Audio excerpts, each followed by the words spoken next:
メモキーパーの鏡に映し出されたのは3つの運命に絡め取られた神秘の天体。それが開拓の次の目的地、永遠の地オンパロス。でも降下中にトラブルが起きたりして着陸は決して順調とは言えなかった。絶体絶命の状況を何とか生き延びた開拓先遣隊は現地の黄金衛という英雄たちと出会う。そして彼らの口からこの世界を支える神々タイタンが腐敗しつつあり、オンパロスの大地に深い傷跡が広がっていることを聞かされる。最後の生徒奥兵まで俺たち2人は数々の困難を乗り越え黄金衛のリーダーであるアグライアの信頼を得た。そして霧の外から迫り来る脅威に対抗するため一行は協力して紛争のタイタンニカドリーを討伐することを決意する。ニカドリーの本体を完全に破壊するため俺たちはかつてのクレムノスに潜入して真相を探る計画を立てた。その後運命の深淵の果てで開拓者たちは歳月のタイタンオロニクスに出会い、不思議な巡り合わせで不利にも一別されることになる。新たな仲間ミリオンの協力のもと俺たちはニカドリーの神聖をつなぎ合わせ激しい戦いの末にタイタンの火種を奪い取った。そしてついに創世の家臣で若き英雄ファイノンが己の試練に挑む時が訪れる。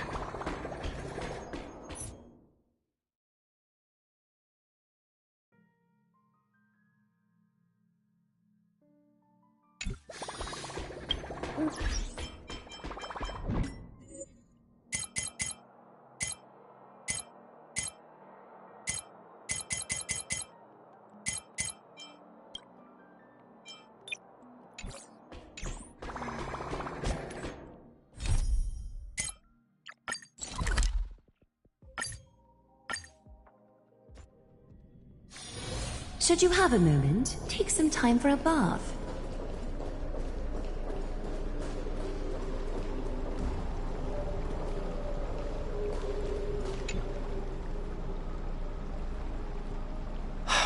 Aglaya, with all due respect, this trial is taking far too long.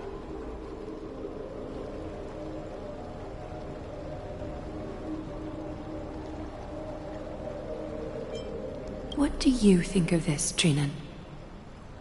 It's not possible to tell for sure what goes on within the vortex. All I can hear are fragments of speech and distant battle cries. Is it Fainan's voice? I'm not sure. It's difficult to make out clearly. Wait, no! Lady Trinan? Snowy's voice. I can't hear him anymore. There's a sun-like existence in the trial.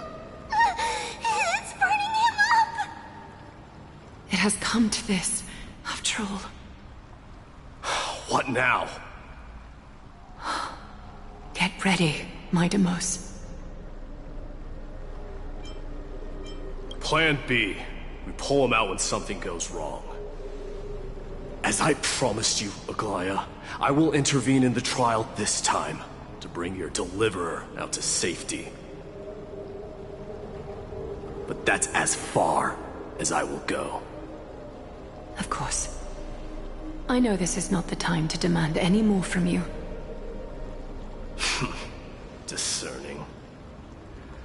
All right then. To be as prepared as I can, I hope that the two Outlander warriors can also join me. That might not be a good idea. The core flame trial is many times more complicated than a standard ritual. Even the slightest misjudgment, misstep, or hiccup could result in grave consequences. Our two distinguished guests are not obliged to risk their lives for the Flame Chase journey. Let me join you instead, Lord Mighty.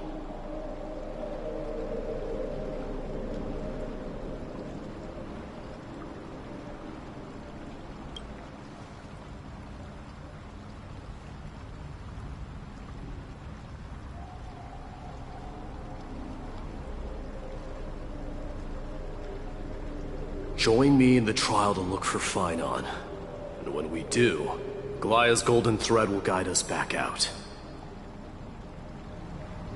Assuming we survive Nikador's wrath. If something bad were to happen, Casterus, your priority is to ensure the safety of these two. I can find a way out on my own. Yes, Lord Mighty.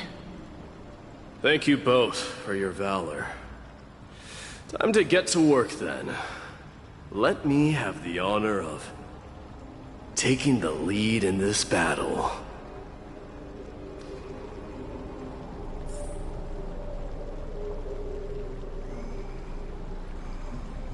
May that warrior be safe from harm. When you are ready, I will preside over the ritual on Trinon's behalf.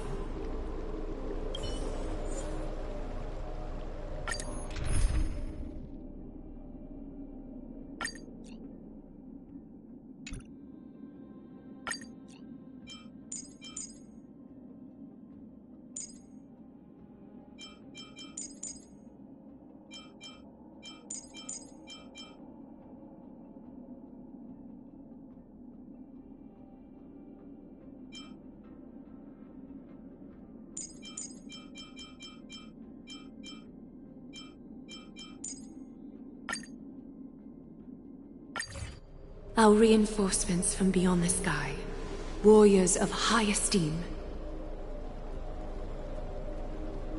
Please close your eyes and hold your breath. They once kept the fate of this world, and many other challenges safe from the devastating rage of strife. They now seek to venture deep into the trial of divinity and prove their will to destroy our enemies, as foretold by the prophecy. When the hammer of strife strikes the anvil of the warrior, the heat and impact will leave behind scars, and between them, a demigod shall rise. Very well. Come forth then. Souls foreign to this realm, and warriors in the making. Follow me into the mist and flames, and come face to face with the greatest fear in the depths of a warrior's heart. And with thy strength, banish the darkness and usher in sunlight. Let all lost souls find courage on a long journey back home.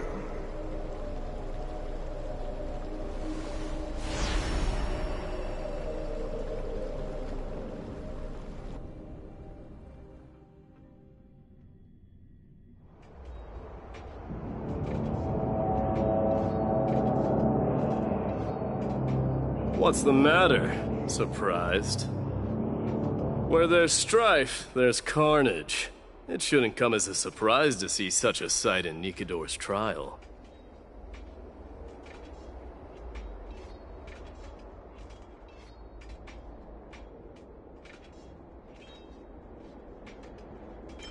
I don't see him around here. We should go first. Let's pray he stays safe. Huh. The greatest fear in the depths of a warrior's heart, huh? So, this is what he fears them.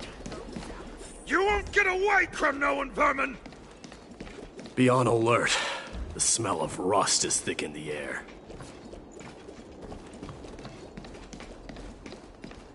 Tell me your name, brute. Your demise shall be a tale I boast about at the feast table. My name is Perdiccas, and I am here to avenge my people. Kremnoans and Akamans are at war? Perdiccas? Even the tragic cries of beasts at the slaughterhouse sound better than your name. Say whatever you like, despicable Ackerman. Better to die in battle than return even in glory. May the Kremnoan spirit always watch over me. Foolish brute. I see you're eager to die. Very well then. I shall grant you just that.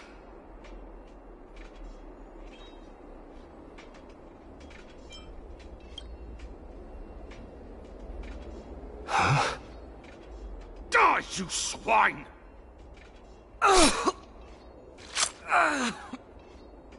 Matamos. My king. Why? Why did you leave us to the mercy of these foreigners? Is this?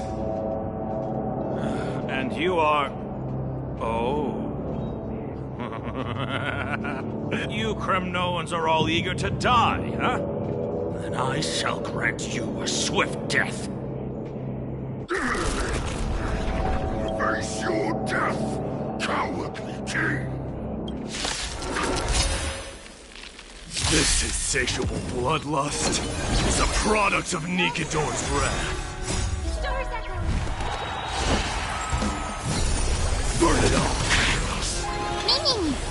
Forever do it! It's on me.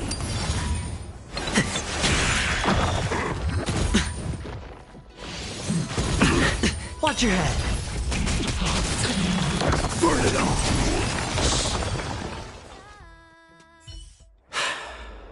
Absurd.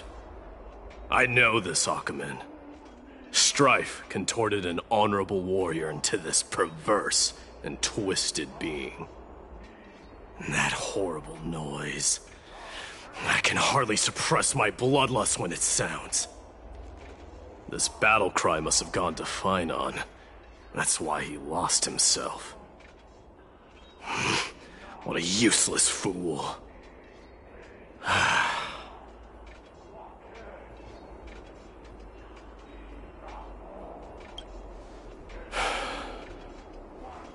It's nothing. Let's go. That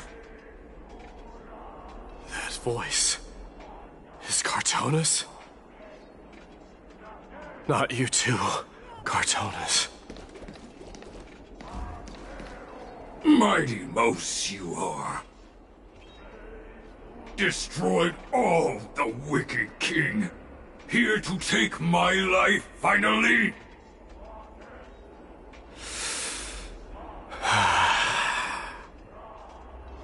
I won't ask how this happened, nor will I hurt you like you said. I just need you to tell me where Finon is. All of this you know very well. Leave our city, cursed son of Gorgo! I have no intention of hurting you, Cartonis. Humiliate me you shall not! Leave! Get out of Okima! Get out! Symbol of your sovereignty, take it! Signet of Kremnos, bask in blood-soaked glory, your kind alone! This is... Mother's signet? It's here again. I knew it. Ha! Finally gone mad, despicable vermin have. With your mad king, perish together in that maelstrom of battle! Enough! Be quiet! You are not at all Cartonis! Look out!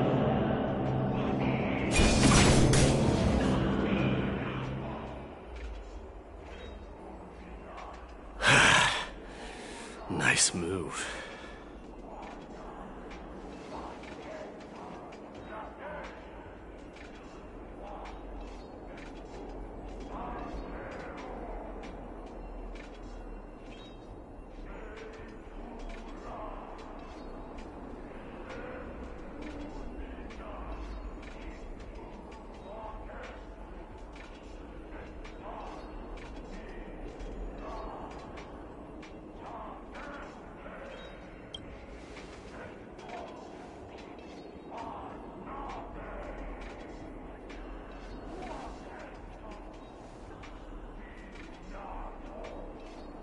parted the waters.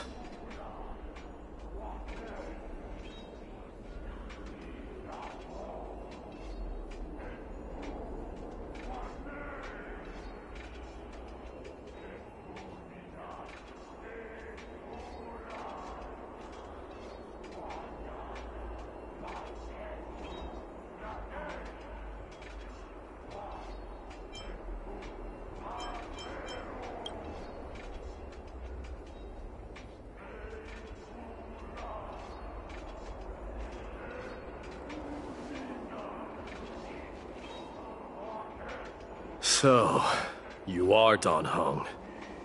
What did you go through before meeting us?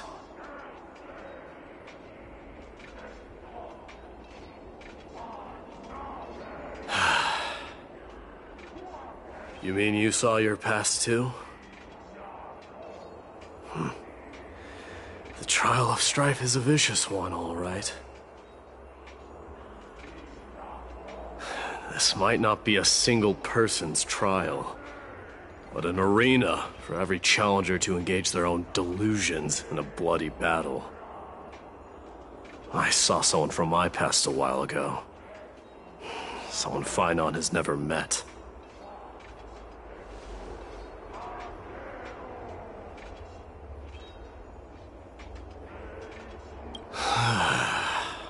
We can only hope this battlefield is nowhere as extensive as I imagine it to be. Let's first follow the sounds of battle to their source. The battle cries seem to be getting a lot louder.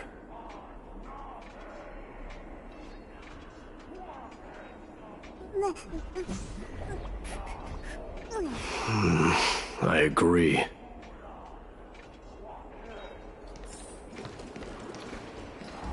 This will be the end of you Outlanders!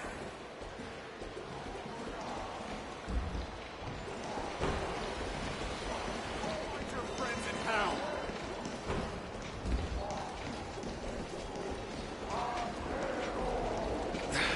Cursed brutes.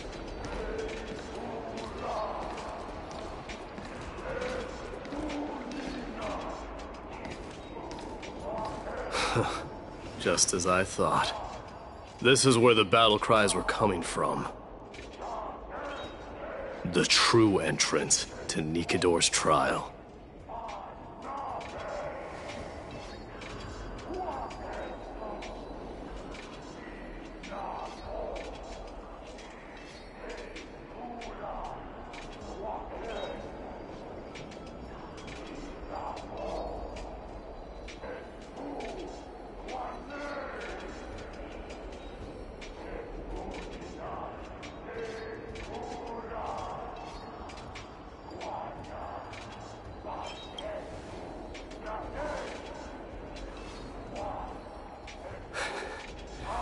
I'm seeing him for the first time, but there's no doubt about it. What I'm sensing can only be Strife's bloodlust. The one manipulating this battlefield is Nikador themselves. Mightimus. You are a keen warrior indeed. You know me? The blasphemous prince. Of course I know you. And I happen to know that you're here for the soul of that white-haired warrior. Great. Let's cut to the chase then. Hand over that poor excuse for a swordmaster, so we can be done with this farce. No.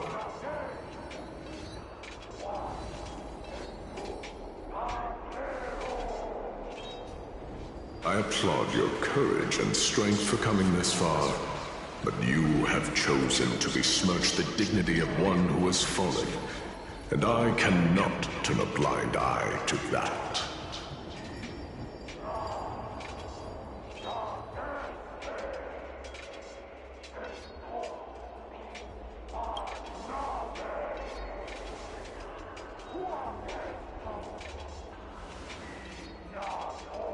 He faced the greatest fear in the depths of his heart, and fought with exceptional valor, though he eventually succumbed to the brutal onslaughts.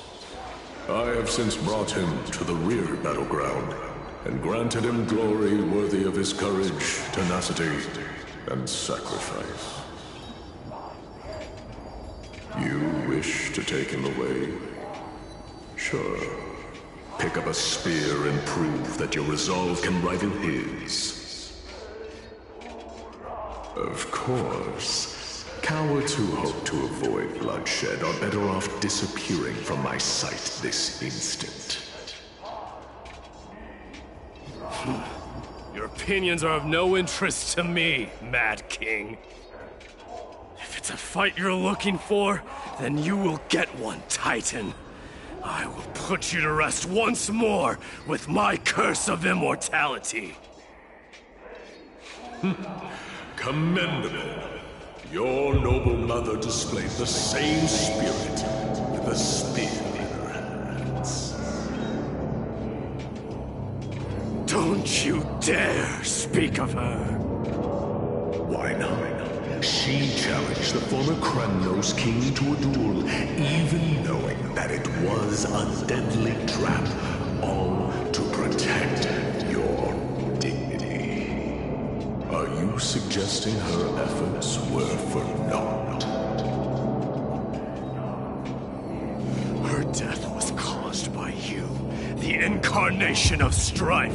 How dare you talk about her past? Nonsense. You should be wielding your weapon at the god of strife. Battle me and put a swift end to this!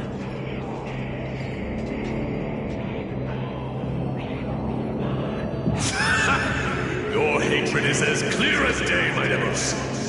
My words must have stung deeply. But thanks to that, I have also come to realize. This is why you killed your father for the throne.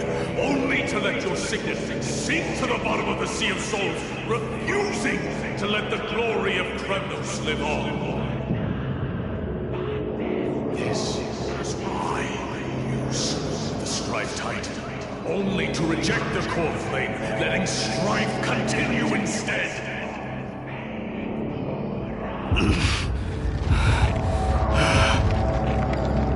Oh, child with that show me what you are capable of.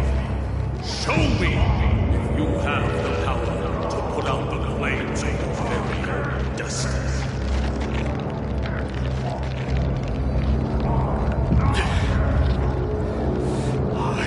Rip your chest apart, Titan. In the same way I ripped apart that former king.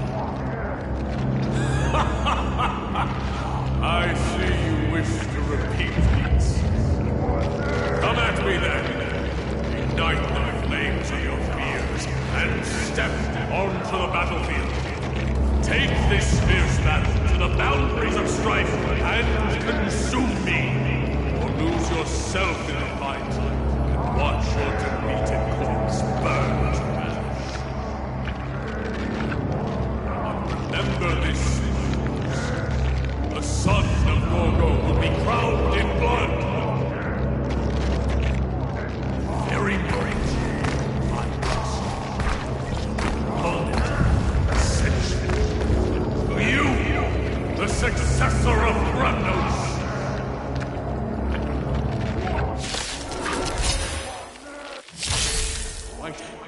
Knew he was no match, yet he chose to fight till his very last breath. What about you, my Demos? Can your murderous intent match up to what fate has in store for you? Prove to me that you are worthy of this power.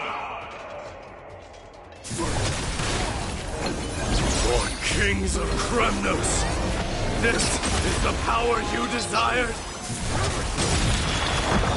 Now accept your punishment. In the name of fairness, I grant you the blood of strife. This raging power. I can hardly contain it. It's on me. Bust. Or maybe I'll take it off. Watch your head. No dirty tricks, all right? Pressing it all together. All in. Forever do.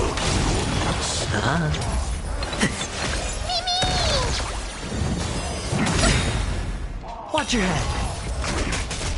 Now accept your punishment.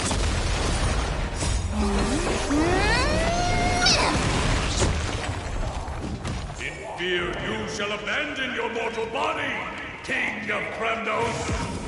Stars echo. How noisy.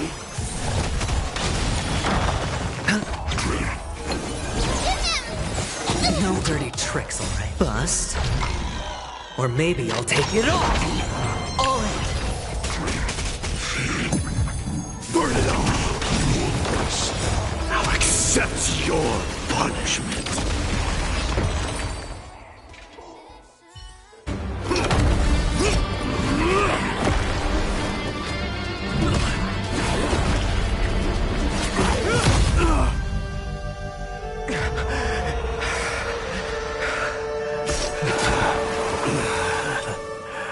Found you.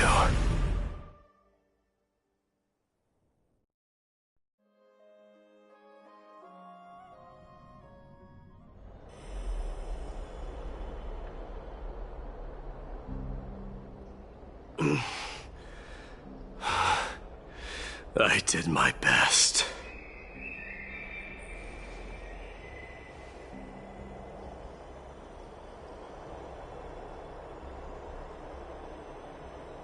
There's no need to worry. His soul is in a stable condition. With ample rest for both body and mind, he'll be up and about in no time. The greatest fear in the depths of his heart. Lord Finon must have been forced to relive his past during the trial, and revisit his homeland that had fallen to the Black Tide. In all likelihood.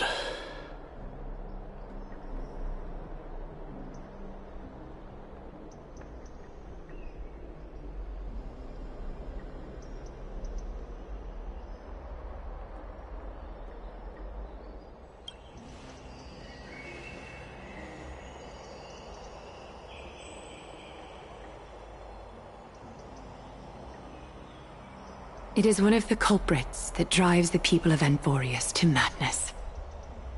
It was during the Era Bellica that this unspeakable thing first appeared, like a plague, alongside the three titans of calamity. Nobody knows where it came from or how it came to be. What we do know, however, is that it is steadily encroaching upon what little remains of this tranquil land, much like a rising sea closing in on an island from all sides. It is for this very reason that it became known as the Black Tide. Those who succumb to it lose their reason and humanity, becoming vicious, mindless monsters. Mortals are not the only ones susceptible to its influence.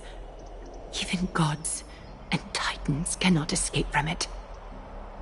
According to Naias, Nikador, though one of the embodiments of Calamity, also bears the responsibility of fending off the Black Tide. Perhaps that is also why Lord Finon threw himself into the trial of strife so readily.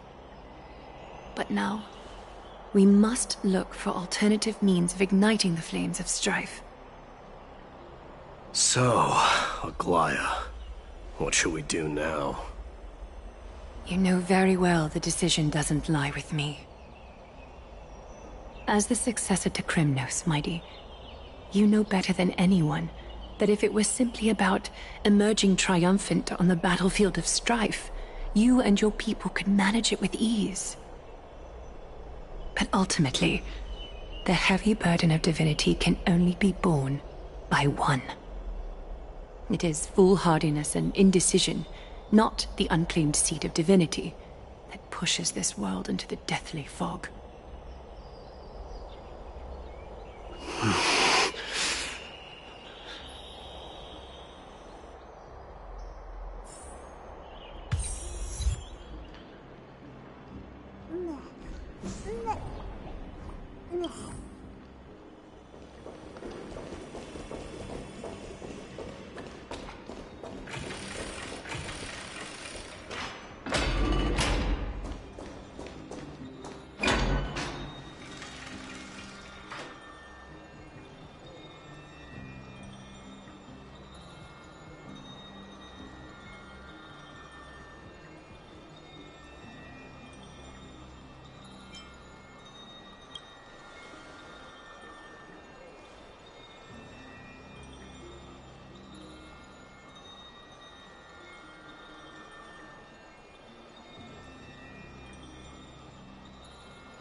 Don't worry, Dee. This isn't the first time he's been like this. A long time ago. I'm not worrying about him. Oh, alright. You're a little quiet, though. I'm sorry. That was rude of me. What I meant was, I know that man can pull through for sure. It's alright. Being straightforward suits you better. Actually, Dee, there's something we're curious about. What did you see in Nikador's trial? Something that terrifies me. Isn't that ironic? There shouldn't even be a word for fear in the Kremnoan language. Do you think you stand a chance against that thing that terrifies you? Is this also part of your grand scheme? What do you mean? Aglaya knew that Phynon might fall. And she expected me to take his place. That was the plan all along, wasn't it? Yes. Looks like you know everything. I have no intention of condemning you for it. The Flame Chase journey is not a game, and I have long understood this. With the downfall of strife, and the ever-growing threat that the Black Tide poses, if Circes and Ornyx are also impacted, ramifications will be dire. They are the only two Titans who are still lucid and willing to coexist with humanity. Regrettably, I do not hold the key to completing the trial. If I wish to conquer that fear, I need the assistance of my fellow Kremnoans. Give me some time to speak with my people.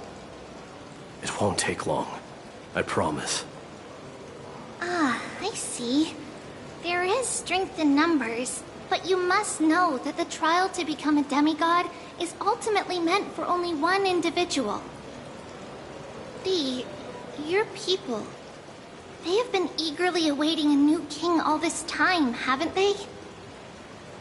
If you take on the divine role, they will have no reservations about following your lead. After all, you're the hero of Castrum Kremnos. I once was. But Lady Trebios, therein lies my deepest fear. We'll talk again later. I'll be back. Dee? Regardless of what happens, we will always be there for you. Thank you. The person I'm looking for is probably in the hot bath. I should go take a look.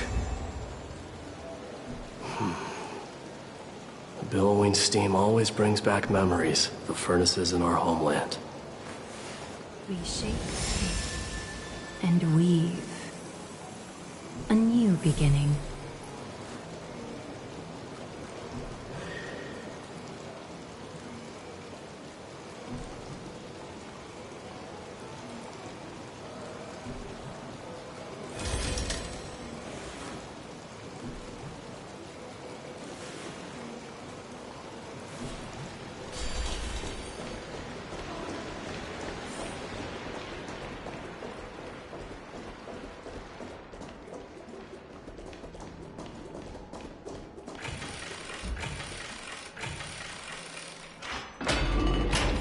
Children left unattended by their parents? That's not safe. You shouldn't run around in here, kids. Hey! It's the Crown Prince! Are you also here for a bath? I want to hear stories about princes on the battlefield.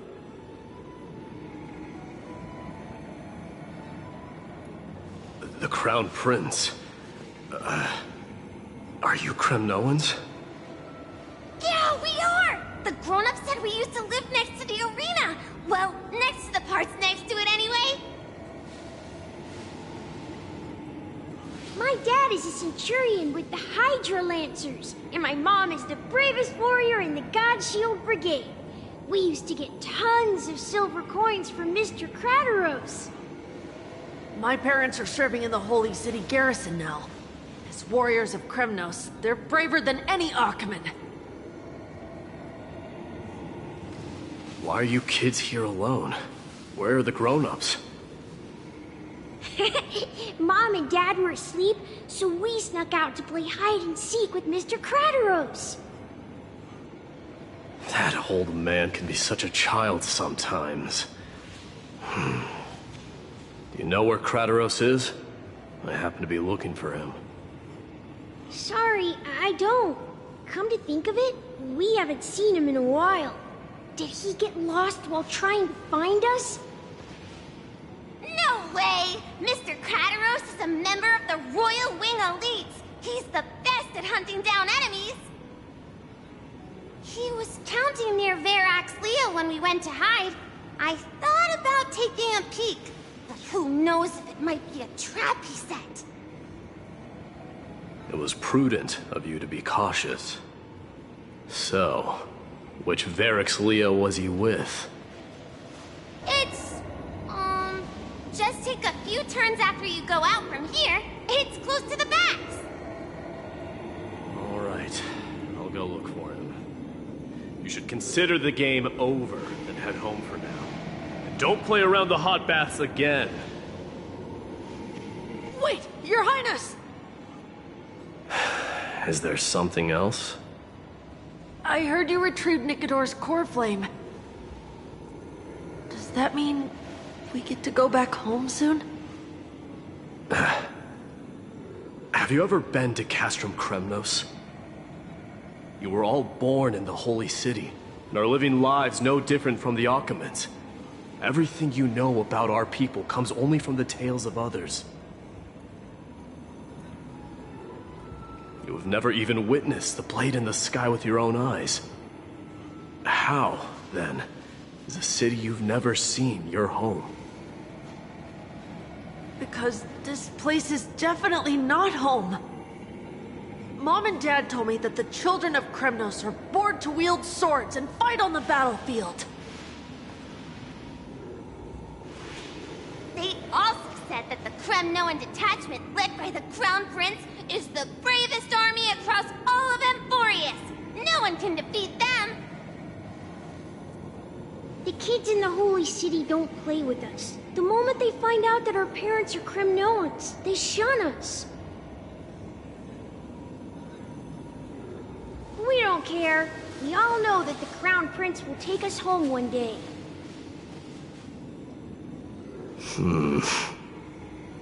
That time has not yet arrived. But, young men of Kremnos, heed my command. Return to your parents at once. From here on, you are to dedicate yourselves to rigorous training and a healthy diet. You must not neglect these two aspects if you are to become a brave warrior of Kremnos. Only by following this path can you be deemed worthy of returning home. Yes, Your Highness! The future of Kremnos. I should find Crateros.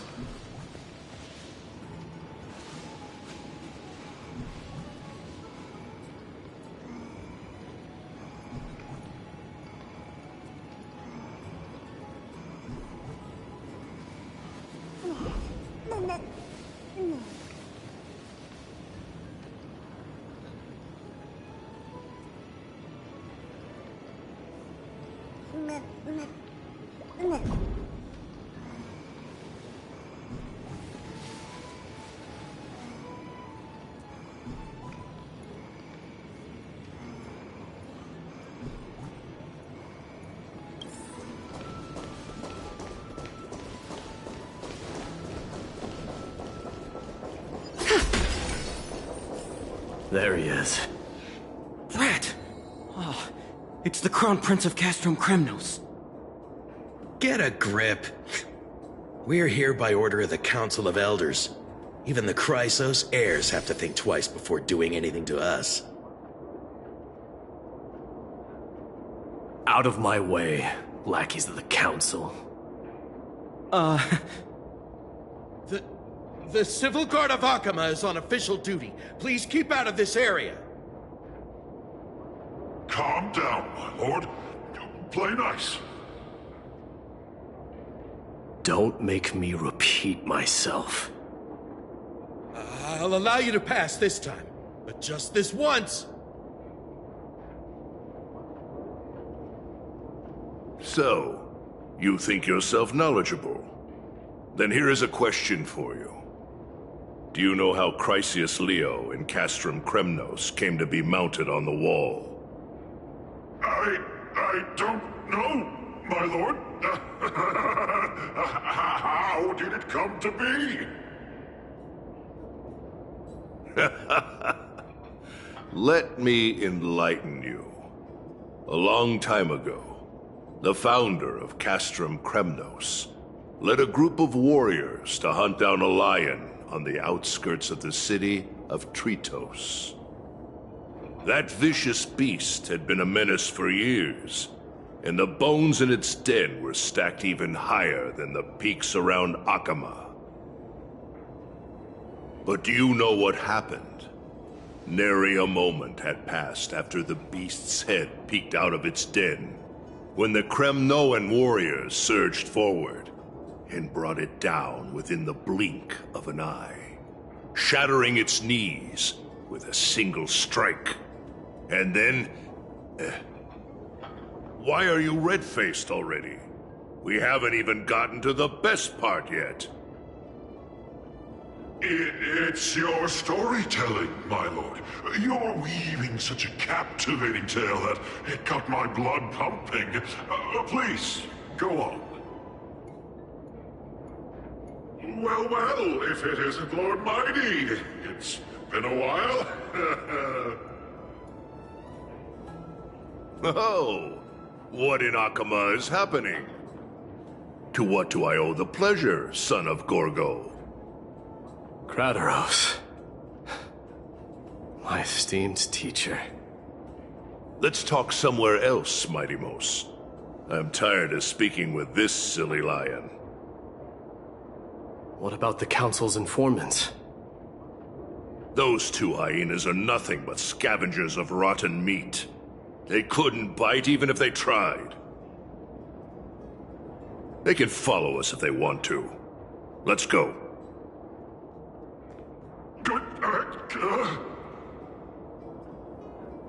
Wait, so how in the world did Chrysius Leo get mounted on the wall? Keep up with us, you hyena. Oh, sorry.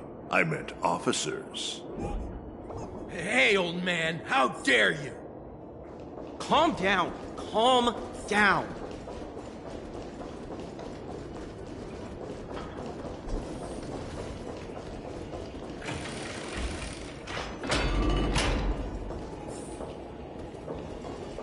Don't fall behind now. Unless you want to upset our friends here. Don't you dare try any tricks with us. We're almost there.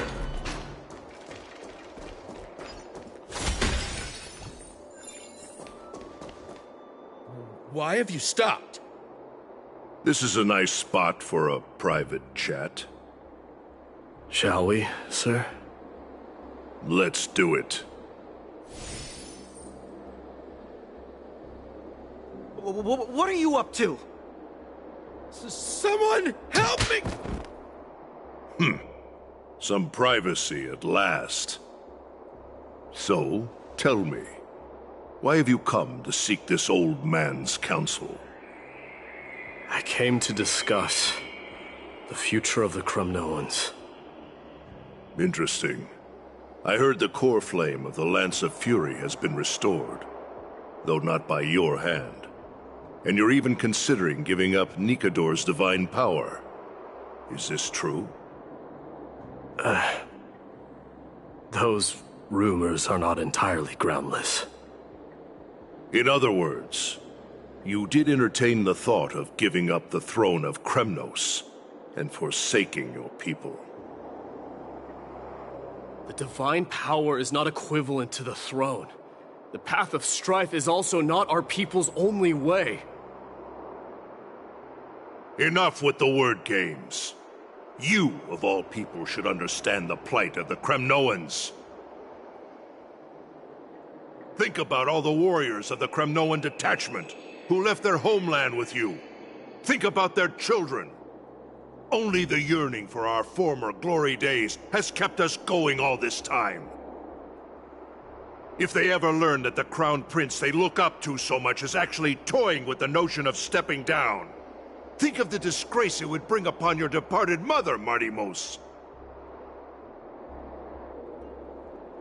You best remember that she died for you because of Europon's schemes, to restore the glory of Kremnos. Since you've brought that up, tell me, who is responsible for my father's death? Are you trying to shame me, Martimos? I may be old, but I haven't become so decrepit that I've forgotten it all. Of course I remember that Europon died when the Kremnoan detachment surrounded him. You drove the spear into his chest with your very own hands. That was merely the final outcome. Do you still not see it? What led my parents and our people to their downfall is none other than the strife we speak of. The quest for glory. The tenet of valorous death before glorious return. This is the creed of every Kremnoan, no matter whether these beliefs are justified or not.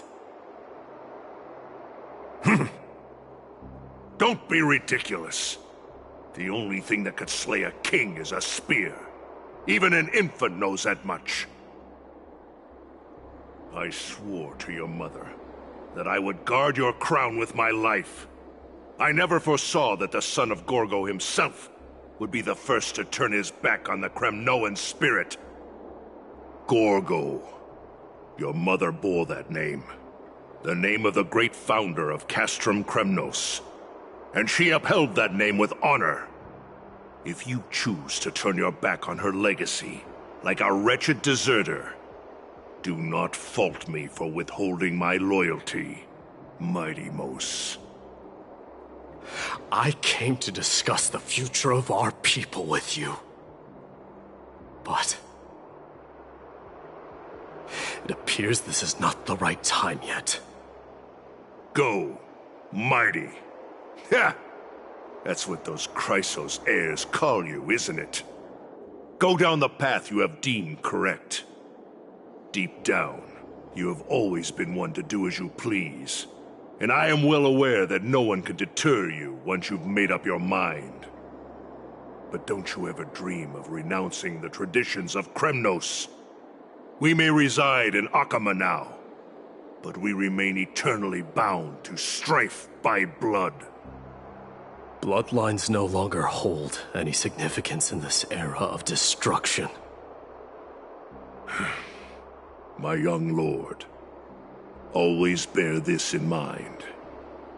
Never reveal your vulnerabilities to anyone. A lion should never dwell amidst its prey, especially when it wields power enough to dominate the entire hunting ground. Europon, the boy did nothing wrong! This is murder! Do not sully the noble name of Kremnos with the blood of an innocent child. You mustn't reveal your weaknesses to the enemy.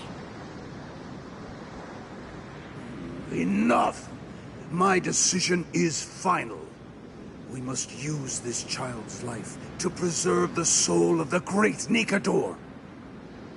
We must save Castrum Kremnos. Don't be absurd! Those tiny hands lack the strength to even lift a spear. Do you truly believe him a threat to Castrum Kremnos? You'll be ending the bloodline of Kremnos if you do this. Our millennia-old glory will become nothing more than a joke. Have you forgotten that we Kremnoans place no value in bloodlines? It is through pure bloodshed and slaughter that the kings of Kremnos have ascended to the throne. As for our millennia-old glory, it has always been a joke in my eyes. Glorify it all you want, but it will not alter the nature of slaughter. those who revel in it are but murderers. They are no more noble than the most monstrous beasts in Amphorius. Enough with your words! Among all the kings of Kremnos, which one did not inherit the crown only after plucking it from the lifeless body of his father? But listen to yourself now. Do you truly believe you can cleanse the blood from your hands through mere words alone? Nay, quite the contrary. I will end this cycle of bloodshed. Starting with this child. With these blood-stained hands, I will end it all. Your failure is inevitable, Eurepon. You are just a coward who can only raise his blade against his own child! A beast that murders his own kin. Royal Wing Elites and Ephors of Kremnos! You cannot sit idly by and watch this atrocity unfold. If you consider yourselves the honorable sons and daughters of Gorgo, then take up your spears and join me in putting an end to this bloody charade! Does anyone else have any objections? If so, come forward with your spear and prove your mettle. Understood. 5, 4, 3. No one dare stand by my side. Cowards! Has that crown stripped you of your courage? 2.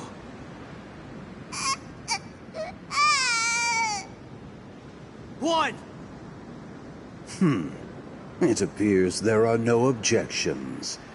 Then, in accordance with the Kremnoan Council's principle of tacit consent, the decision is final. With all present as witnesses, this child shall descend into the Sea of Souls, where he will nourish the Lance of Fury and join the fallen heroes. May fate and the gods await your arrival. My son. My Deimos. Stop! If you have more to say, then speak. On account of the life we have shared together, I grant you this one final chance. With the Blade of Fury above us and the Council bearing witness, I, Gorgo, hereby move to challenge the crown in accordance with the laws of Kremnos. O unworthy king, in the name of the Council of Elders, I demand that you duel me! Very well. We shall see who the Kremnoan blade strikes down. My Deimos, my son. They all tell me to forget. But how could I ever? The son of Gorgo will be crowned in blood. If there is no Kremnos without the crown, then I shall seize the crown and smash it to pieces to bring the people to their senses.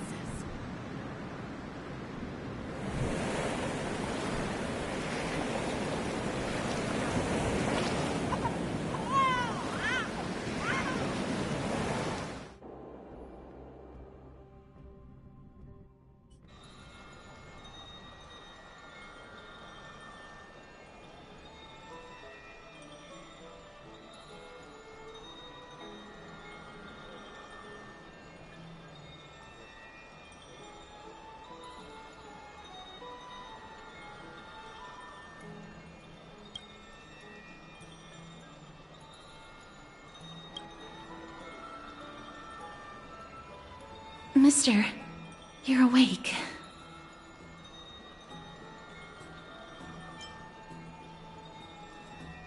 That That's a complicated question. I'm not sure I can answer that. I apologize for arriving uninvited. I saw that you were still asleep, so I took the liberty of waiting nearby. I bring a message from Lady Aglaya. She has prepared a gift for you and Dan Hong, and wishes to present it to you in person.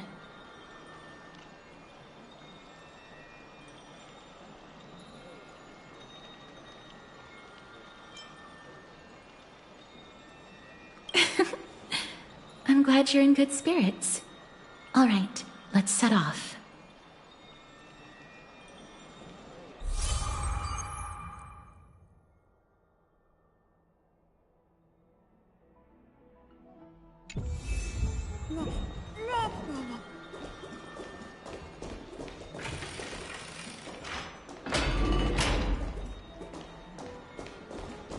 The baths are bustling. I'd love to go. Now that Nikador has fallen, the soldiers in the city can finally catch a break.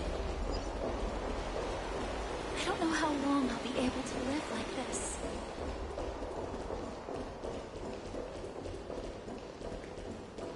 Is that Lady Treby and Lady Trianne? Ah, you must have forgotten. This is a precious relic from our hometown. We definitely all saw it back then. Trianne, this is a counterfeit. We both know it's impossible for something this fragile to have survived all those years in one piece. Nothing is impossible. We are fragile too, but we still got through those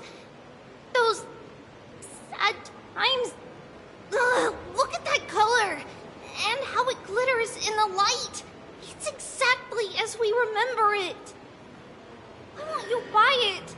If someone else gets to it before us, we'll miss our chance forever.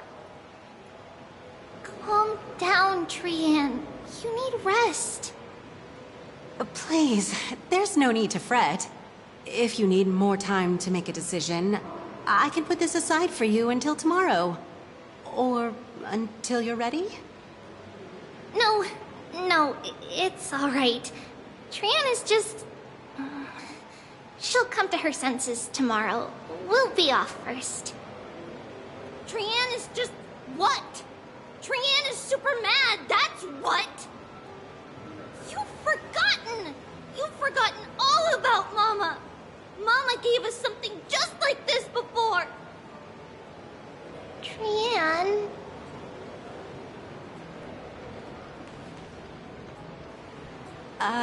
See you tomorrow? I hope you two patch things up soon. See you tomorrow. May the winds of fortune bless you.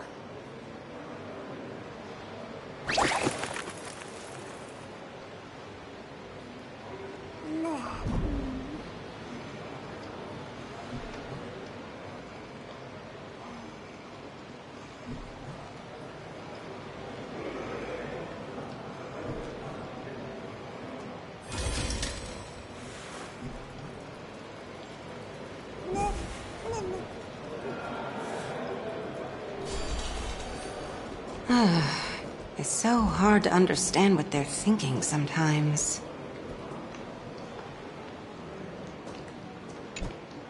Excuse me, if you don't mind, could you tell me what Lady Treby and Lady Trianne were discussing just now? Oh, it's Miss Castoris. It's been a while. Well, honestly, I'm not quite sure myself. See, I have a little hobby of collecting handicrafts. Some time ago, I found this trinket being sold at the Marmorial Market, and bought it to use as decoration at my stall. When Lady Treby and Lady Trianne walked by earlier, Lady Trianne happened to catch sight of it, and promptly insisted that it was a precious memento from her hometown. But Lady Treby believed it to be a counterfeit. She said it couldn't possibly be from Yanisopolis.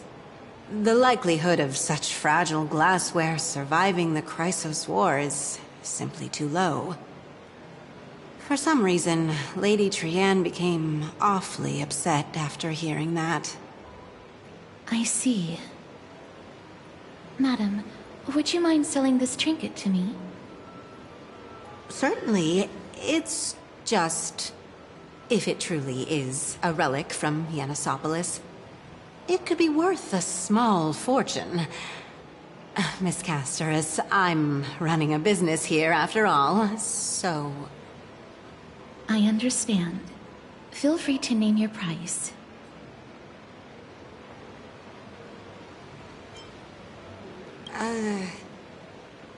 I suppose I can sell it to you at cost as a sign of goodwill, Miss Casterus. Just promise to support my business in the future. Much appreciated. We're lucky that she has a good heart. I'm not one to venture out often, and while I have some savings, it takes a lot out of me to even talk to people, let alone haggle. Had it been another merchant, I would have been set back plenty. The authenticity of the piece isn't important. What matters is that it holds special meaning for Lady Trianne and reminds her of her hometown. I've long wished to show my gratitude for Lady Trianne's care, but I haven't been able to come up with any ideas for a suitable gift. This chance encounter today feels like divine intervention. Perhaps this is the gift I've been searching for. Still, this trinket is admittedly rather fragile. I will have to make some adjustments and stitch it onto wool felt to protect it. That way, no matter how much Lady Trianne runs around, it won't break easily. All right, back to business after that little detour. Let's keep moving. Don't stray far now.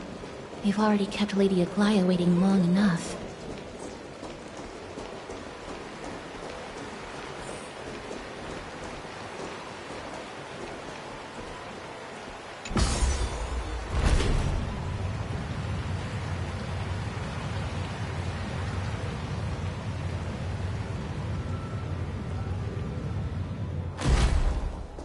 It seems your friend arrived before us.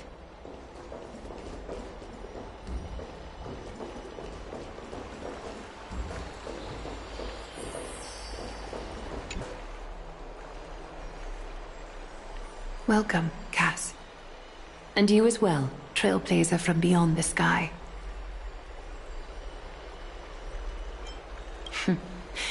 Your companion here kindly explained the meaning behind the name to me earlier. Through him, I've come to understand that you and your friends walk the paths of Kefali and Yanis in places beyond the sky. Addressing you appropriately is the least I can do, as a show of respect. For all that has happened, it was never our intention to drag you two into the battle against Nikador and jeopardize your safety. To express our gratitude for your kind trailblazing endeavors, we would like to present you with the highest honor of Akima. This is the dew of divine blood, brewed from crops nourished by the blood of the Titans. It is said that only 12 bottles existed. The last 3 bottles are now being kept in the treasure vault of Akima. Back in the days of prosperity, cities fortunate enough to acquire it regarded it as one of the greatest treasures ever. Unsealing it during a ceremony held in honor of 2 cities' diplomatic ties was the highest form of respect one could show the other.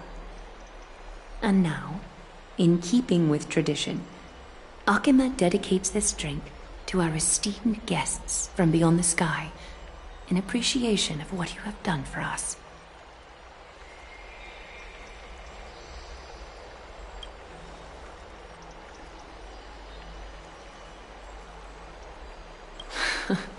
Very perceptive, Mr. Dunhung.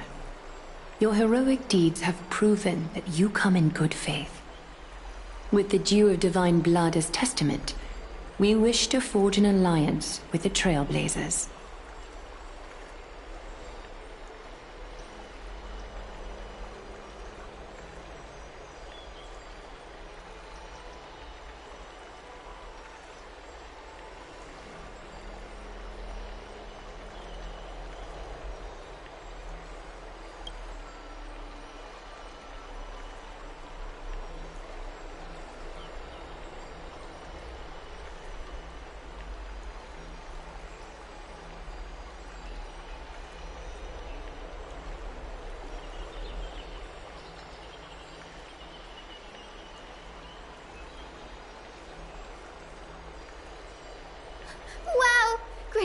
Granny have sharp eyes indeed.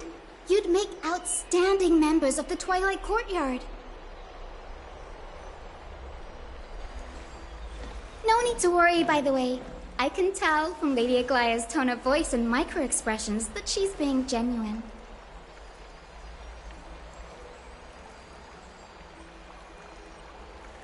Not only are you guests from beyond the sky, but you've also done so much for Akuma.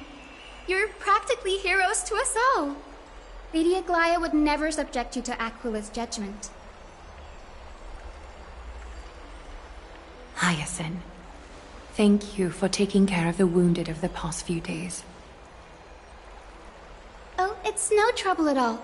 The patients are very cooperative when we attend to them. I'm just thrilled to see them all going home healthy again. Oh, it's Cassie! Oh, I've missed you.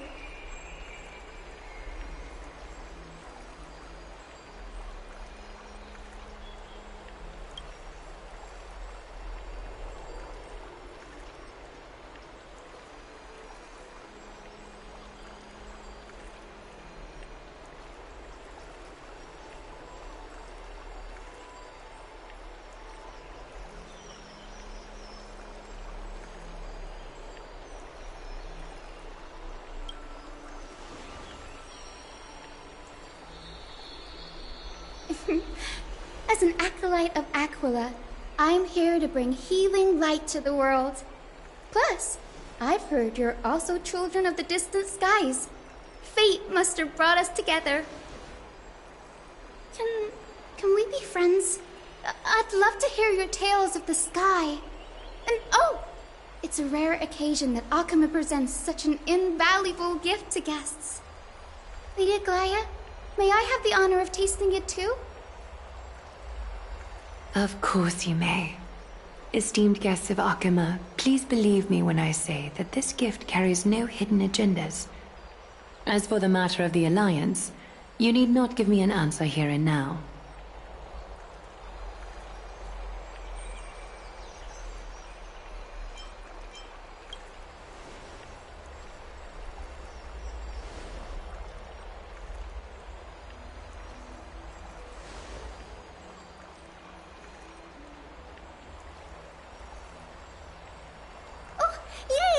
Then I'll get started on my questionnaire.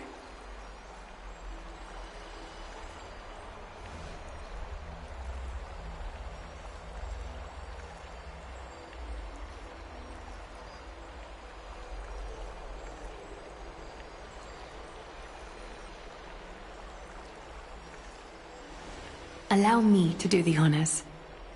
This young lady is Hyacinth, Assistant Lecturer of the New Sporists at the Grove of Epiphany, and Head Nurse at the medical institution known as the Twilight Courtyard. Many of the Chrysos heirs suffered injuries during Nikador's attack on Akuma, so the Grove sent Lady Hyacinth to treat the wounded in Akuma.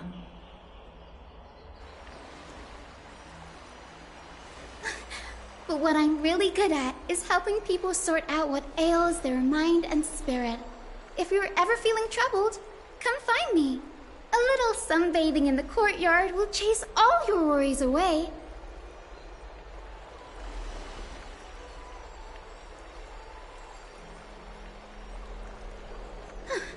Well, it looks like everything's sorted out now. The patients have also all recovered. I think it's time for me to head back, Lady Aglaya. I would love to keep you in Akuma for a few more days, but I would hate to provoke the ire of the Grove. As it happens, Akuma intends to send a messenger to the Grove for updates about the research on the Black Tide. We also want to communicate our desire to discuss the retrieval of Circe's core flame at the earliest convenience. Oh, that sounds pretty serious. Lady Aglaya, you can't be asking me to... No need to fret. We won't put you on the spot. Trianne will be going there as the diplomatic messenger of Akuma, and Castros will be accompanying her. I happen to have a few questions for Professor Anaxa as well, regarding the missing Titan Thanatos.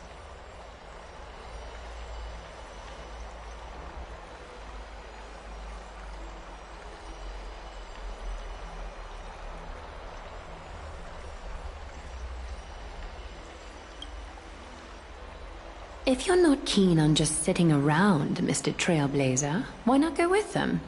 The Grove is a picturesque place, perfect for sightseeing. That's a wonderful suggestion.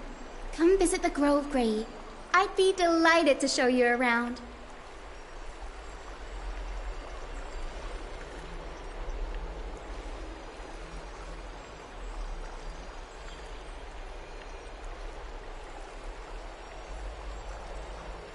In that case, do bring this spindle along with you.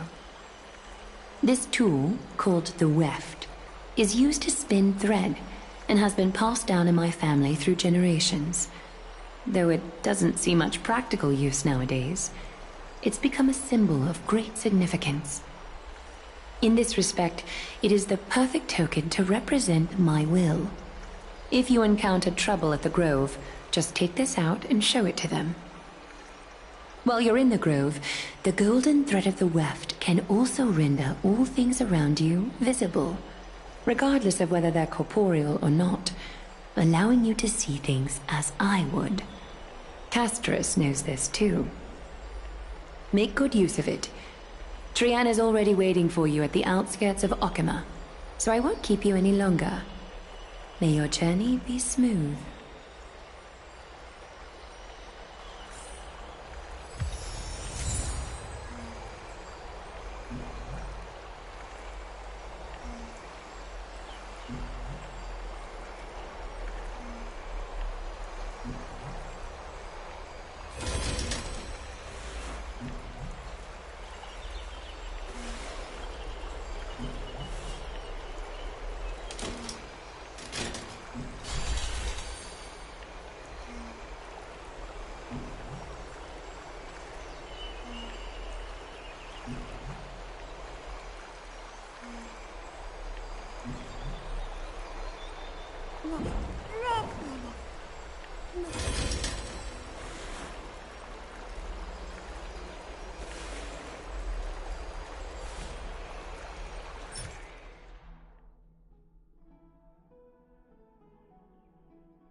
I'm glad to be in your company again, mister. Thanatos controls my fate, in a sense. The curse I bear came from them. And they have something of mine. Something of great importance that I must get back from them.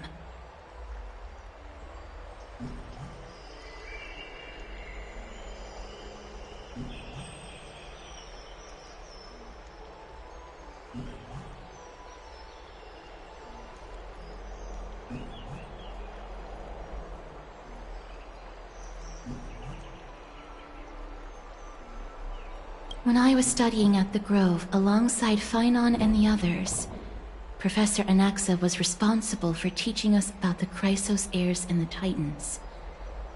That's also when I met Miss Hyacinth. She was Anaxa's teaching assistant then.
The Grove of Epiphany is Akima's partner academy. They look after the core flame of Circes and are the organization at the forefront of researching phenomena such as the Black Tide and the Titans. They also provide academic research support for the Flame Chase journey. Several Chrysos heirs are based in the Grove, including Miss Hyacinth and Professor Anaxa. Oh, I came here with a colleague from the Twilight Courtyard. I've asked her to pack her luggage in advance, so she's already waiting for us by the city gates. Let's go meet up with her.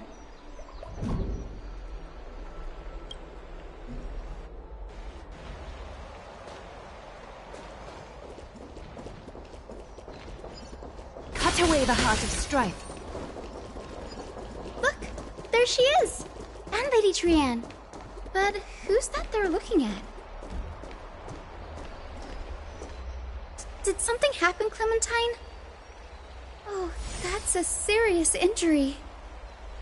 Miss Hyacinth, this man was discovered by Trianne! Trianne was in a bad mood this morning, so we went to the outskirts of Akama for some fresh air. But then we found him collapsed on the roadside.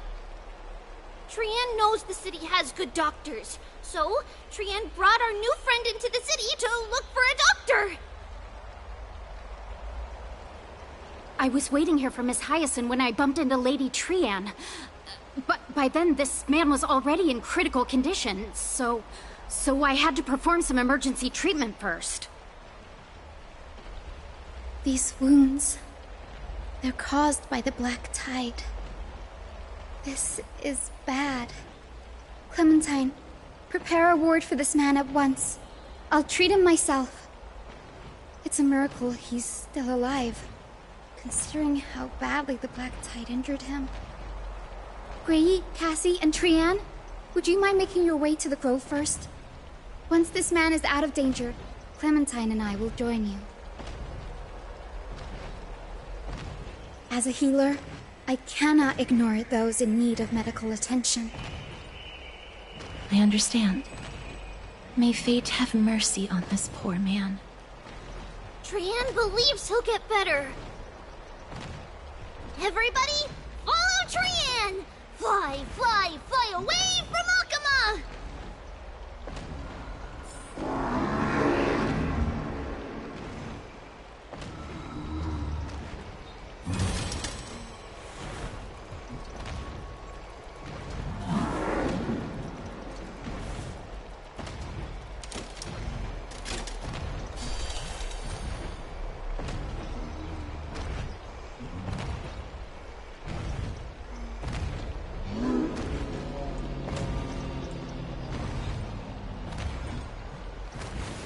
Reshape fate and weave a new beginning.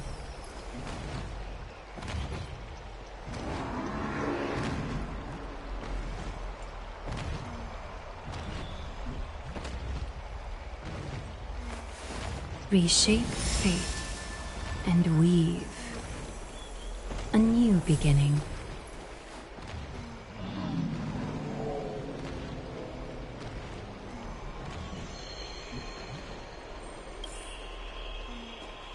Cut away the heart of strife.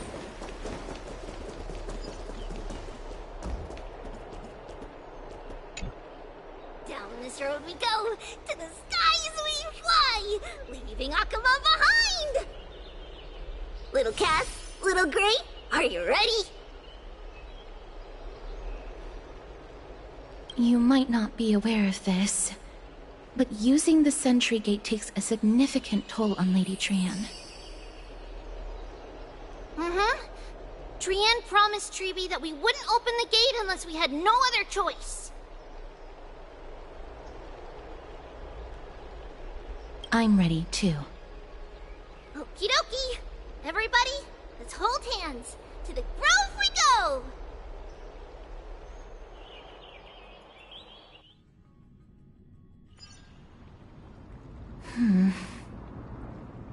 It's harder than I thought to sew gemstones onto Wolfeld. Cass, memmy, memmy, mem. Memmy mem mem mem. Mem wants to try sewing. Here, why don't you give it a go? Memmy mem mem memmy mem. Memmy memmy mem mem mem mem mem. It's hard not to like Mem when they're so adorable. Oh, this is amazing. It seems as if their voice has become more intelligible after the battle with Nikador. After spending the last few days together, I feel like I'm gradually gaining the ability to understand what they're saying. Even if it's just a little. Mem mem mem mem memmy mem mem. Memmy mem mem memmy mem mem mem. Memmy mem mem mem mem mem mem mem.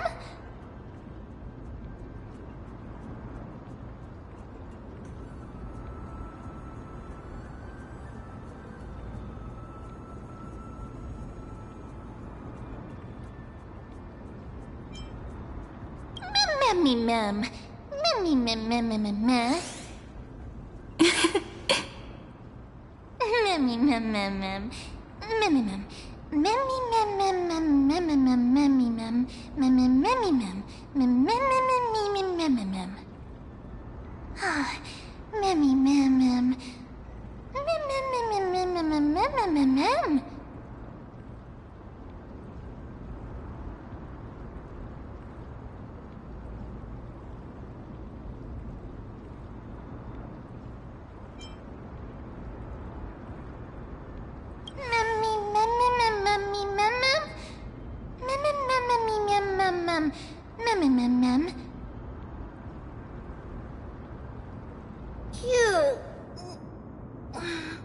Is everybody awake?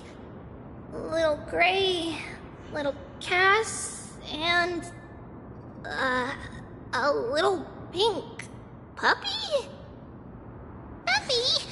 Memmy mem mem mem mem mem. Memmy mem mem mem memmy mem mem mem memmy. It's already action hour. Lady Trian, I hope you're well rested. You were talking in your sleep. Did you dream of many things? Sleep talking? What did Trian say? Something like, Mommy, doll with sword, let's fight together. We'll be brave. Ugh, it's so embarrassing. Please don't make fun of Trian.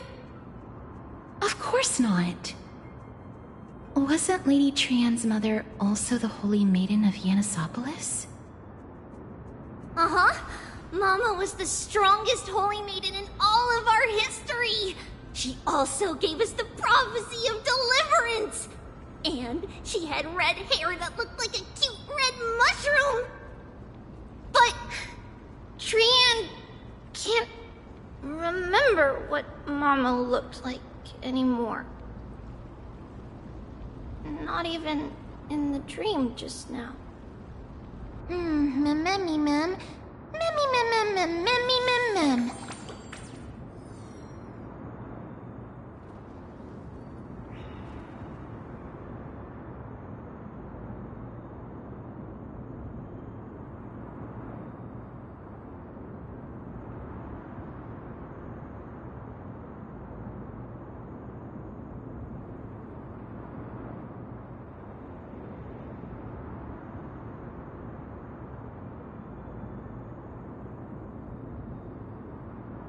Memmy mem mem. Memmy memmy mem mem memmy memmy mem mem. Memmy memmy memmy mem. Mem memmy mem mem mem. Memmy mem memmy mem mem. Mem memmy mem mem mem mem. Mem mem mem mem mem. Boom. Mem memmy mem mem mem mem mem. Memmy mem mem. Mem mem mem mem mem mem. Mem. Trian thinks that's a great idea! Can the pink puppy help Trian out? Memmy mem mem mem mem mem mem mem. Yay! Then I'll call you Little Memmy from now on!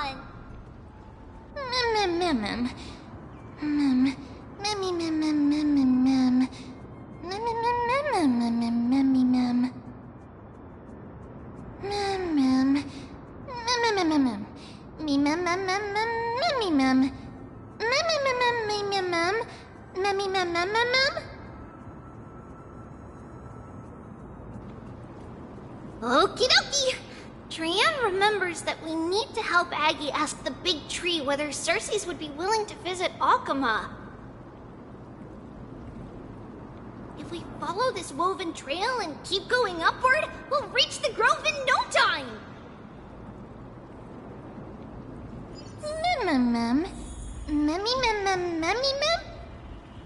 Legend has it that whenever they requested an audience with Circes, Nestia would always come to the meeting in a long white dress. As the warps and wefts of the dress came into contact with the ground, they turned into paths and stairs. May this romantic path bring good tidings to Akama.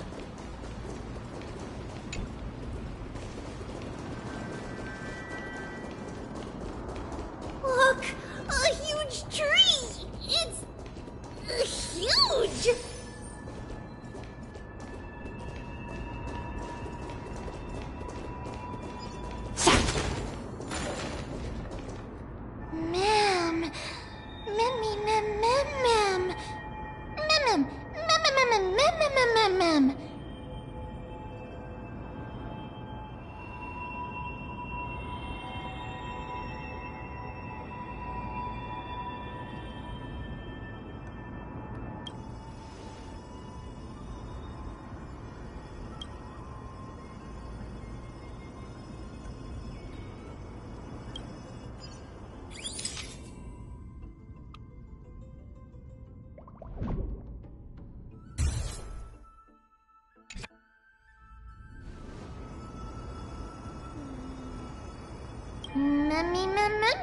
Ma'am. It's the Bough of Rift, the divine body of Circes. Flora began to grow where they planted their roots, and this flatland basin upon which we stand gradually became a large, verdant forest. A long time ago, Thelesis, the first scholar, led the masses to build a garden and courtyard in the forest, naming the site the Grove of Epiphany. There, people sought mental clarity, knowledge, and enlightenment. Trian knows this. Everybody says that was how this big academy came to be.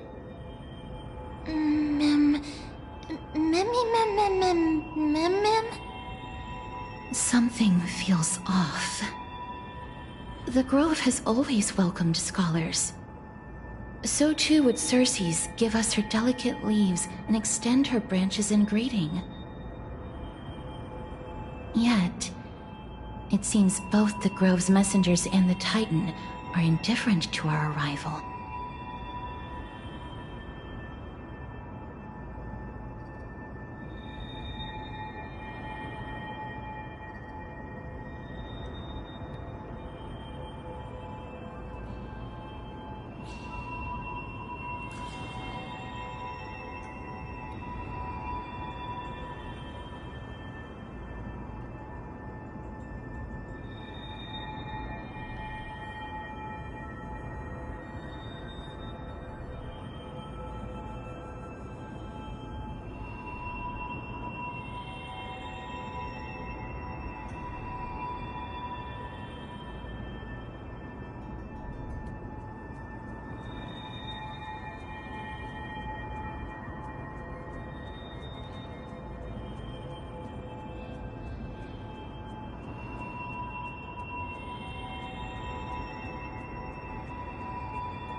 That doesn't seem likely.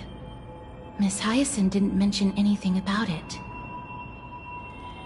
Maybe everybody's still asleep because classes haven't started yet. They don't want to be disturbed, so they shut the entrance.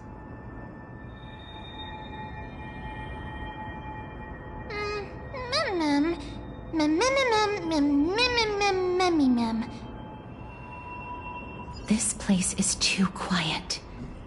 What in the world is going on?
Trian found it! Everybody, fly across to the other side! The entrance on the other side. Where could it be?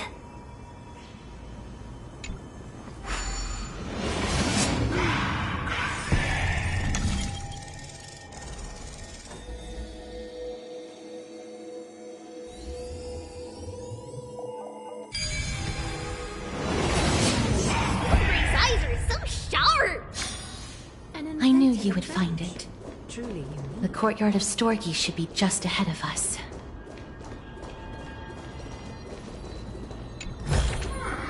An abundant fragrance, worthy of recognition.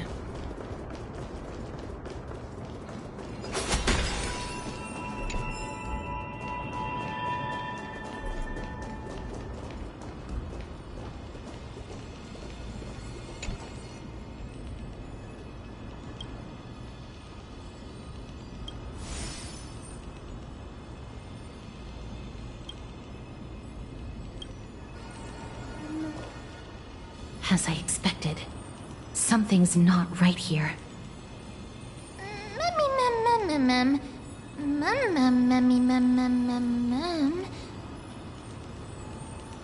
Not to mention that this whole place is also eerily quiet.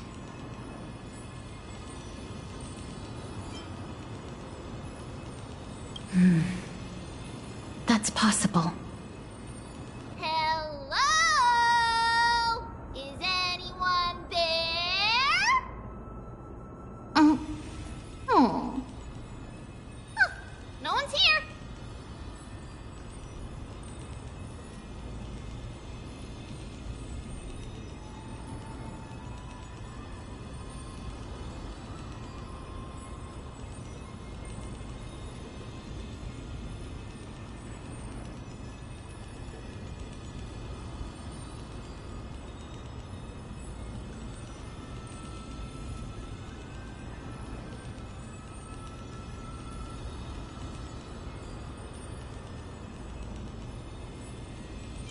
I have an idea. Lady Trian, could you lend me that golden spindle? Do you remember? Lady Aglaia said this. While you're in the grove, the golden thread of the weft can also render all things around you visible, regardless of whether they're corporeal or not. This is achievable because the grove is not only where the roots of Circes are, but also where the chrysalis of gold manifests. Oh, Nestia, with the weft as my vow, I beseech you, entwine my body with your golden thread and affection.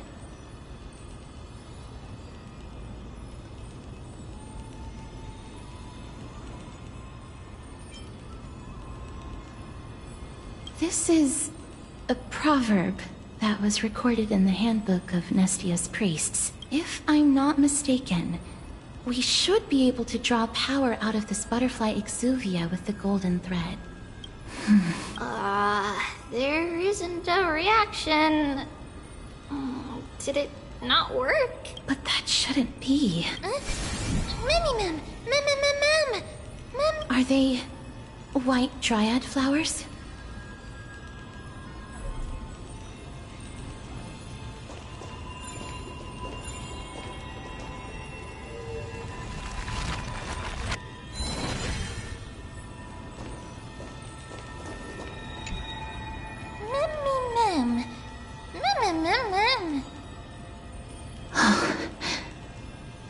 No, these aren't white dryads. These are shadows of dead white dryads. Dead, Mem? Shadow? Strictly speaking, these white dryads are still plants. They only gained sentience as a result of Circe's blessing of equality. But their sentience is minimal when compared to that of humans. These flowers have already died. What you see here are just faint afterimages of their souls. However, this also means that the golden thread has definitely connected with the Titan's presence. Without the golden thread's outlines, we would not have been able to see them at all. But what happened to them? Why are there only tiny shadows of them left? Mem, can you read their memories? Let me try. Mem.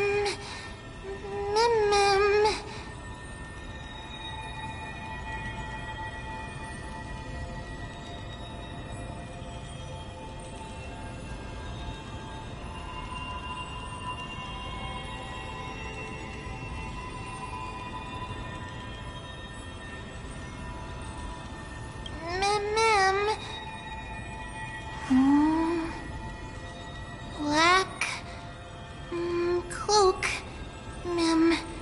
Sword. Toward the great tree. Mem.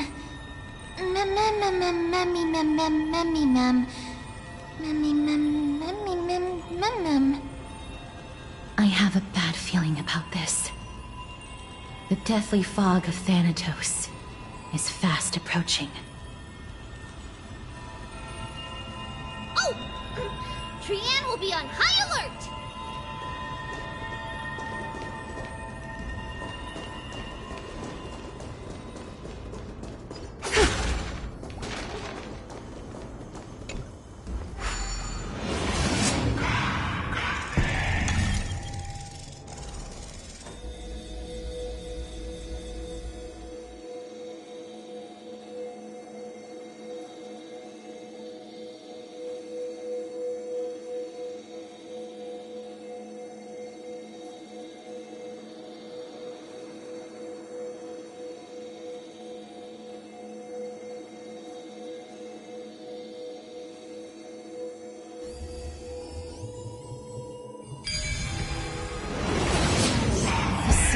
Death is becoming more and more intense. There, on the steps.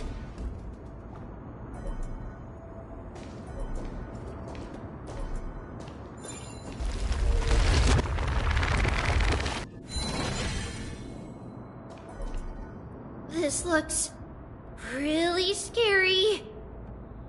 Mem.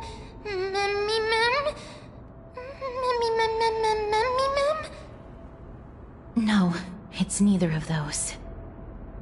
This is a creation of the Black Tide.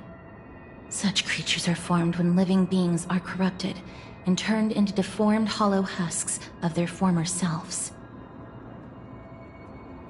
Everybody, stay alert. Regardless of what has happened to the Grove, the fact that we're seeing the remains of a Black Tide creation here definitely doesn't bode well. Should we inform Aggie about this? Mem! Memmy mem. Memmy mem mem mem.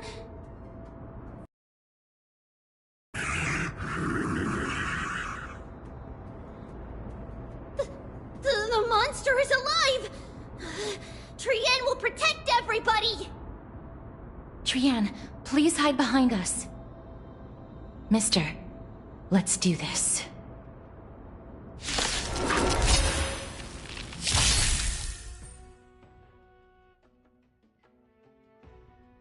As expected, the words black, sword, and cloak. They're talking about the Black Tide. It's on me.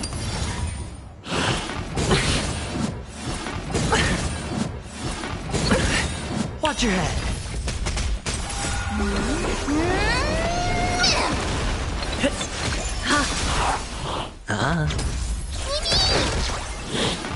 No great concern. All in. Star's Echo!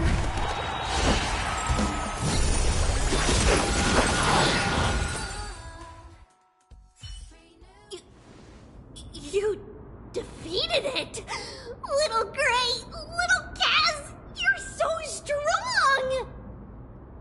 Memmy mem mem. Memmy mem mem. Memmy mem mem. To think the Black Tide has spread this quickly to the Grove despite its remote location. I'm afraid a world where strife has fallen is far more dangerous than we ever imagined. Oh no! Does this mean that Akuma is also in danger? Looking at this mess, it seems the scholars at least succeeded in fending off the first wave of attacks. But at what price?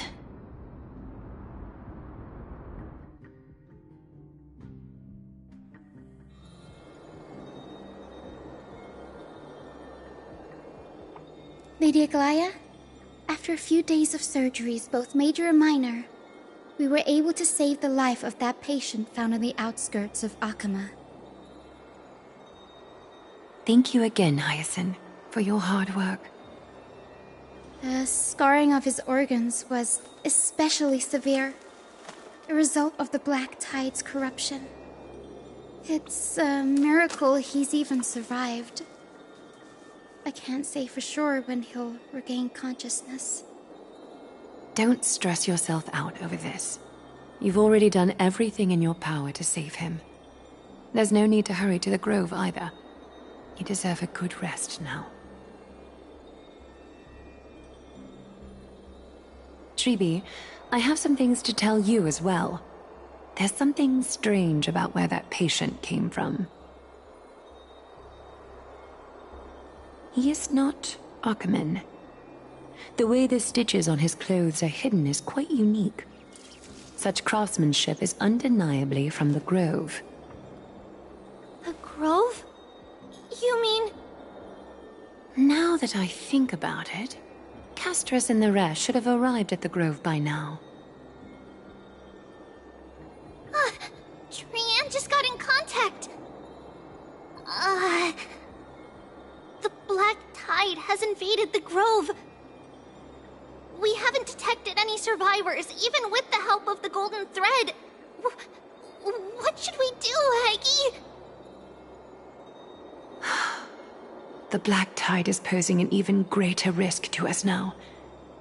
I did not expect the Grove to be the first to be impacted, though. Can they tell where the core flame is right now? We see it. The core flame is still there, but... But what? But they can't say for sure whether the Titan has also been corrupted by the Black Tide. Please let them know that for now, the most pressing task is to identify the core flame and transfer it to a safe place as quickly as possible. We must also search for survivors and find out exactly what happened to the Grove. Oh, and find Anaxa. Unless something went terribly wrong, he should still be alive.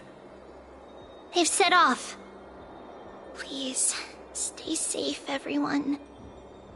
I pray for their safety too. Aggie, how do you know that Anaxa is still alive? I know that man all too well. If that blasphemous performer knew that he was not long for this world, he would most certainly try to seize the core flame and drag the Titan down with him. Is this a joke as well? No, I'm being serious this time. We're facing threats from both within and without Akima. The merciless carnage may have ceased, but Akima's nemesis continues to sharpen their blades even now. They may have even prepared the gallows from which to hang us already. You mean... Even if the divine authority of strife is as yet unclaimed, the Black Tide is advancing more rapidly than I expected. I fear this tragedy is more than a mere natural disaster. Alas, it's too late. The Council will likely take this opportunity to do something... I will try to keep this under wraps for now. But you must also take care and be prepared for anything that may happen. All right. Should I inform Hyacinth about this? Not for now. She must be exhausted after performing surgeries non-stop for so many days. I don't want to overwhelm her with this bad news.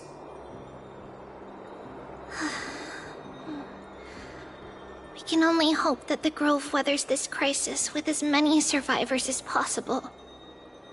That being said, based on the condition of this patient, Treeby, we should prepare for the worst. It's likely he is the only one who managed to escape from the Grove against all odds.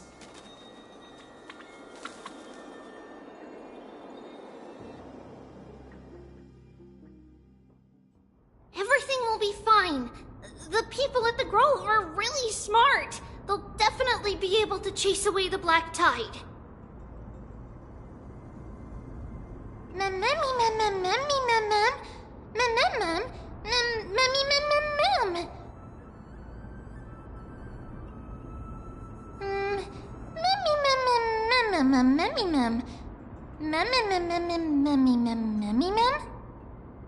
How should I put it? Lady Aglaya doesn't trust Anaxa at all, I'm afraid.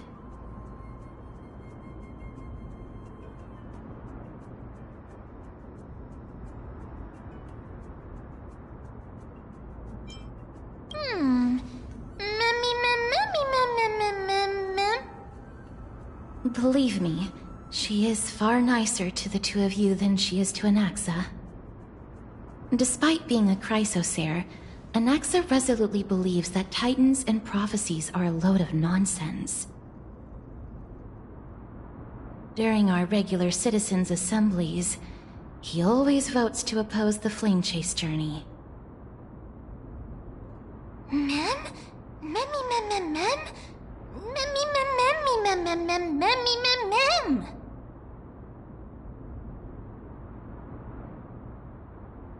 Trian knows the answer to that. Everybody says that Circes, who symbolizes reason, is the most tolerant of novel ideas. Apart from Kefali, they're the Titan who treats us the best.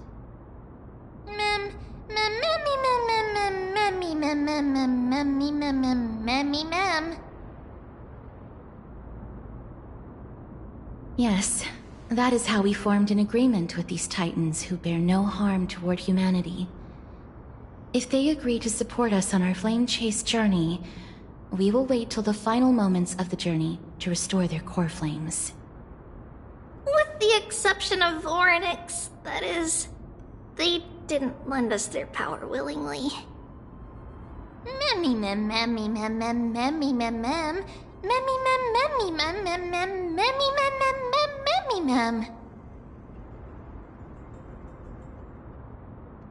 That is true. It's also fortunate that these gods weren't corrupted by the Black Tide and did not descend into madness. Trian believes Circes will be alright. After all, everybody says that the people of the Grove are really smart. So, Little Gray and Little Cass, just leave the task of finding Anatsa and everyone else to Trian. It's easy for Trian to look for people because we can fly. Good idea. In that case, please bring the weft along with you, Lady Trian. The golden thread will be much more effective from up above. Please promise us that you'll take care of yourself. Okie doke. If Trian gets in trouble, we'll look for all of you. In return, if you get in trouble, remember to call for Trian, okay? We'll come right over and open the gate for you. That's the other thing I wish to mention. Do not open the gate unless you have no other choice, Lady Trian. Your body is not in good shape at the moment. Okay. We will keep that in mind. Trian was just trying to help. Of course, we know that. After all, Lady Trian is a demigod, the most powerful among all of us here. Remember all those brave heroes and the tales you've heard. They would always save their strength until the very last moment. That way, they could ensure that nothing went wrong with their plans. Isn't that right? Mm-hmm. In that case, brave Trian shall clear the way for all of you.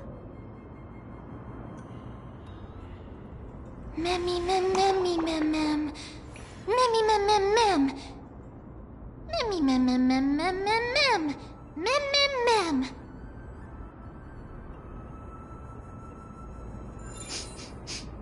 Memmy mem mem mem. So many monsters. Memmy mem mem memmy mem. Memmy mem. Cut away the heart of strife.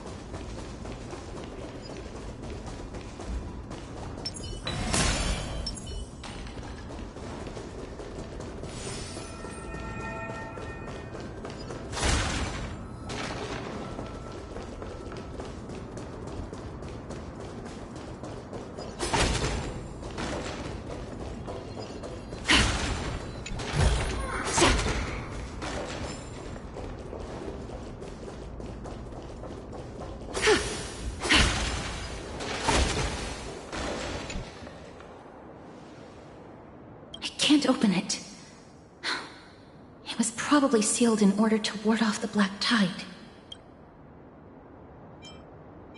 Yes.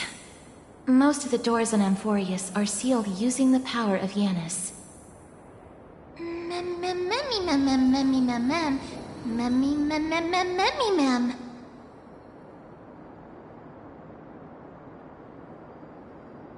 Are you serious? Just a mere door. And your first instinct is to call on the gods? Memmy! Before you try unlocking the door, perhaps you should first find a way to clear the fog that clouds your vision. Memmy! Mem. My name is Anaxagoras, one of the 7 sages of the Grove of Epiphany, and the founder of the New Sporists. Before we go any further, rule number 1. Do not call me Anaxa.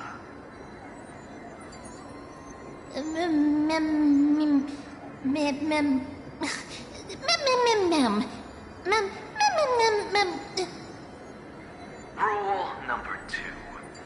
Never interrupt me. Silence is golden.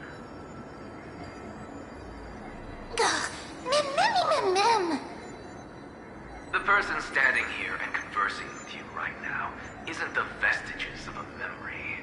Rather, it is the culmination of the greatness of science and the pure, irrefutable, and undeniable exalted truth.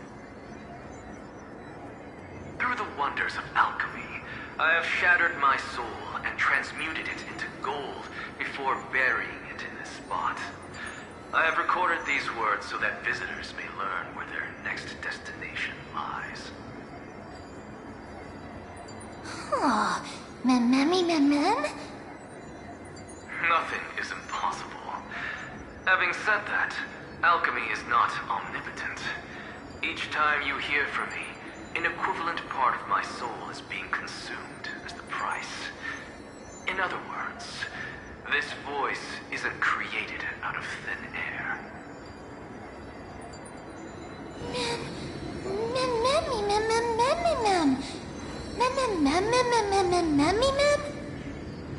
That's because my precise calculations account for every possibility. I also know that you have already discovered the cause of the calamity at the Grove, the Black Tide, and that you mistakenly believe that the scholars have been wiped. But that is where you're wrong. While the Black Tide was still approaching the Grove, the sages found a way to evacuate the vast majority of the scholars. They are heading toward the holy city of Akama as we speak. Only a small fraction of the scholars stayed behind with me to defend the Grove. If all goes well, Cersei's core flame will reach Akama before long. But since you have accessed this message, something unforeseen must have occurred. For now, you should continue onward to the Luminary Throne, where you may retrieve the core flame. And our mortal remains. And now, the objective is complete. That is all.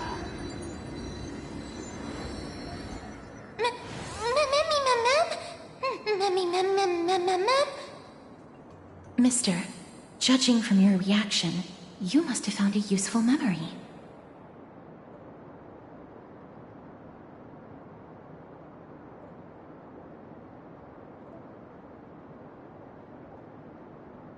Professor Anaxa? That's a lot to digest at once. I'm sorry. Please give me some time.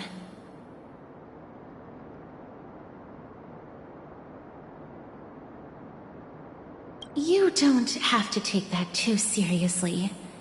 For some reason, he's especially particular about his full name.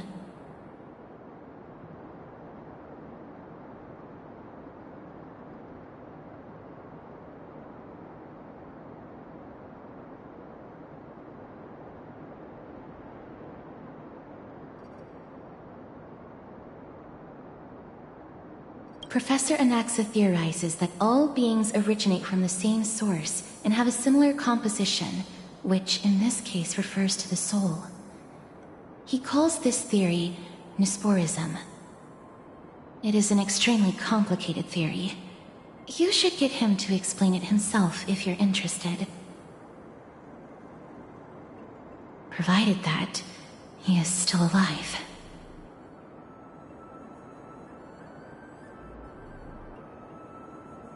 Yes, that seems like the only good news so far.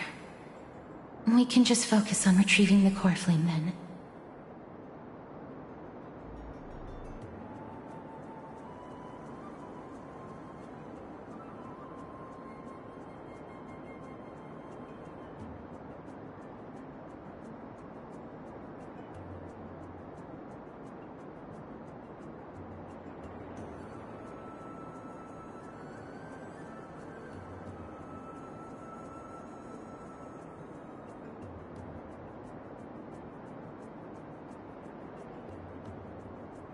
I do not wish to consider this possibility. Perhaps they were just unable to transfer the core flame, but managed to escape.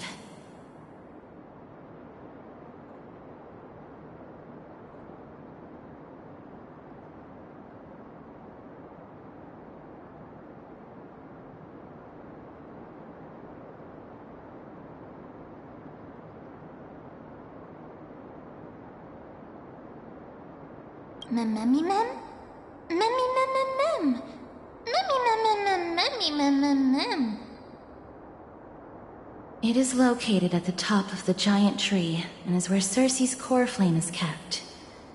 According to Anaxa, the core flame should still be there. But making our way there won't be as simple as the professor made it sound.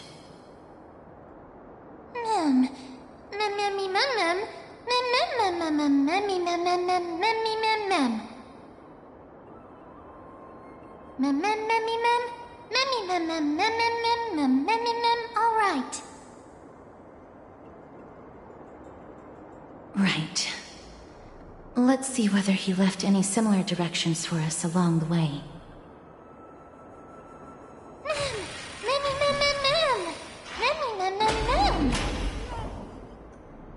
Alchemy is truly incredible.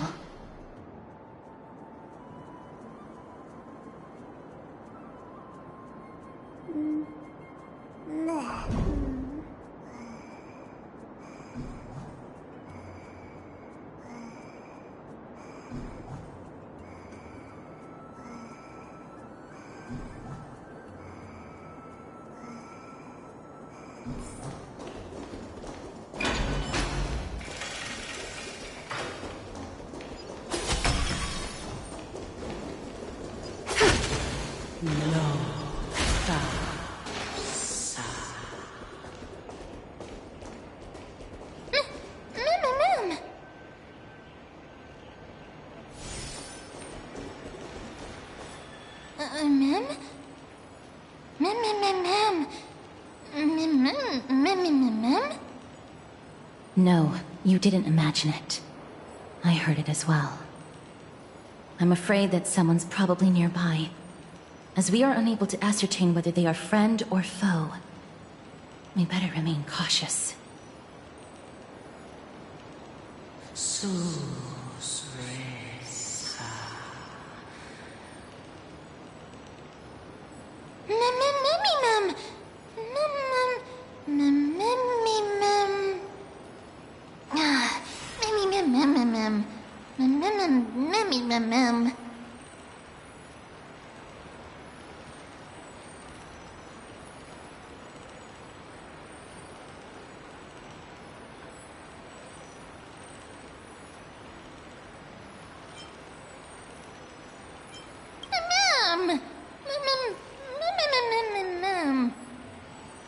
Found it. The voice is coming from over there.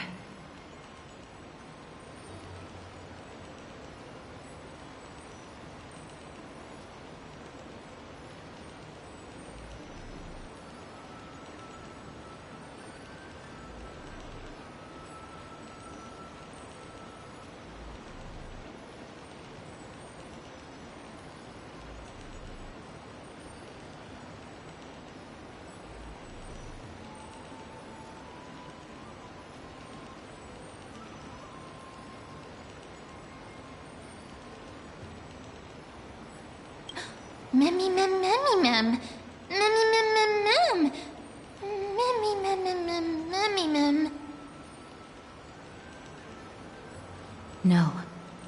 It seems to be coming from somewhere even further that way.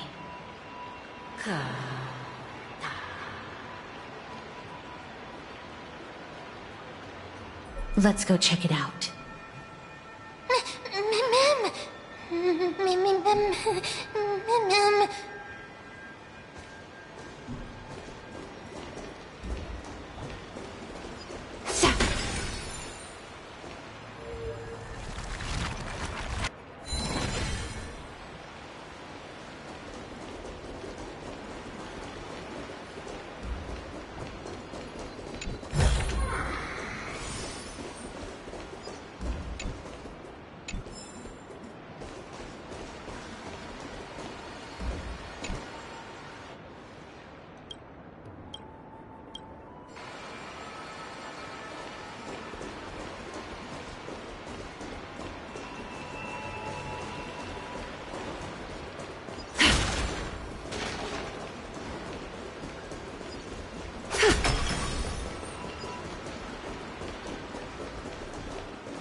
Regardless of what you do, a stone won't be able to speak.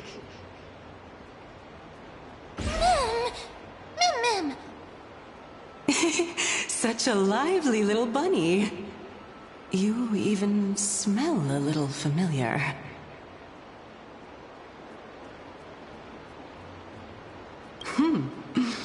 What a smooth-talking child. I'll accept your praise. Who are you? Keep your distance and identify yourself. Otherwise, you'll face the consequences. The scent of Thanatos. I recognize you. Idonia's renowned goddess of death. Since you are aware, stop provoking the authority of death. Answer my question. Baring your fangs at me. How cute. Just call me Calypso.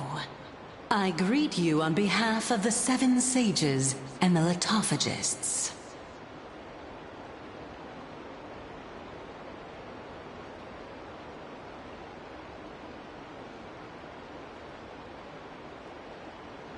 Of course not.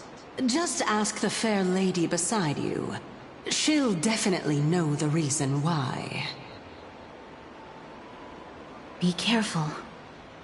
Even if the head of the Litophagists has never shown their true identity before, you shouldn't trust this person so easily. The Weft could not detect her presence just now. That would be out of the ordinary if she were truly a phantom body. But if she is someone who has passed on, I should be able to tell. Let me test her. Do you mind if I join your private conversation?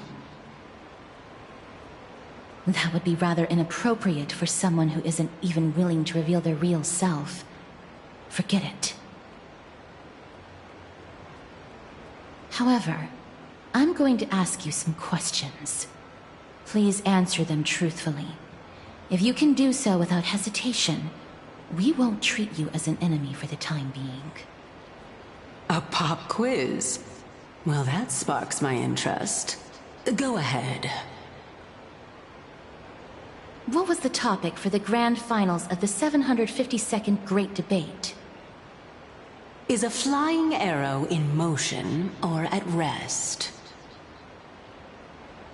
Who was your representative? Medea. She went up against Phynon of the New Sporists. Who won? Nobody won because the 752nd Great Debate never took place. What I just mentioned happened during the previous debate. Phynon emerged victorious and obtained his 10th consecutive debate wreath. Also, to alleviate your worries, I shall provide you with a piece of information that's more valuable than the Great Debate. Anaxa the New Sporist is still alive. I saved him, and he is now recuperating at the Luminary Throne. So, are you satisfied with my answers?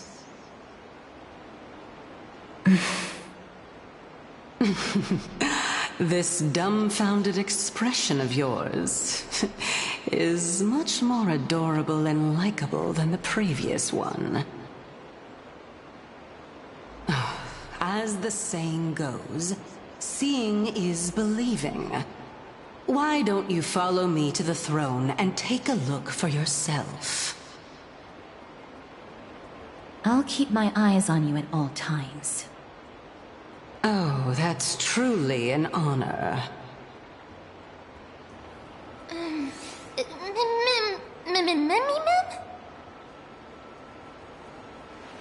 As long as we can get the water wheel turning, we'll be able to use it to ascend.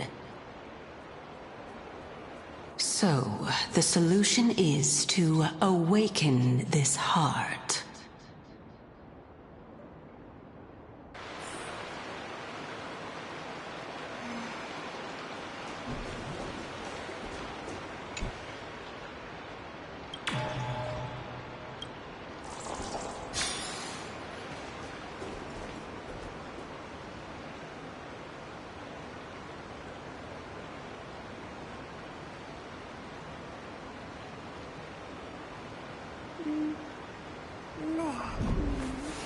Reshape fate and weave a new beginning.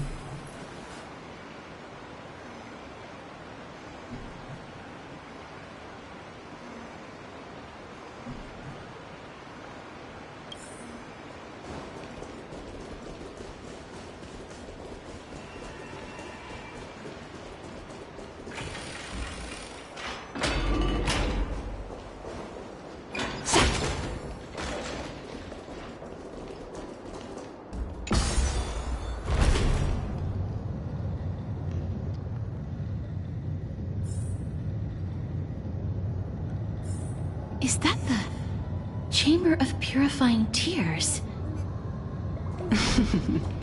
You have a good memory. Why exactly did you bring us here?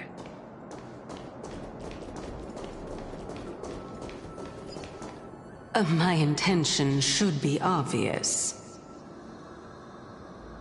See that shallow pond over there? Water lilies grow there.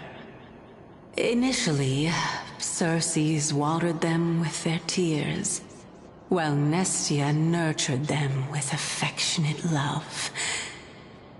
They are a token of the eternal companionship between the two gods.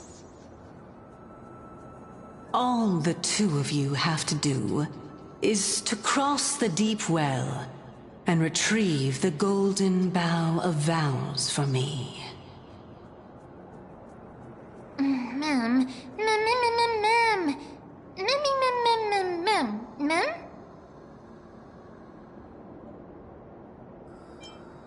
Indeed. Could it be that you actually do not know how to proceed? We can retrieve it, but I advise you not to waste your time on any schemes. Oh my. I'm helping you to eliminate your worries and obstacles, and yet I receive nothing in return? Besides, the bow is essential for awakening the heart and drawing water out of the source. If you can't find it this time, we can just remain trapped here for the rest of eternity.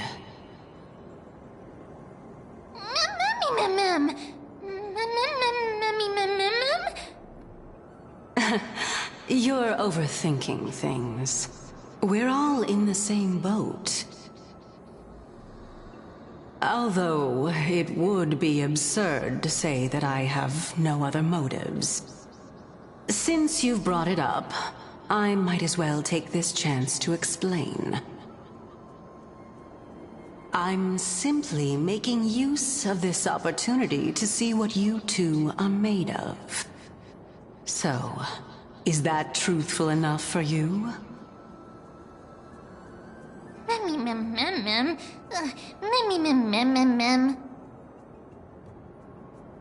Now is not the time for me to elaborate further. So, please proceed.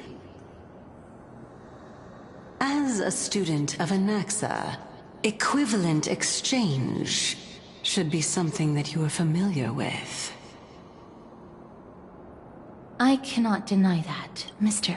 Since our interests are aligned right now, it's better for us to do as she says. Besides, she knows about my past.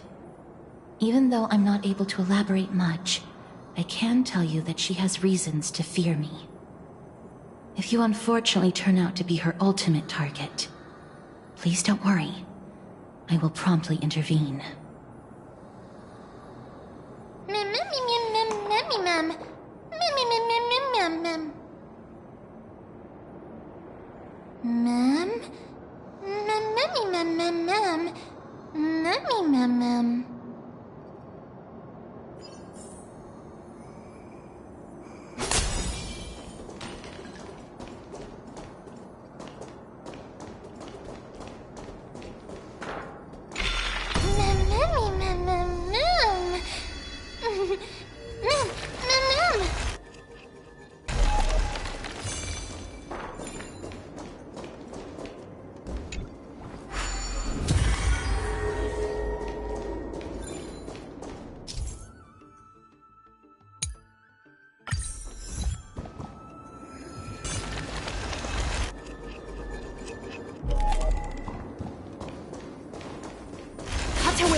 Thus our fates become one. So fragile, like a wisp of silk. All lies shall be revealed.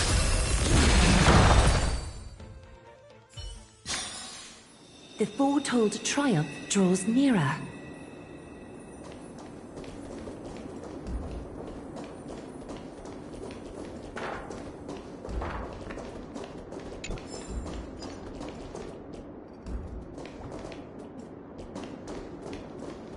Cut away the heart of strife.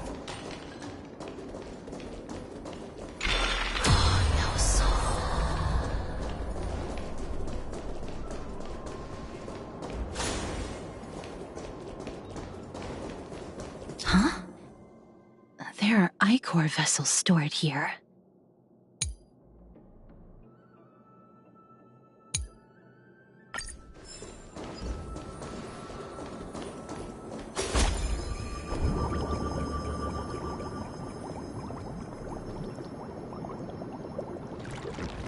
Ma'am.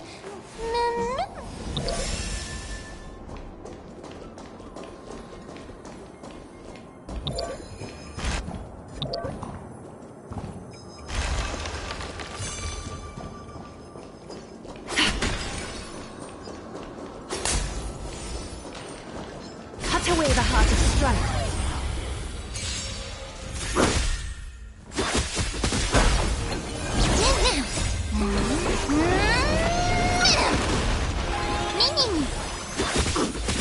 Resonate all together. It's on me. Bust. Or maybe I'll take it all. Watch your head.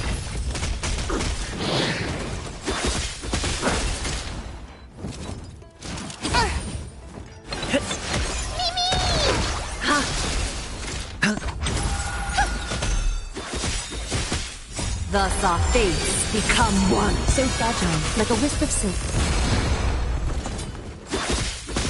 All lies shall be revealed. Spend freely.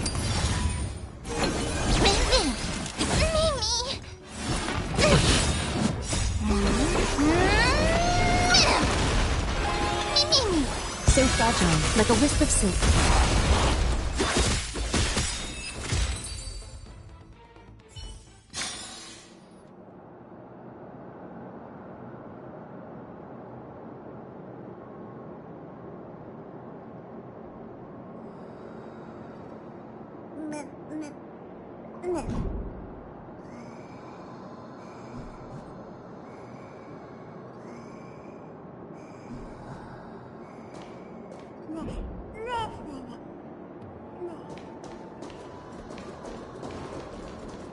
Cut away the heart of strife. Star's Echo.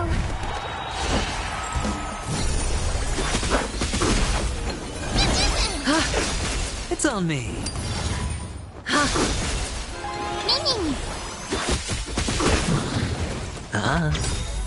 Bust. Or maybe I'll take it all.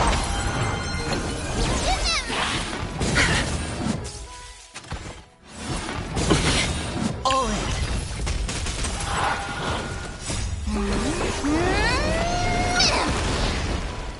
Resonate all together. Thus our fates become one. All lies shall be revealed.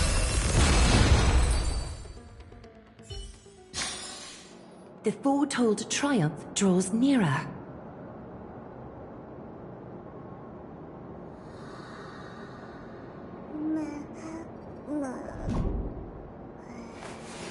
Reshape fate and weave a new beginning.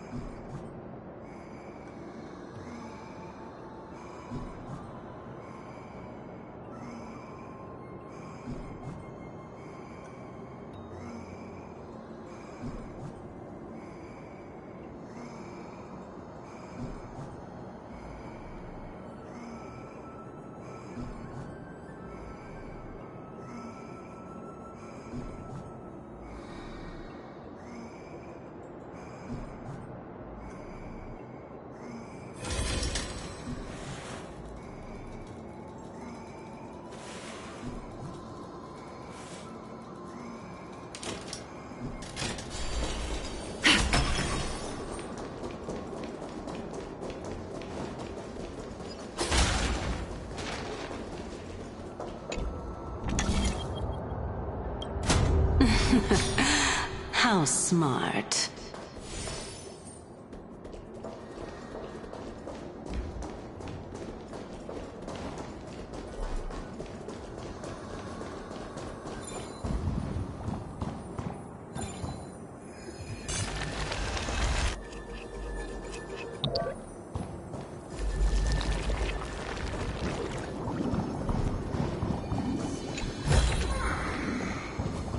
Let's hope that this is not a trap set by her.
An abundant fragrance, worthy of recognition.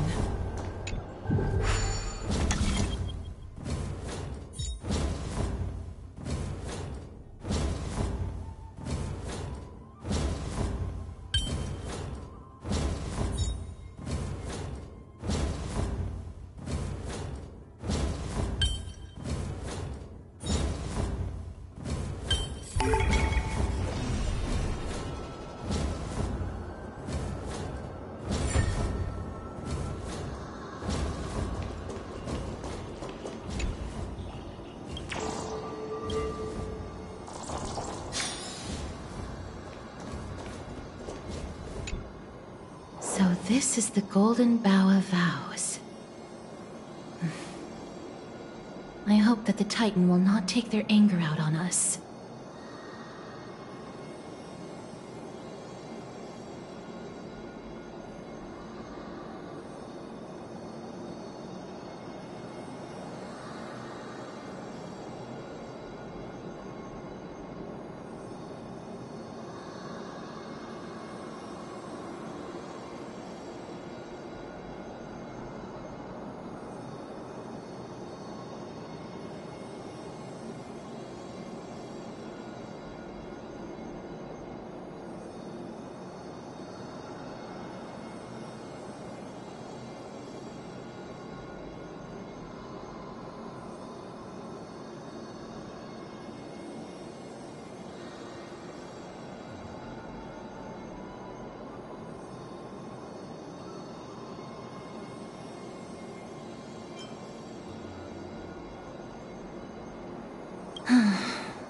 If only they could interfere in the affairs of the Titans. So lustrous and beautiful. It's even more magnificent than before. Mem Cal. Memmy mem mem. Memmy mem mem. Memmy mem. Understood. My apologies, Pink Bunny. Memmy bunny mem? Memmy mem mem.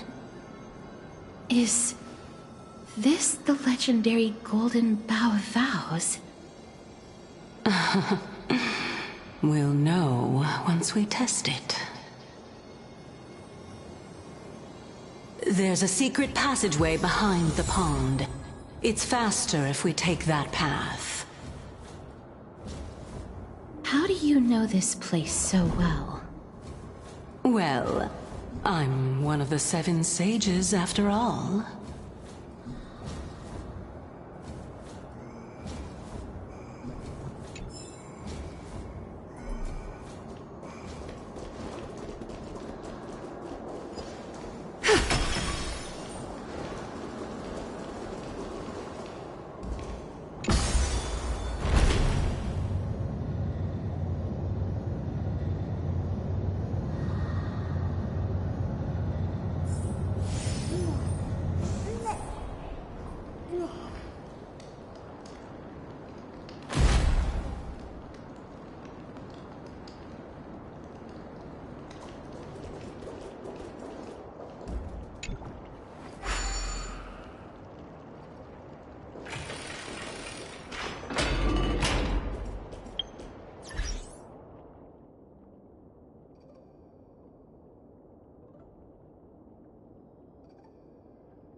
we're here.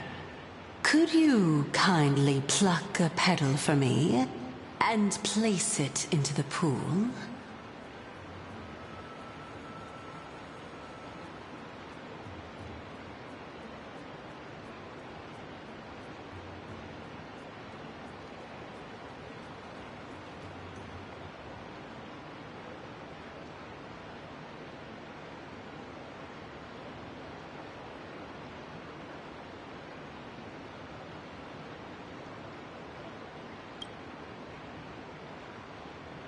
Now, can our little goddess perform that again? Huh? That being the oath of Nestia's priests. Right. Got it. O Nestia, with the weft as my vow, I beseech you, entwine my body with your golden thread and affection. Ma'am! Mammy, let up!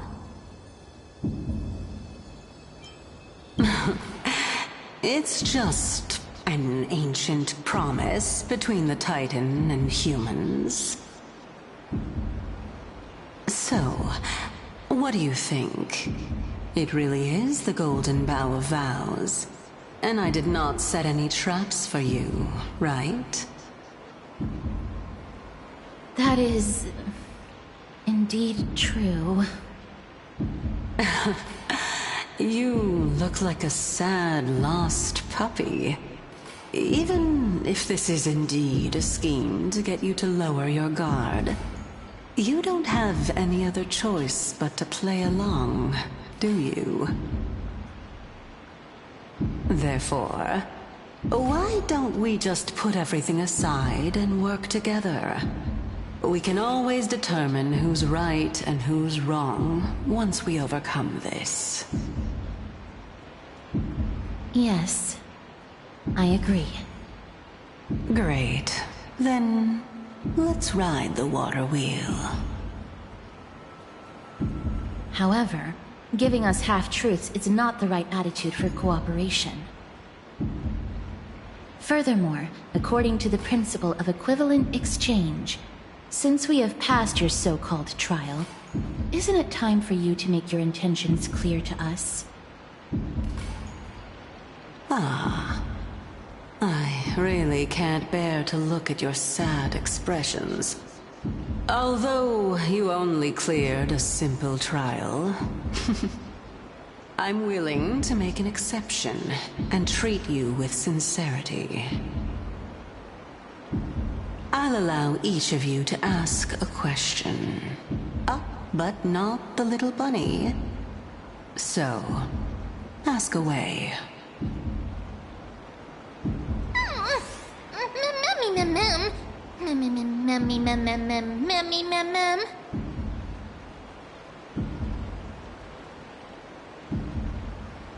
Well, in that case, mister, please go ahead.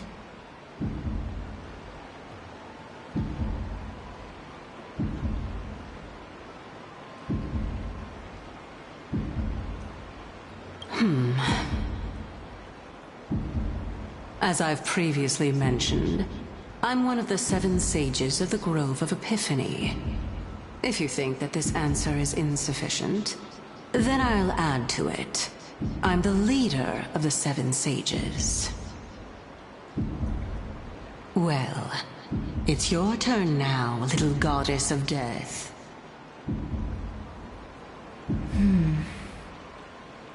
My question is, was your previous answer the whole truth and nothing but the truth? There's no point in making this unnecessarily complicated. That applies to you as well. However, we do not harbor any hostility. We merely want to avoid any potential harm to us.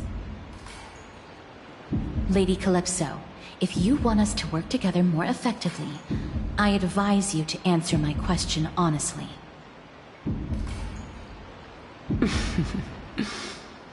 All right. I was completely truthful in my response just now. I have not deceived you. nor will I. With all due respect, omitting facts can also be considered deceit. Is that so? Regardless, I still stand by my previous response. Then please lead the way. After all, facts speak for themselves.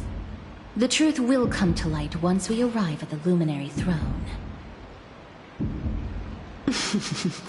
All right.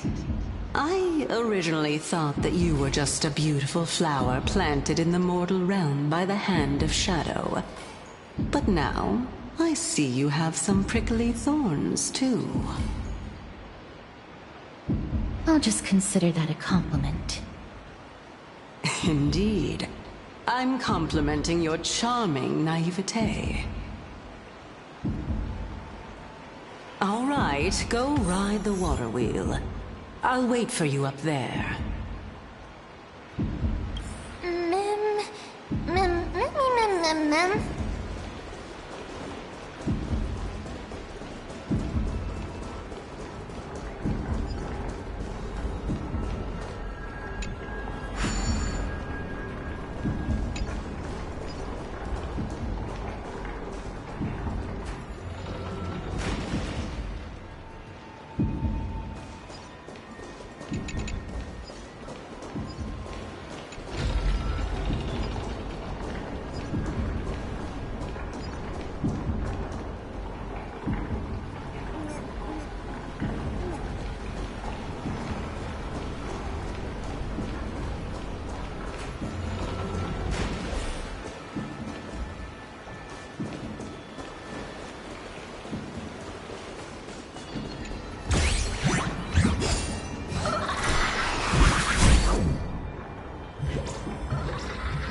Speaking of which, don't you also have a red-haired companion? Mem. mem. Not too much. It's just that I seem to hear the sound of a bee buzzing around. Lady, your metaphors are not worthy of praise at all.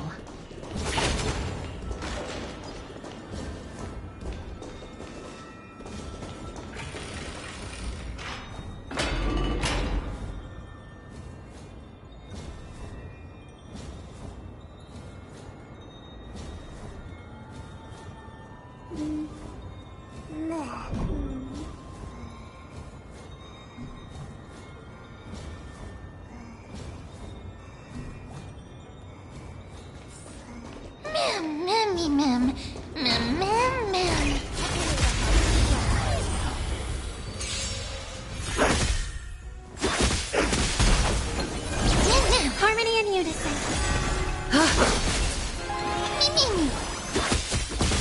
It's on me.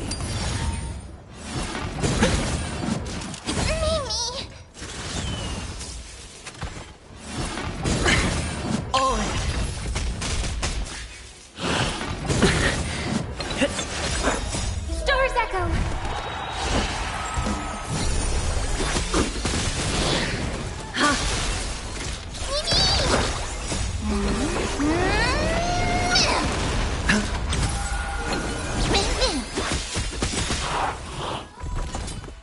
Thus our fates become one. So fragile, like a wisp of silk. All lives will be revealed.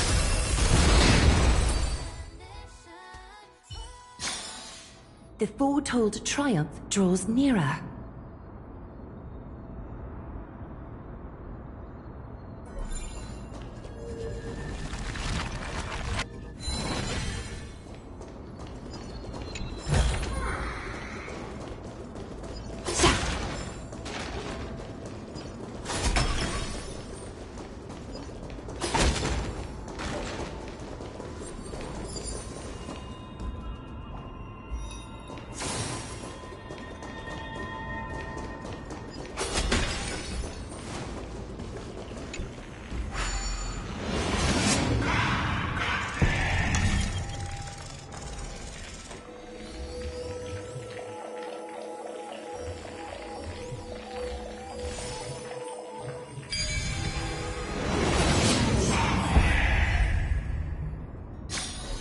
Intricate weaving.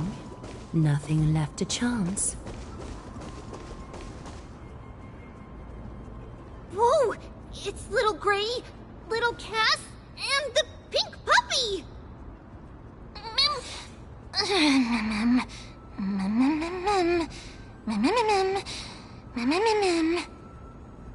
Lady Trianne, are you all right? Were you hurt? No, Trianne flew high up into the air so the monsters couldn't reach us.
Oh, also, the spindle that Aggie gave us is so powerful that Trian seems to have found Nax.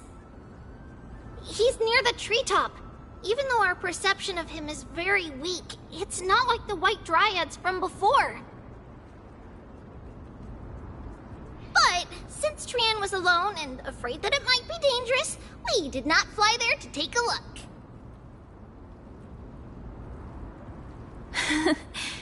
It seems like Lady Trian did not forget our promise. Anaxa is indeed still alive, and he's at the Luminary Throne right now.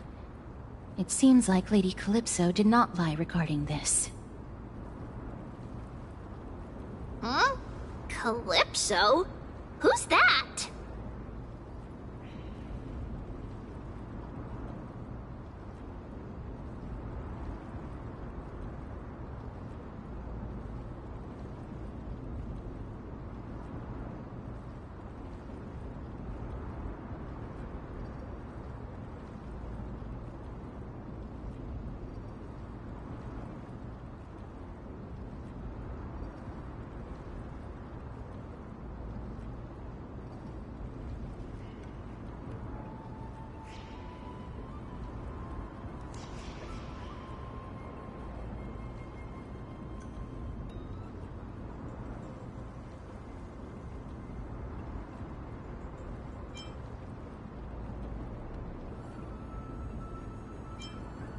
Oh, so you found a survivor!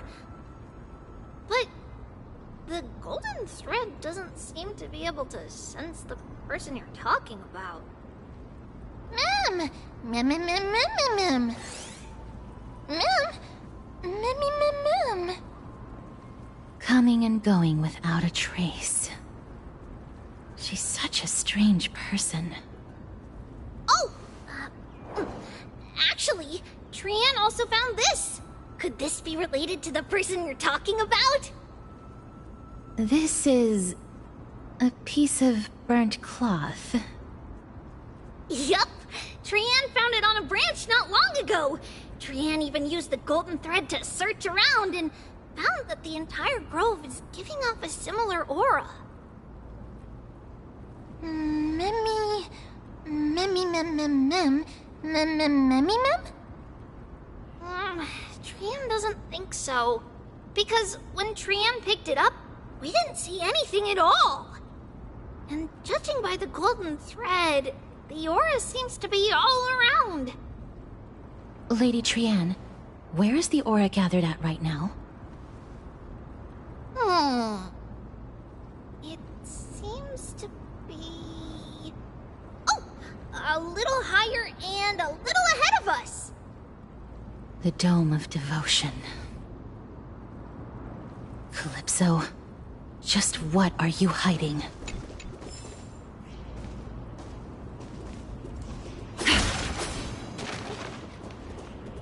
Cut away the heart of strife.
time for resolution. Meaning. Spend freely. Bust. Or maybe I'll take it all! Watch your head.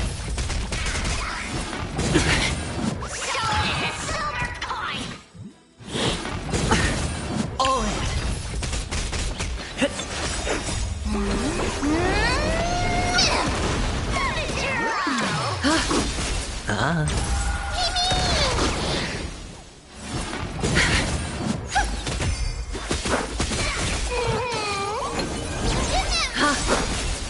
Thus our fates become one. So fragile, like a wisp of silk.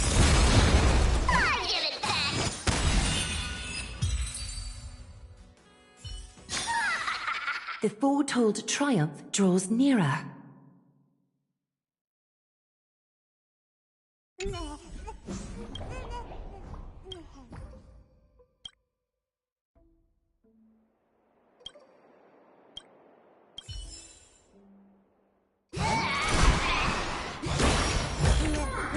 An abundant fragrance, worthy of recognition.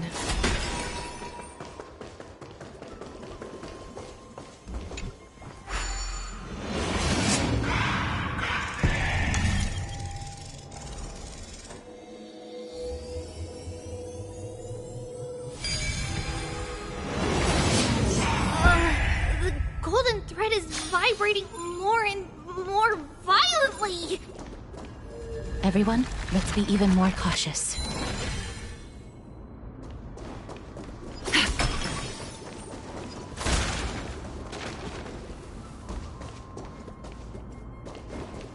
Cut away the heart of strife. Star's Echo.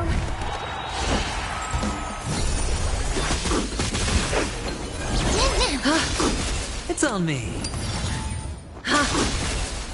Meaning.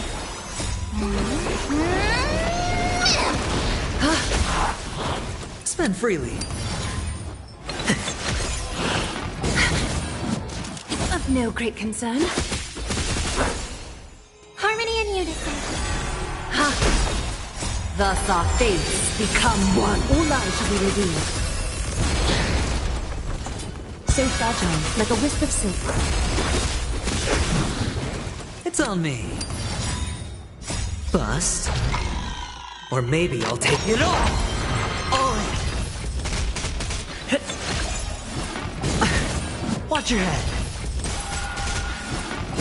It's okay, it's okay. Star's Echo. Meaning. All lives shall be revealed.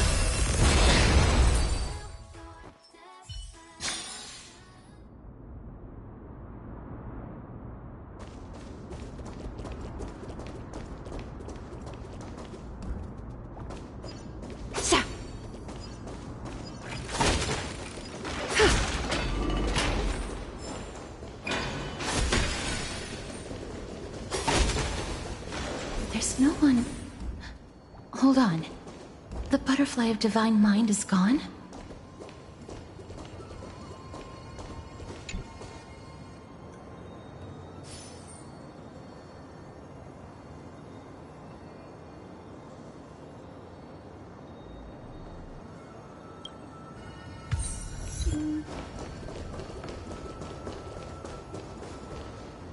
That can't be. Was it for fending off the black tide? Or perhaps... What exactly is this butterfly of divine mind? Is it a very powerful guardian monster? No. How should I put it? It's considered a safeguard for the Titan's core flame. This butterfly is created from Nestia's remaining divine mind and bears the responsibility of guarding the core flame. Legend has it that someone can only pass the trial of the butterfly by proving they possess pure and unselfish love within their heart. Only then can they awaken the great tree to open up the path to meet Cersei's. But how are we going to prove it? Mem mem mem mem mem mem mem mem mem mem mem mem. Sorry, but even I don't know how. After all, this is a secret among secrets that only a select few in the entire grove, and even Amphorius, know. Rather than worry about this, Lady Trianne, did the golden thread react to anything around here? No. That unknown thing seems to be even farther ahead and higher up.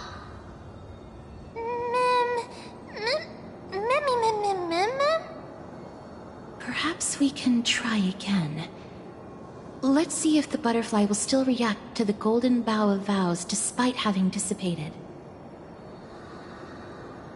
If it's indeed the token mentioned in the legends, there should be a reaction.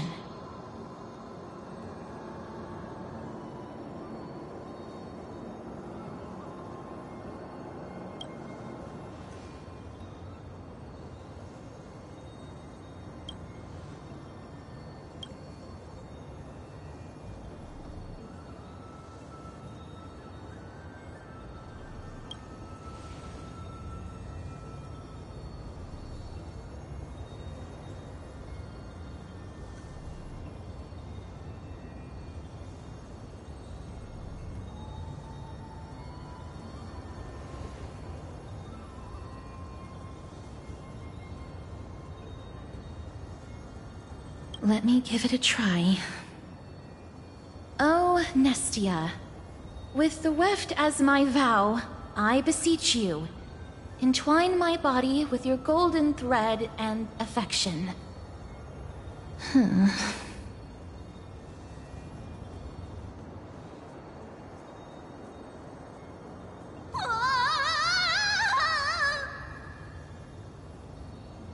Lady Trianne, and even Mem? Where have they disappeared to? Little Gray, Little Cass, look over here, quick!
voice seems to be coming from the Star Chase atrium.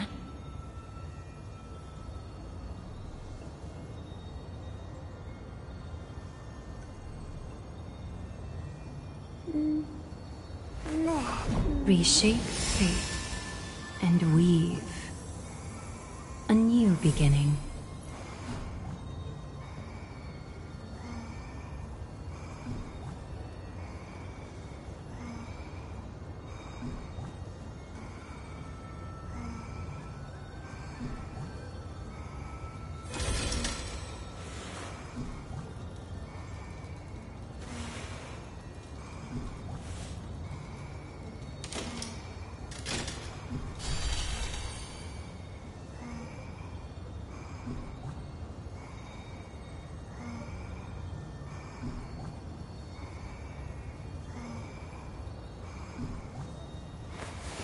Reshape fate and weave a new beginning.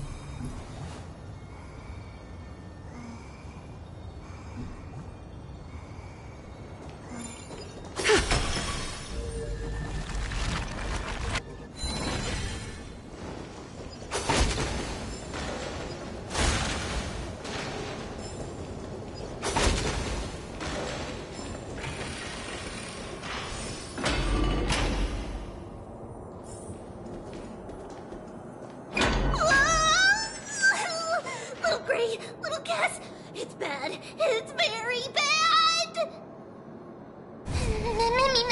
I'm fine.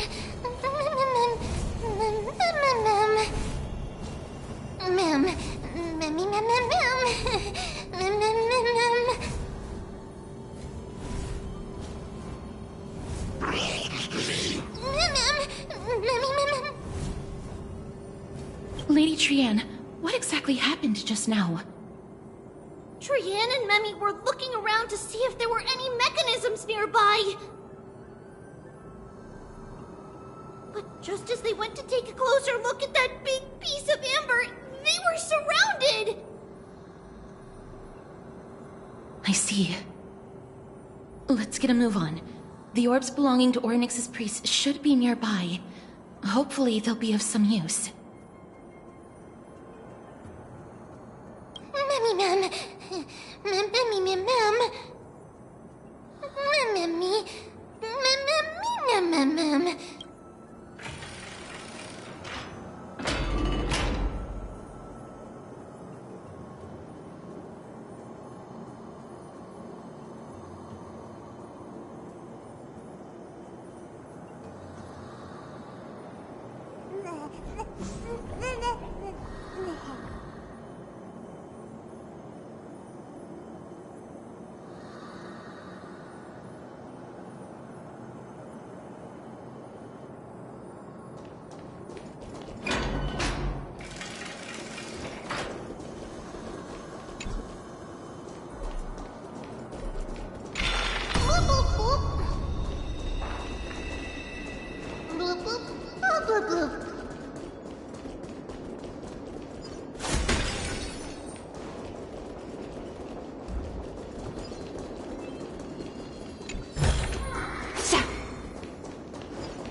Cut away the heart of strife.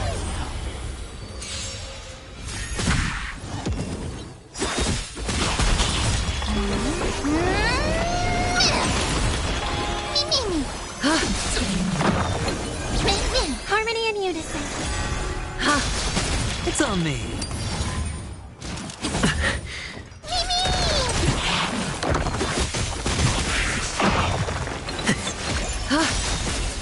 Thus our fates become one. So fragile, like a wisp of silk.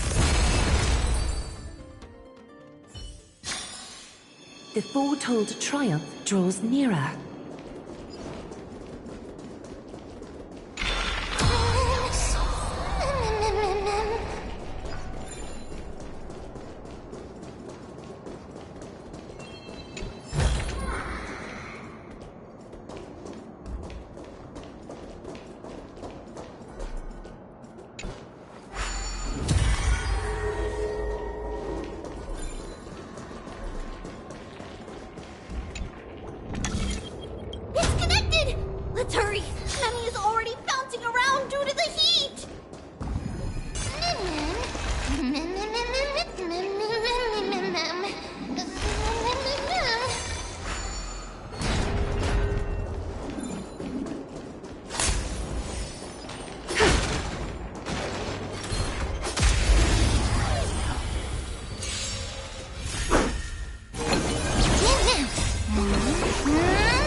to dance? Ha! Resonate all together. Spend freely. No great concern. All in.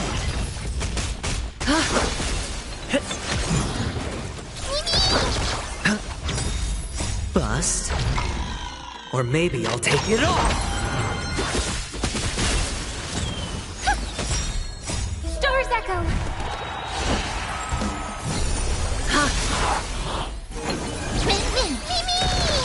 It's on me.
Intricate weaving.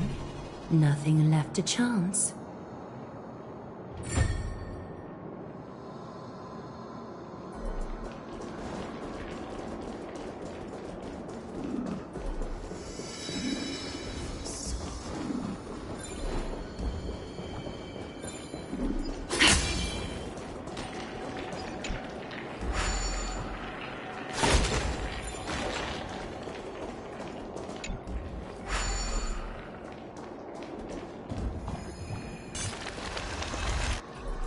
Oh no, I'm starting to smell something. Mem, mem, mem, mem. Memmy, mem, memmy, mem. Memmy, mem, mem. Memmy, mem, mem, memmy, mem, mem, mem, memmy, mem.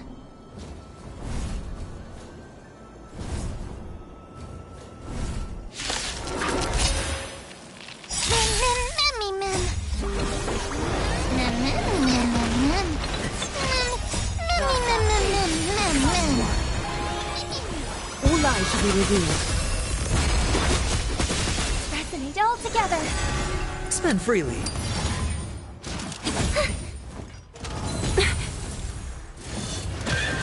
So fragile, like a wisp of silk.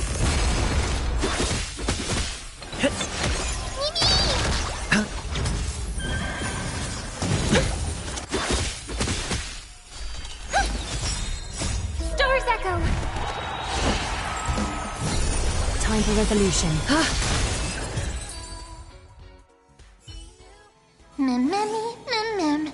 Memmy, mem, mem, mem. Memmy, mem, mem, mem. Memmy, mem, easy. Mem, mem, memmy, mem.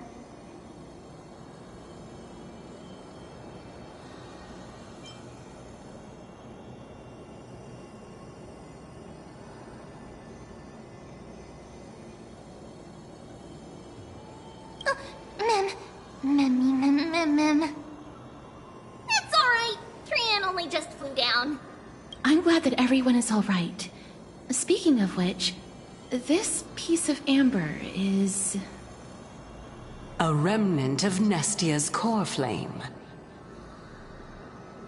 To get to the throne at the treetop, gather the embers before you with the golden bough of vows, and present it to the divine butterfly. Whoa, where did you come from?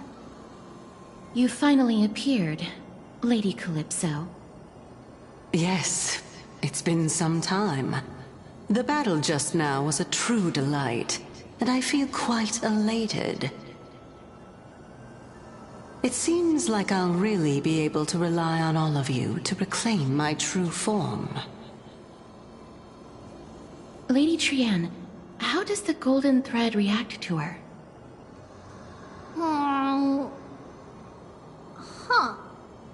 There's no reaction at all. Obviously.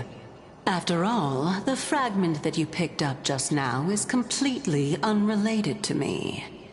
All right. Just do as I say. If you're able to pass the trial, I will tell you everything truthfully. Another trial. Mem. But we have to go to the treetop to find Nax anyway, right? I've got a hunch. Come, let's collect the embers and go confront her.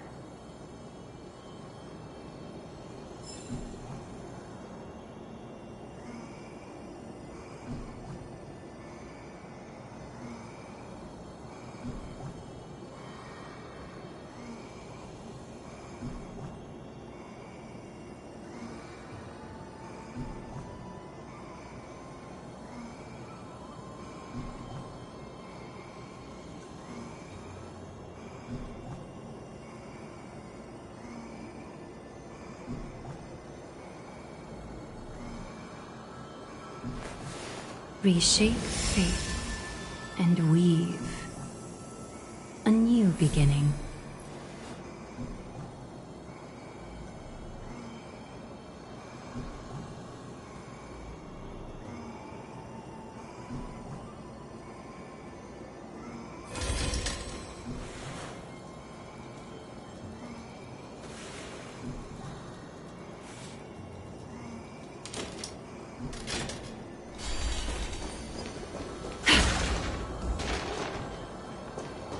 According to Calypso, we just have to gather the embers before us with the golden bough of vows.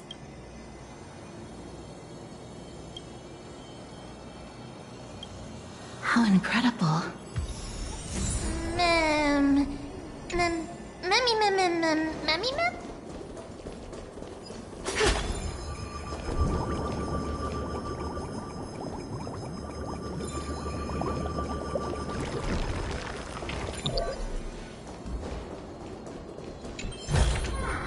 A gentle texture and a fine craftsmanship.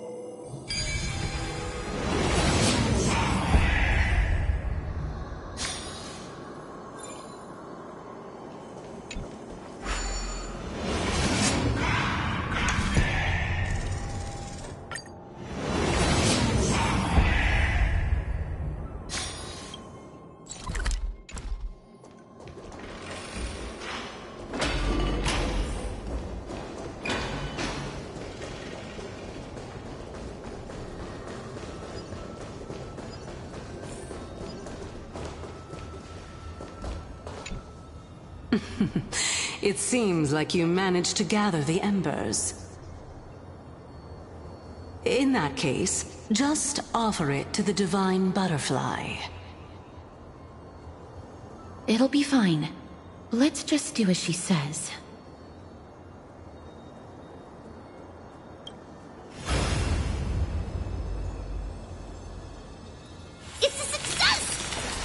disappeared. All of you have indeed passed the trial.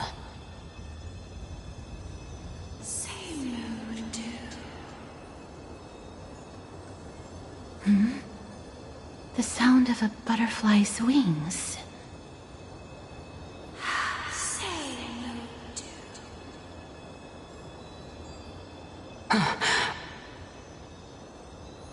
I'll be back shortly.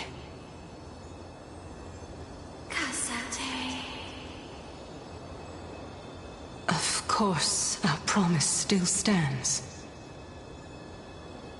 But now, it's time for me to sacrifice myself.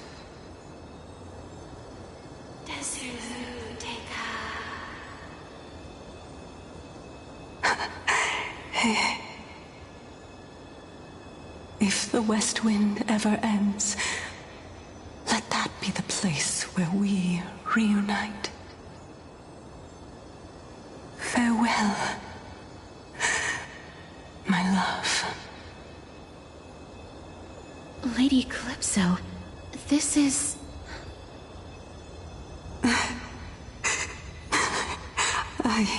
It's nothing much. Thank you so much for your help.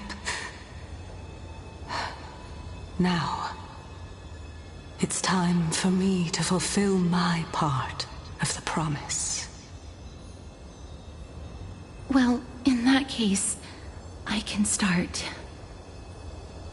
You're actually Cersei's, right?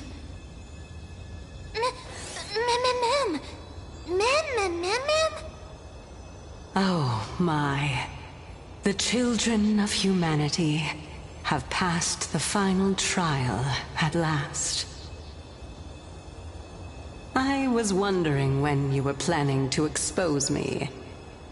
How did you know? The riddle-like trials, your distrustful yet sincere character, referring to Nestia as your love, and... The head of the Litophagus is actually called Medea, and not Calypso. Since you knew from the start that I was not who I said I was, why did you wait until now to expose me? Because I did not believe that Cersei's would walk this world in a human form. I was also afraid that the Titans were under the control of the Black Tide, and would do us harm. Also, to make a claim, one must have evidence. This is the precious knowledge that I acquired during my time at the Grove. Excellent. To think we were able to gain a new chance at life in the midst of death. Fate truly is a mysterious thing. Well, shouldn't you also tell us why you went through all the trouble of setting up these riddles? Oh, the reason's quite simple. I needed your help, and just like how you were wary of me, I had to ensure that you were not villains who were trying to get their hands on the core flame. I also had to ascertain that you were capable of dealing with the threat at hand. Is this threat related to the Black Tide? Indeed. And it's even more related to that lost item from before. Its owner is a quiet and paranoid hunter who seems to have been reborn from the Black Tide and is attacking along with it. As I could not do anything about him, I split my body up and escaped to avoid harm. I bided my time for a chance to seek assistance. Unfortunately, this was not a sustainable long-term plan. What you mean is that you hid your own core flame? Indeed. I split it into 3. I hid one within the Golden Bough of Vows. and sealed another in the amber, along with Nestia's remaining embers. As for the last one, it's currently in Anaxa's body, which is in dire need of repair. What? Do you mean that you're using such a method? After all, the scholars of the Grove have always been willing to lay down their lives to defend my core flame. As a respected god, it would be too embarrassing if I were to do nothing and simply watch the children of humanity give up their lives for me. Especially that heretic named Anaxa. He did not even hesitate to tear his soul apart and use it to perform a miracle. He trapped all the creations of the Black Tide within the Grove, so that they would not be able to harm others. His way of thinking was so out of the ordinary that I felt it would be a waste for him to meet his demise in the Black Tide. And so, I decided to save his life. Of course, this also meant that I was able to conceal myself and remain hidden. Well, that's also an equivalent exchange, right? Mem! Mem, mem, mem! Mem, memmy, mem, mem, memmy, mem, mem! Mem, memmy, mem, mem, mem!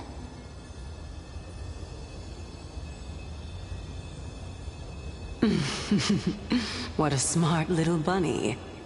This way, I'll be able to regain my true form, and you will be able to bring the core flame and your teacher back to Akama. We'll also take down the black-robed swordmaster at the throne, together in one go. But, Circes, aren't you the reason, Titan? Even if I do not have the authority of strife, I'm still a god. I just need you to buy me some time against the warrior's blade. Once the core flame is reformed, I'll be able to show my hand.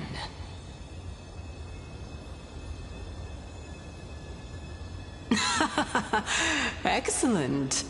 Then just continue climbing to reach my throne. Turn the golden bough of vows into firewood to reignite the core flame of reason.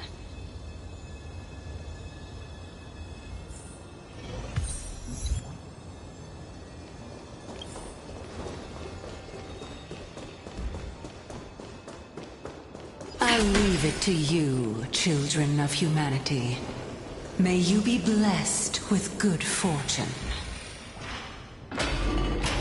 It seems like a fierce battle will be inevitable.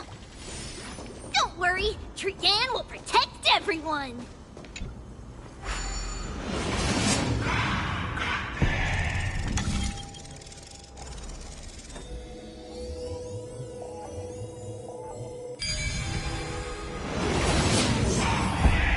Ahead lies the luminary and also the bat. Memmy, what?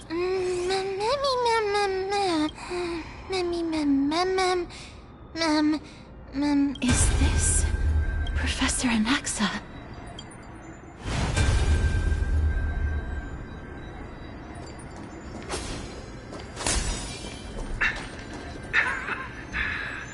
My eyes can no longer see. No matter. All I have to do is to place this body at the core of the array. For the sake of Emphorius.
Cersei's was right.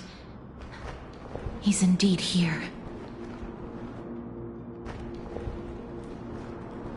Who is this black-robed guy? Mem, mem, mem, mem, mem, mem, mem. Mem, mem, mem, mem, mem, mem. Mem, mem, mem, mem, mem, mem, mem. Mem, mem, mem, mem, me, mem.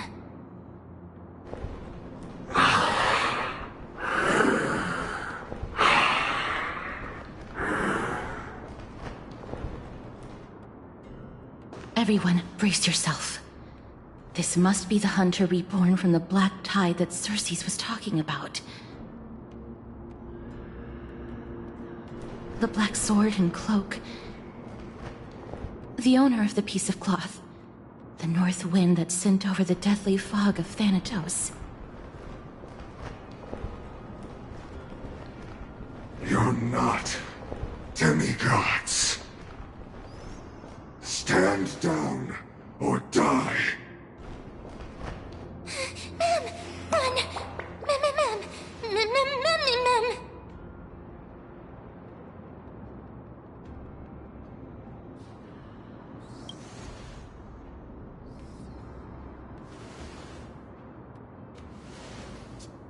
Trian will also protect everyone! Trian is brave!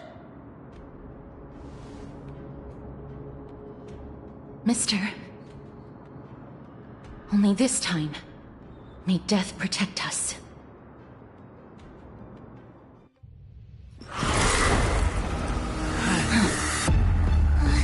Be careful. One slash. Two slashes.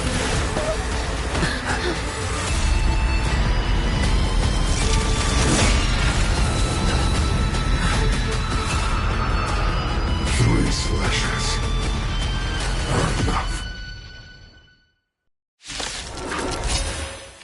Who exactly are you?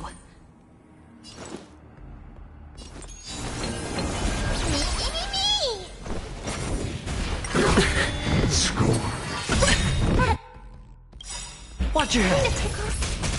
The dice have been cast. Bust. Or maybe I'll take it all. Me. A little honesty would do us good. Catidons?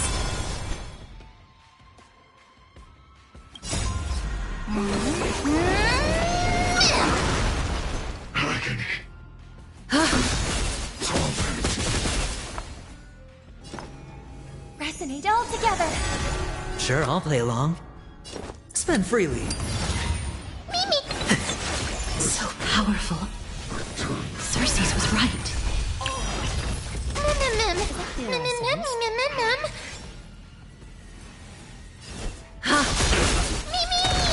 Hedge your bets.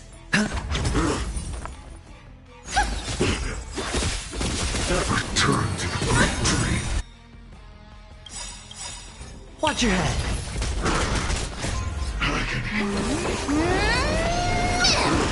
Countless threads. Thus our fates become one. Offer your soul. Not good. Be reduced to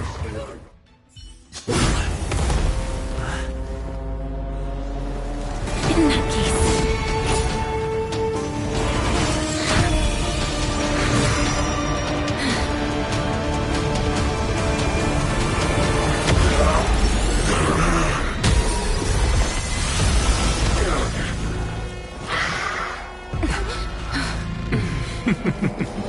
Can't be killed in a single blow. You are indeed no ordinary human.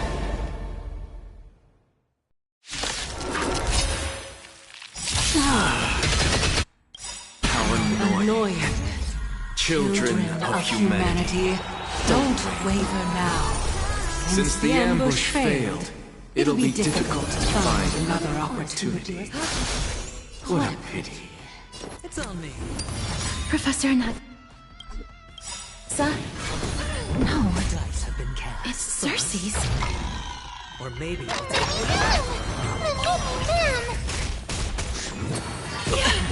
Watch your head. Mimi! Mimi! Time for resolution.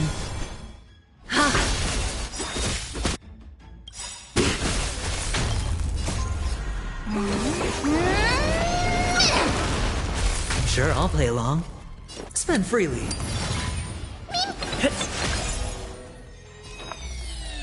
Harmony and unison. It's okay. It's okay. I'm about to be overwhelmed. Fighting is so much more tiring than thinking. This one returned to the great dream. Countless threads. Thus our fates become one. The dice have been cast. Bust. Or maybe I'll take it all. Watch your head. Right. Doors echo. No more time. So fragile, like a wisp of silk. That was tough. I'm truly exhausted.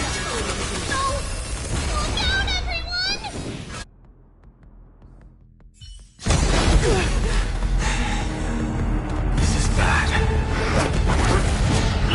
Century Gate, open!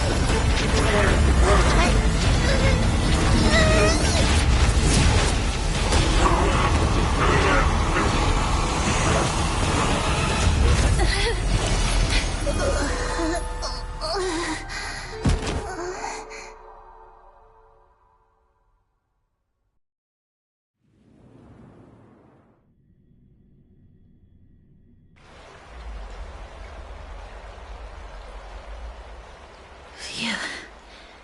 That was a close call. Thank goodness that we returned to Akama unharmed.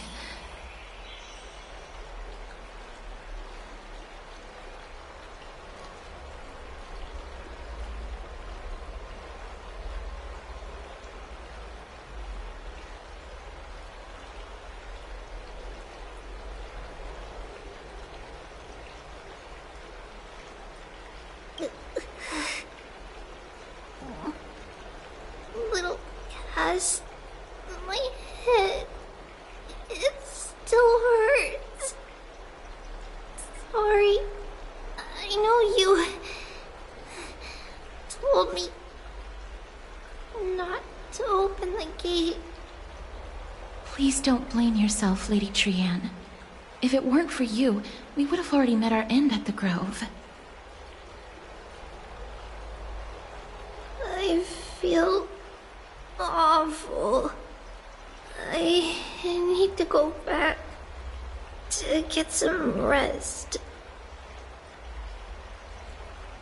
Lady Trianne, you haven't been well since you woke up. Are you sure you can make it back on your own? All this noise and commotion. Akama hasn't changed a bit, has it? Are you Professor Anaxa? There's no need for doubt. The Titan no longer speaks. It is I, Anaxagoras of the Newsporists. Indeed.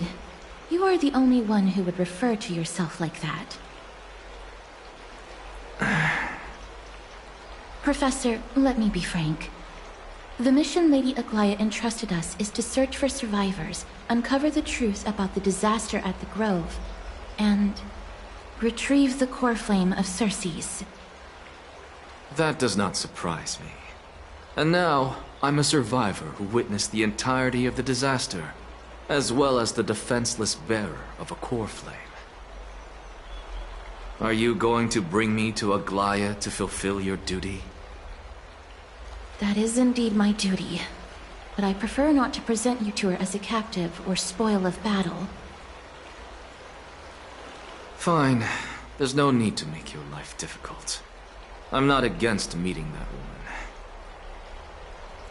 But I have some things to take care of first. The families of some of my fellow Grove Scholars live in the Holy City. Before we meet Aglaya, I want to visit them. Because Lady Aglaya will probably be against it. Let me guess. That woman will not only prevent me from visiting the families of the deceased, but will also suppress any information about the Grove. She's always been that cold-hearted. My fellows at the Grove gave their lives defending the Core Flame and fighting the Black Tide alongside me. Their families deserve to know the truth. You intend to do it without her knowledge? Do you really think that woman would treat me well, even if I behaved and proved my loyalty? I wouldn't mind seeing a bit more anger on her face. Are you going to stop me, Castorus? I will accompany you, but please understand that Lady Aglaya has her own considerations. You truly have the makings of a fine scholar, putting yourself in other people's shoes like that. Let's go. I won't go overboard. So, after all these years, you and Lady Aglaya are still...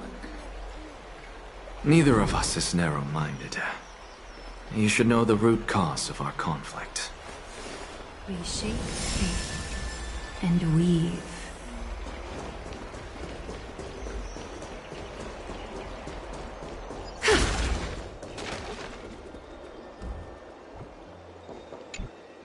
Hello.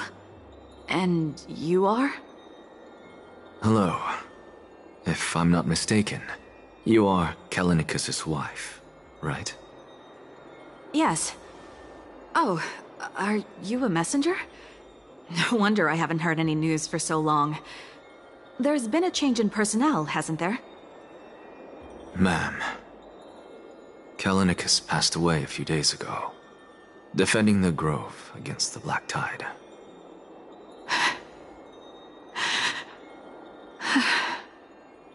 So... did he manage to defend the Grove? Huh? Yes. He managed to protect Cersei's core flame, at the cost of his life. I see.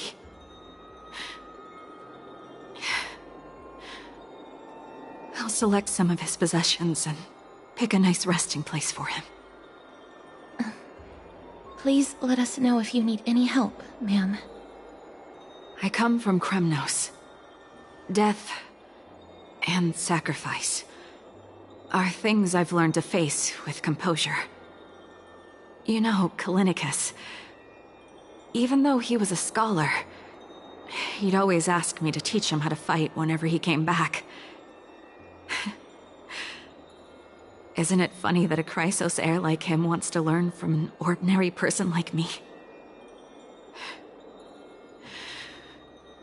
I've been prepared for this for a long time. In times like these, any ordinary goodbye might just turn out to be a final farewell. I'm really sorry. There's nothing to be sorry for.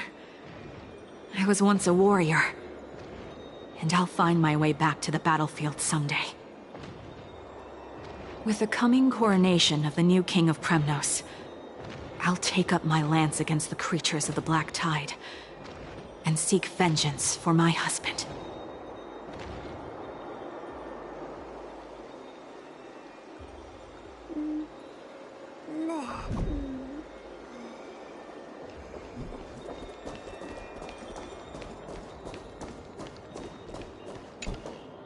Oh, hello, young ones. Is there anything I can help you with? Are you the father of Keinani and Artakama? Ah, yes. Did my daughters cause trouble at school again? Alas, forgive this old brain of mine. Both of my daughters graduated long ago, and they are now scholars at the Grove. As I get older, memories from years past tend to blend together. What's the matter, young one? Why so quiet? Did my daughters really get into some trouble? If they refuse to apologize, just let me know. Their old dad can still talk some sense into them. What should we do? I really can't tell him. Mr. Fabio, the Black Tide took Kenani and Artakama. What? They fought until their last breath against the Black Tide to defend the Grove.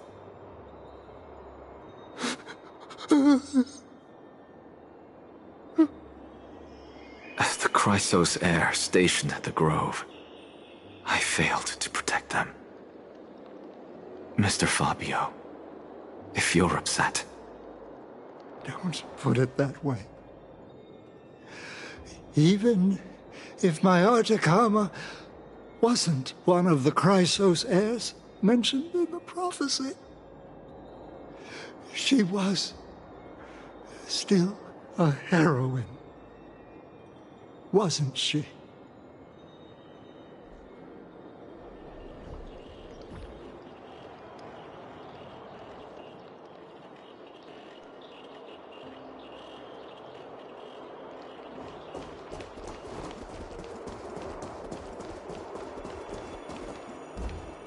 What's Dad talking about? What's wrong? I'm busy. There's a lot going on in the city, and I've got my hands full. Mister, we're sorry to bother you, but... Wait, Lady Castors, did Lady Aglaya send you because of some mistake I made at work? Keep your cool, Titus. I'm Anaxagoras from the Grove of Epiphany, and a colleague of your father, Old Titus. A few days ago, your father passed away. Wait, what? My old man died?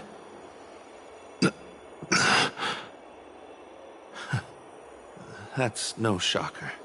At his age, he was due for the River of Souls any time.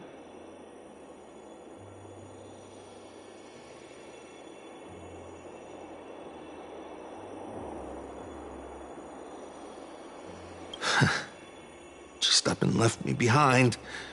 That old man. I've been telling him for ages to stay in the Holy City and enjoy his retirement. But no, he just had to go off to that grove and mess around with those scholars. Still wouldn't budge after all those arguments. That stubborn old thing. I already got him a retirement home and was waiting for him to come around. All my effort is wasted now, and he didn't even give me a chance to say goodbye. That bull-headed old man, stubborn as a mule.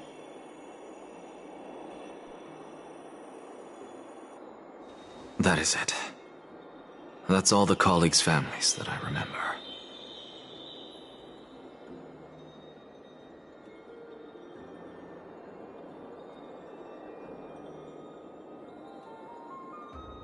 Good work, Mister.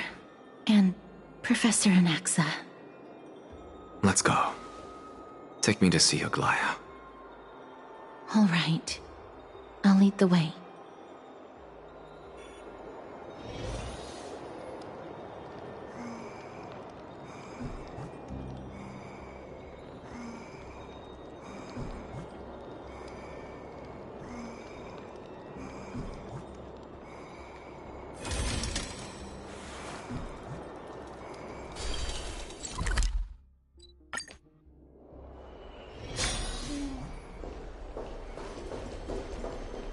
Miss Castoris, my lord, you're back.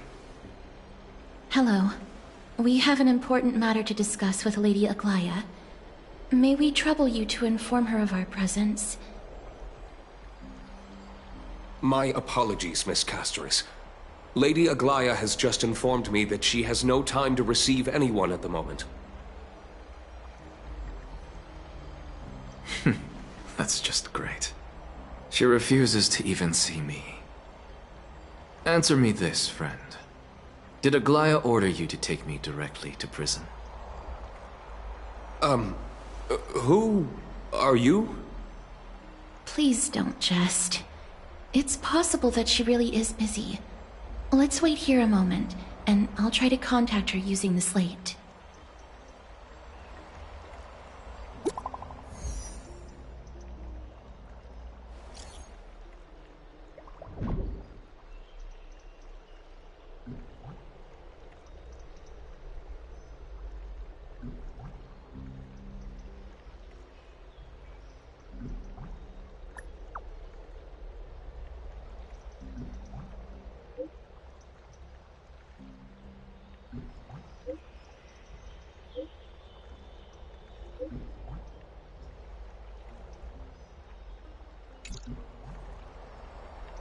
It's fortunate we don't have to confront that woman while I'm hauling around this sick body.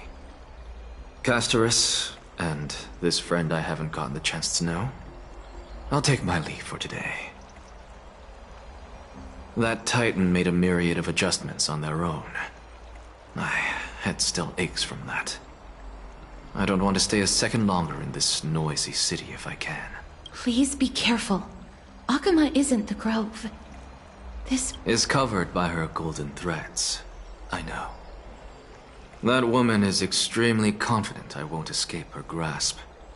Don't worry. As I said before, I'll mind my behavior. Mister, so many unexpected things happened on our journey to the Grove. We truly had no intention of putting you in danger, let alone face the Black Tide head-on.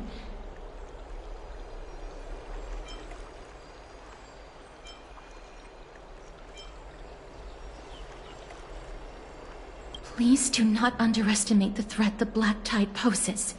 The Black Tide is not just an enemy of Akuma, but all of Amphorius.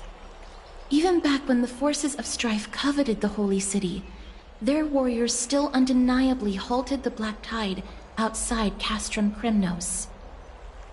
Nigador's core flame now sits vacant, and the Black Tide has returned. The Grove is an academic city with the best understanding of the Black Tide. It shouldn't have fallen so easily, and yet it was taken overnight, leaving the city in blood and tears, haunted by the spirits of departed heroes.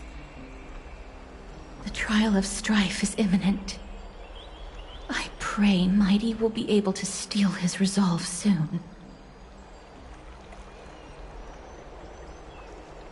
Lady Trebe once traveled across thousands of cities in Amphorius to repel the Black Tide. But even they have no recollection of this powerful enemy in all their journeys. Perhaps the fall of strife has triggered even more terrifying events in unseen places. As for me, I detected a strong stench of death from that entity. But it wasn't because it had a connection with Thanatos.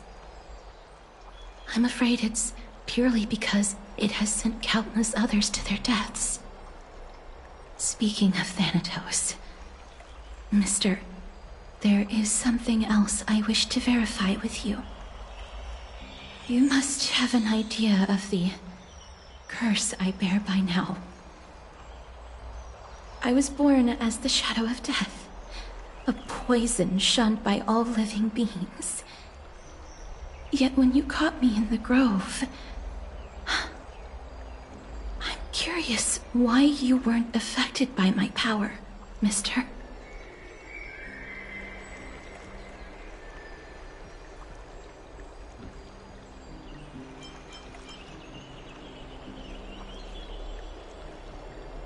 My apologies for the abrupt question. For all my life, I've always wondered, what is my connection to death?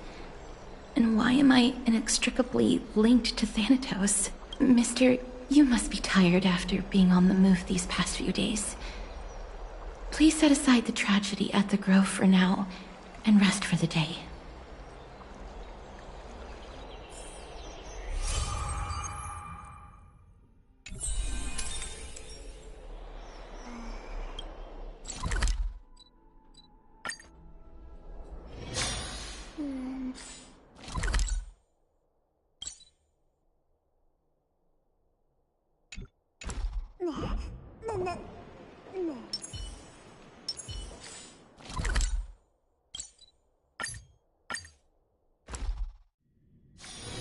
Should you have a moment, take some time for a bath.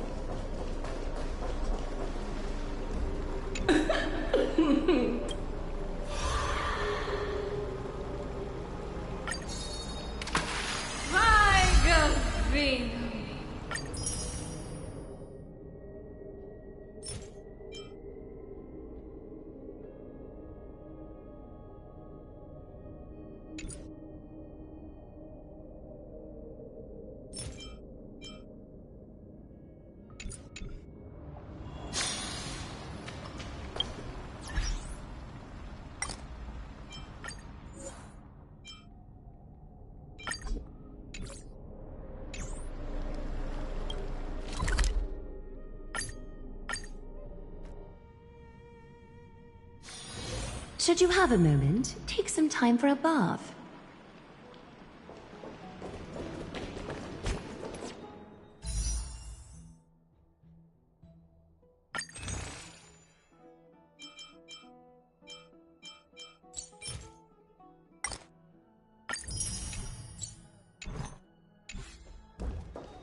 I'd love to go in and take a look.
Trian?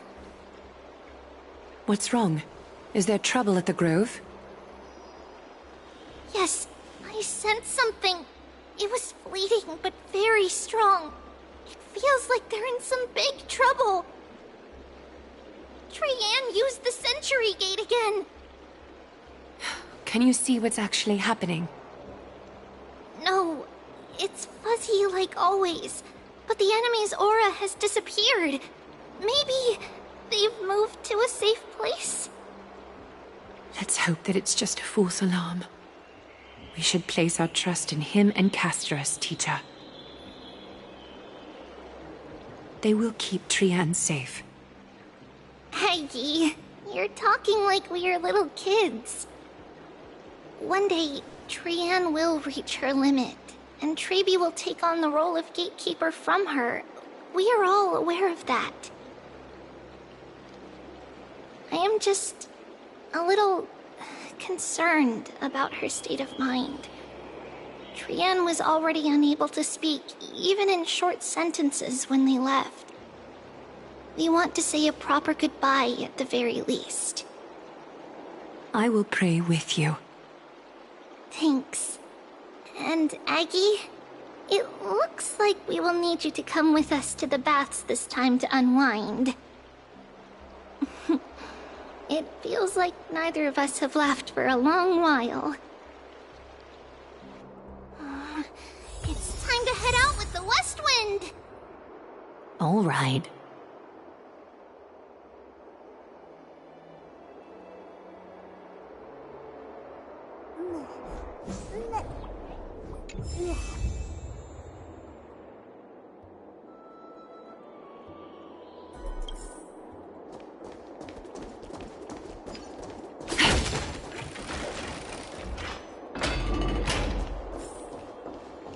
Here's really hot and heavy.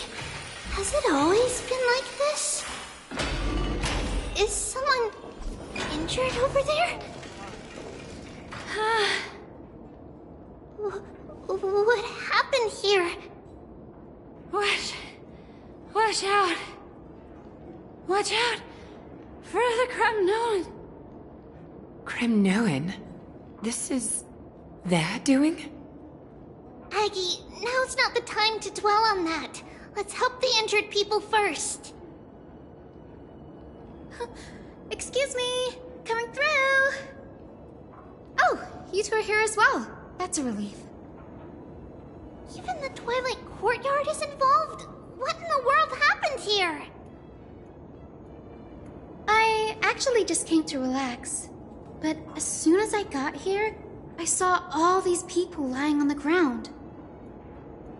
I've examined them, and they don't seem to be seriously ill.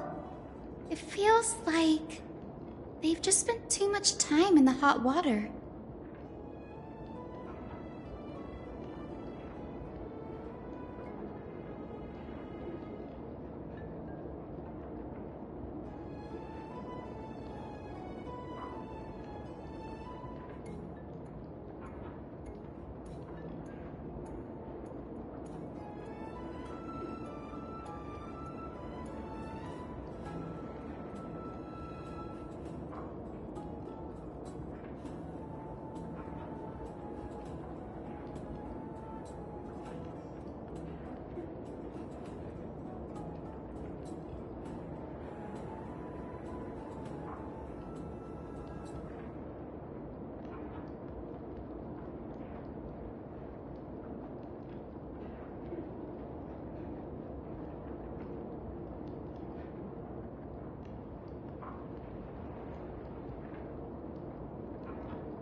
Multiple individuals fainting simultaneously from the hot pool steam? Where is the manager of the baths? He disappeared, and no one knows where he's gone to. Some people have been saying that the Kremnoans are behind this. Lady Aglaya, what do you think about this? Let these people rest. The two of you, please come with me. Have you thought of something, Aggie? Yes. While their intentions elude me, it's time to bring this farce to a close. This is really bad. I heard it's the Kremnoan.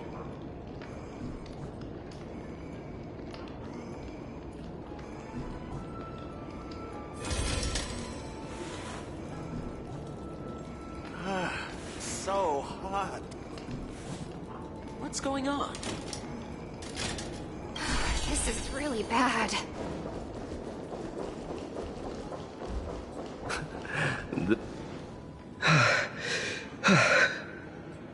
Snowy! Even Snowy! The culprit... The culprit is Mightimos. Oh. Dee! What did you do to everybody? It's just another duel where I claimed victory. Duel? As I expected. On the surface, these two are the mightiest warriors in the Holy City, but they're still impulsive youths at heart. Speak up, Mighty. Tell us exactly what kind of foolishness you and Finan indulged in this time.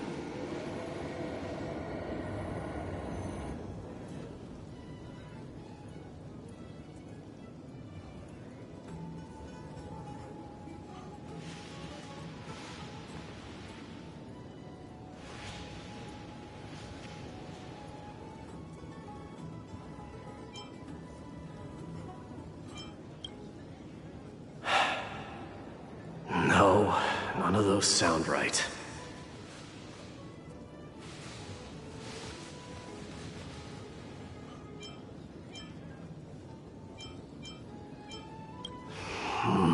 Forget it.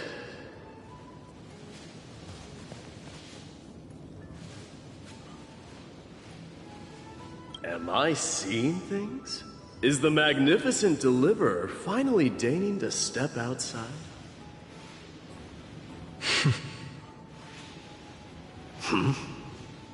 What kind of response is that? Nothing. I was just imitating your usual response. I don't feel anything special from you. Have you passed the demigod trial? The ritual hasn't reopened yet. In case you forgot, it hasn't been that long since I pulled you out of the trial. I didn't forget. Then, you're welcome. In twilight's last gleam, Makima stands bold. Her walls sturdy, tales untold.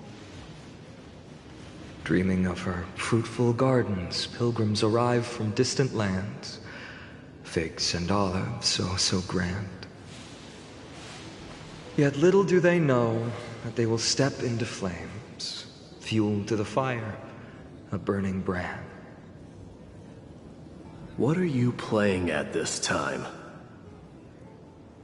I just felt like reciting a few lines of poetry.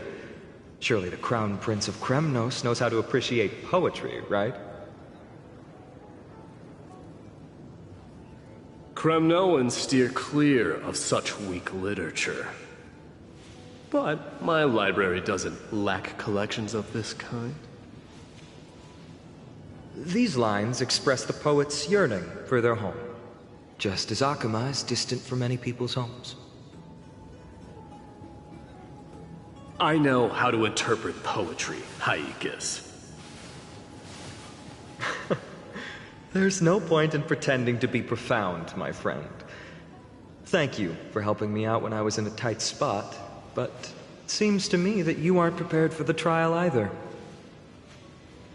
don't compare your situation with mine. My people are still relying on me. I can't ascend to godhood on my own without first resolving their issues. So, are you suggesting that you, the mighty Mightimos, and the heir to the throne of Kremnos, wish to defy tradition that has endured among your people for millennia?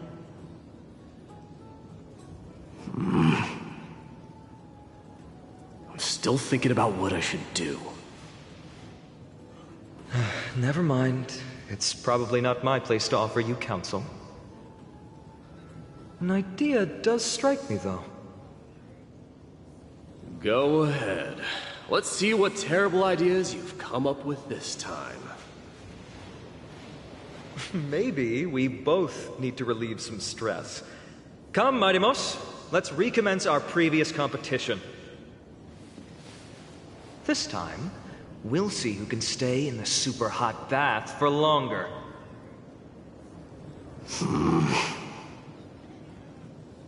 What are you chickening out? The phrase chickening out does not exist in the Kremnoan language. I just find this situation absurd, that's all. All-knowing historian, are you not aware that we Kremnoans use boiling water from sword forging for our baths? Looks like I'll have to teach you some royal etiquette today.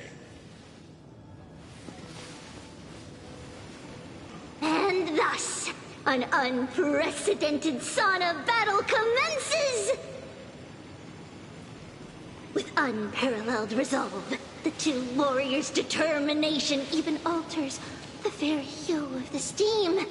Flames intertwine with scalding vapor, reaching toward the heavens, shrouding the sky and the sun.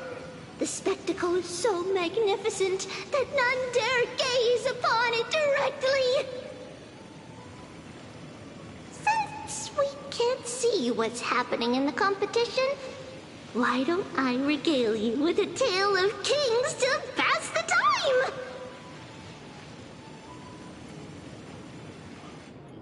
Do you recall the legend of the Gorgo lion mentioned by a certain veteran? The central figure, the main character, was not the sole sovereign of that land. An Oryx stood as its formidable rival.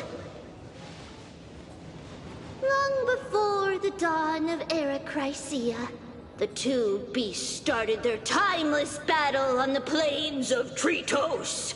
The lion regarded the Oryx as its food, while the Oryx perceived the lion as a scornful, oppressive, and challenging barrier that it swore to topple with its antlers. For tens of thousands of years, without respite, the two creatures thus continued their relentless pursuit and rivalry.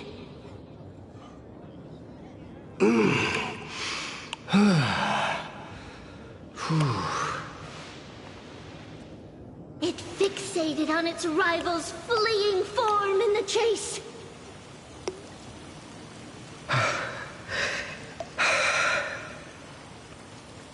It set its sights on the other's neck, nearly within reach.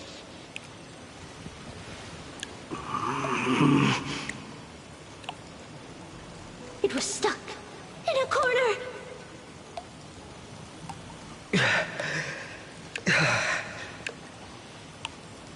It had nowhere to escape. On the land of Amphorius, some lives meet their end at dusk, some at dawn, and yet others are fated to perish under the blistering sun at noon. And at last, the most scorching moment of the day descended upon them. The formidable hand of fate heeded their call and arrived! My lords, would you like me to reduce the temperature a little?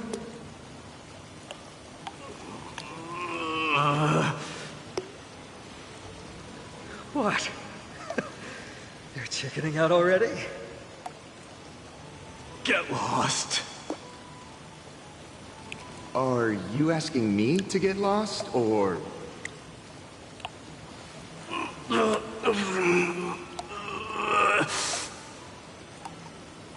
Do whatever you want. Oh, please forgive my presumptuousness, my lords.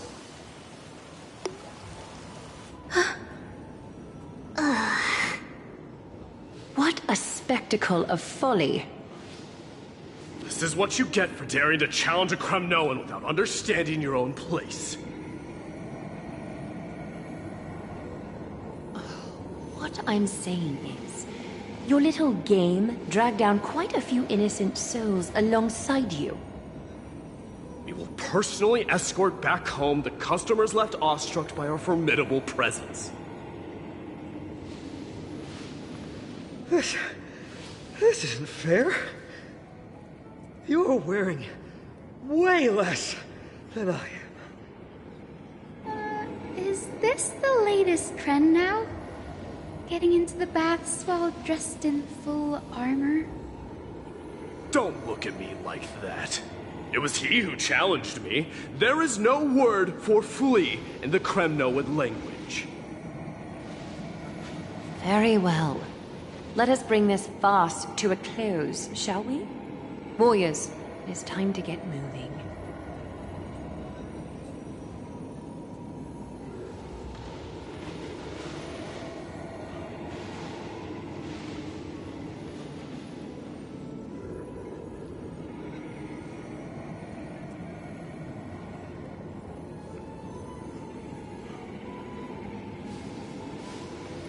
Alas, the flame chase journey is destined to be a lengthy one, replete with obstacles.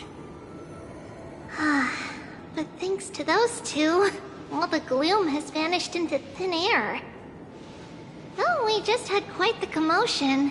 It's not every day we find the Marmoreal Palace this serene. Shall we continue with our previous plans? Hyacinth, would you care to join us? Such an empty bath is indeed a rare sight. I was looking forward to unwinding after work. I'd be delighted to accept your invitation, Lady Treeby. How about we go to the biggest bath?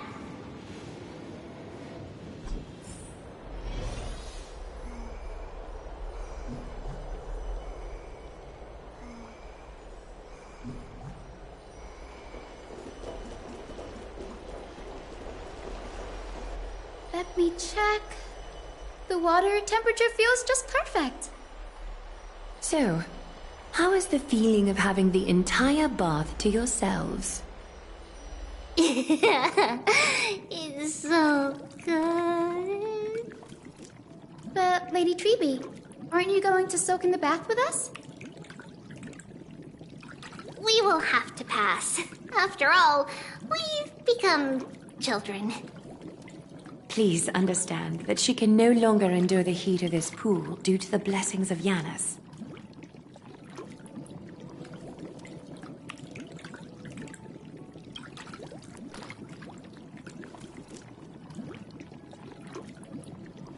Oh. Are you curious about us, Hyacinth?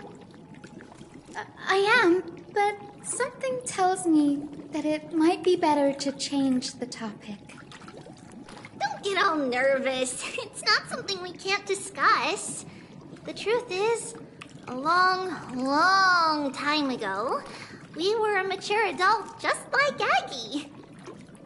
Then, because of reasons, we inherited Yanis's divinity and gained the power of passage. And in return, the price we had to pay was the splitting of our soul. Each opening of the Century Gate intensifies the strain on Treeby and the others. They are gradually regressing towards infancy, both in body and mind. We don't know what awaits us at the end either, but anyway, that's why we've turned into children. In that case, when you opened that giant sentry gate above Akama during the battle against Nikador. Well, there's no way around it. We all know that the flame chase journey won't be a smooth ride.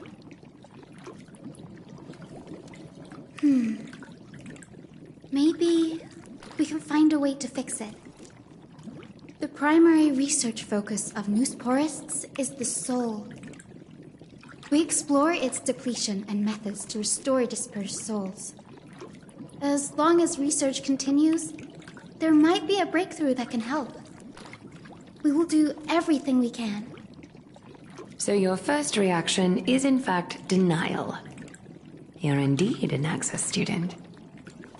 I look forward to your good news, Hyacinth.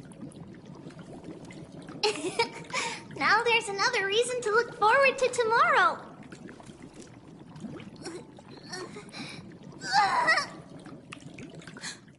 Lady Treeby, what's wrong? Something's off. It's that strong feeling again. Is it Trian? Wait, no. It's not Trian this time. It's Trinan. Trinan is in danger.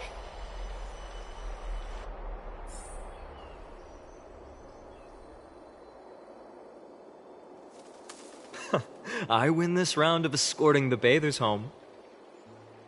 How does one contender alone make a valid competition? Offering a compliment or two wouldn't be the end of you, you know.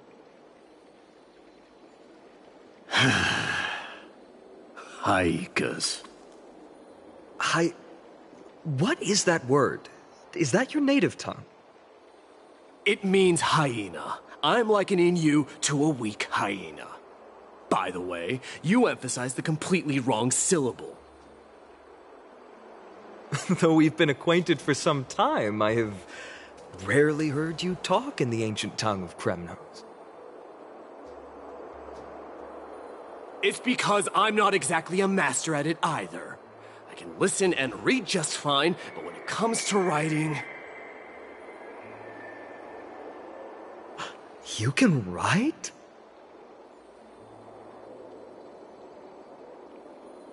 You speak as if you don't have a brain. That was in jest. I understand. After all, you spent all your childhood wandering far from home. Worry about yourself first, Deliverer. You also never mention your hometown, apart from when you need to introduce yourself.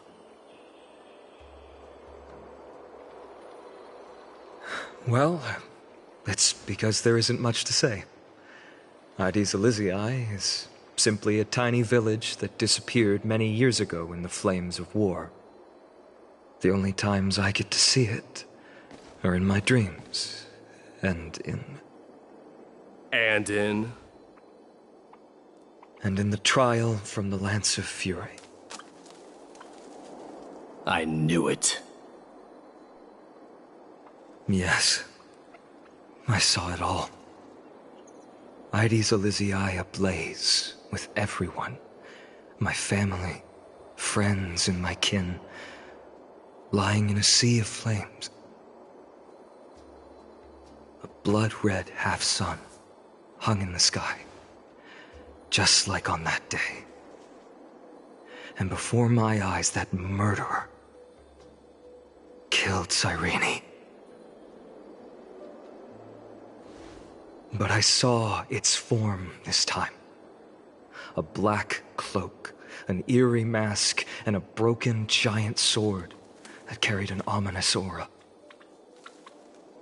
I fought it in the trial. But even though I've been fighting, improving, and resolutely getting stronger all this time, I still couldn't defeat it. You were blinded by hatred, and almost lost yourself in that trial. That's right. And that's why I am truly thankful to you, Mightimos. You finally picked up some manners. Better late than never. Then what about you, Mighty? What did you see in that trial? What do you fear? There is no word for fear in the Kremnoan language. I'm getting the feeling that your language has no words at all. But to answer your question, I saw Akuma in the trial. As well as... my old comrades. Hephaestion. Perdiccas. Ionius. Ptolemy. And Pacesta. Ever since I returned from the Sea of Souls, these 5 have been by my side. We faced life and death together during our days in exile. Those 10 years were arduous, yet filled with moments worth treasuring.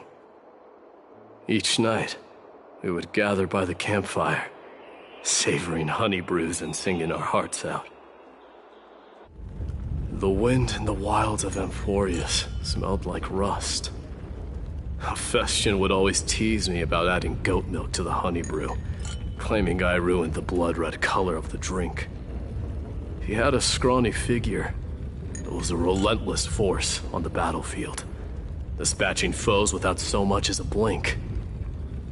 Perdiccas was an expert in concocting medicines, delving into all those strange folk remedies. Leonius was a swift runner, and our most reliable messenger. Ptolemy was a real bookworm, always spouting off in chapters and verses. When we left Kremnos, he made off with a stack of ancient tomes from the Grand Library. Not like it mattered, as my family owns the library. And then there was Pacesta. He was the silent type, but a truly masterful musician. This is the first time I've heard you mention these 5, and their names. They died on the battlefield before the Kremnoan detachment managed to join Akuma.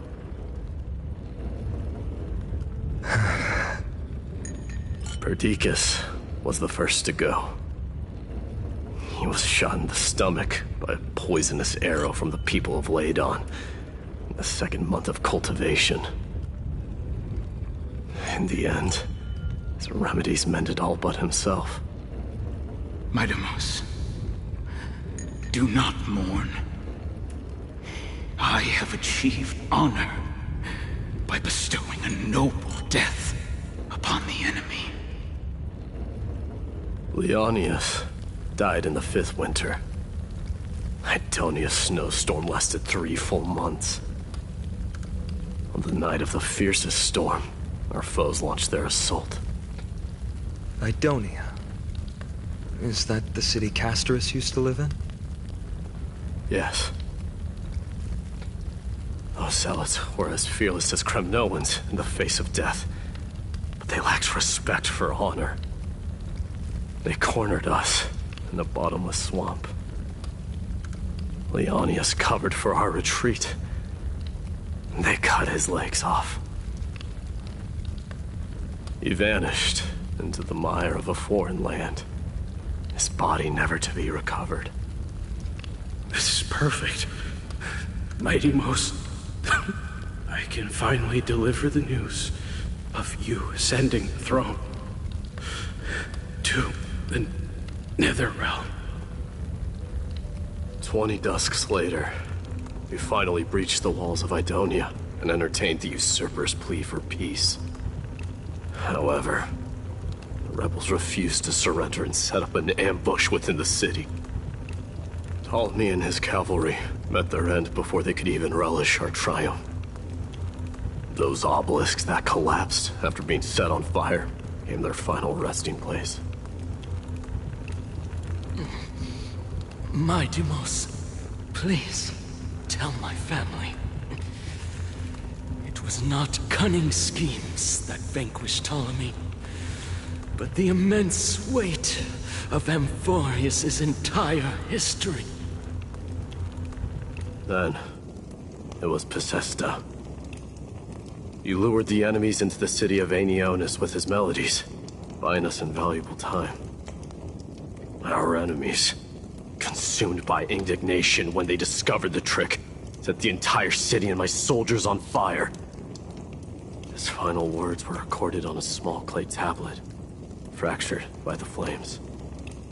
Mightymost, don the crown. And at last, my most trusted friend, Hephaestion. He was supposed to stand by my side through it all. But a sudden relapse of his illness hit him on the eve of my duel against my father.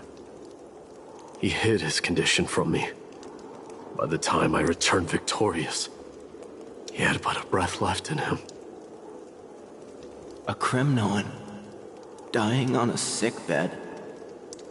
I would be a laughingstock to everyone. Hephaestion, my dear friend, spare your strength. I'll go get a physician.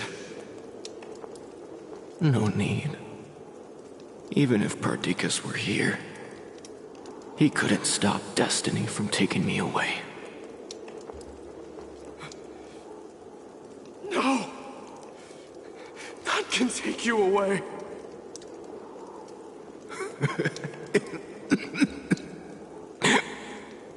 Mightymost, our king, do not shed tears for me. It's not befitting of your status. Farewell, my dear friend. You must lead us back home. What a grave trial indeed. Now I understand why you see immortality as a defect, or even a curse. My father threw me into the sea of souls to break the wheel of karma. But little did he realize it would grant me an immortal body and summon a fated revenge on his head. Following his demise, I considered leading my people back to our homeland. Kremnos had already turned it into a wasteland. Only darkness and insanity thrived there. Against the dissent of many, Krateros included, I made the Kremnoan detachment stay in Akama. But I know that their glory will never be doused out. The instant of strife shall inevitably arrive. If you take over Nikador, then you must begin the journey back to your homeland. So, you hesitate because you think leaving your people in the Holy City is a better choice?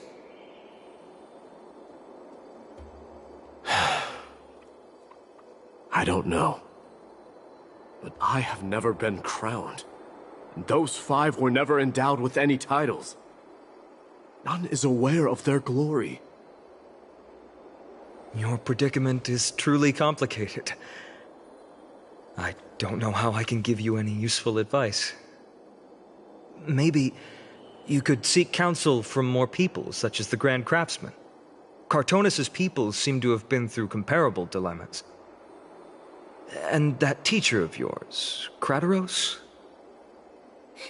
Dee, we've got a big problem! Big problem! Lady Tribby, what's making you so flustered? Hurry up and go save Trina! She got abducted by Krateros! Krateros! What's going on? Mightymost. It seems I was the one who exposed my vulnerabilities first. Aglaya, I demand an explanation. This man abducted Trinan by force, and forced her to bring him to the vortex of Genesis. He then brazenly stepped into the trial of the Lance of Fury, and naturally failed. Is she telling the truth? Why did you do that? Because I don't want to wait anymore. Your hesitation made me desperate. If you want to run away from your destiny to become king, then keep running. Someone will eventually stand up and fill in the gap left by strife. Then they will lead our people home. Age has blinded you, teacher. Can't you see that I'm hesitating because of this very recklessness seared into your blood? Crateros, do you truly believe you're worthy of entering the trial? To blaspheme against the prophecy? Does the mission we Chrysos heirs bear seem like child's play to you? Do you know how the Kremnoans see you, Aglaya? You're a hypocrite and a megalomaniac. The prophecy of Genesis and the Flame Chase journey are just excuses for you to seize power. Silence, Crateros. Do you even know what you're saying? Are you defending this woman, Mighty Mos? How many wars did people start because of her and her so-called prophecy? How many cities fell in the past millennium, their people massacring each other? Even if this so-called Genesis really exists, will there be a place for the Kremnoans in that new world?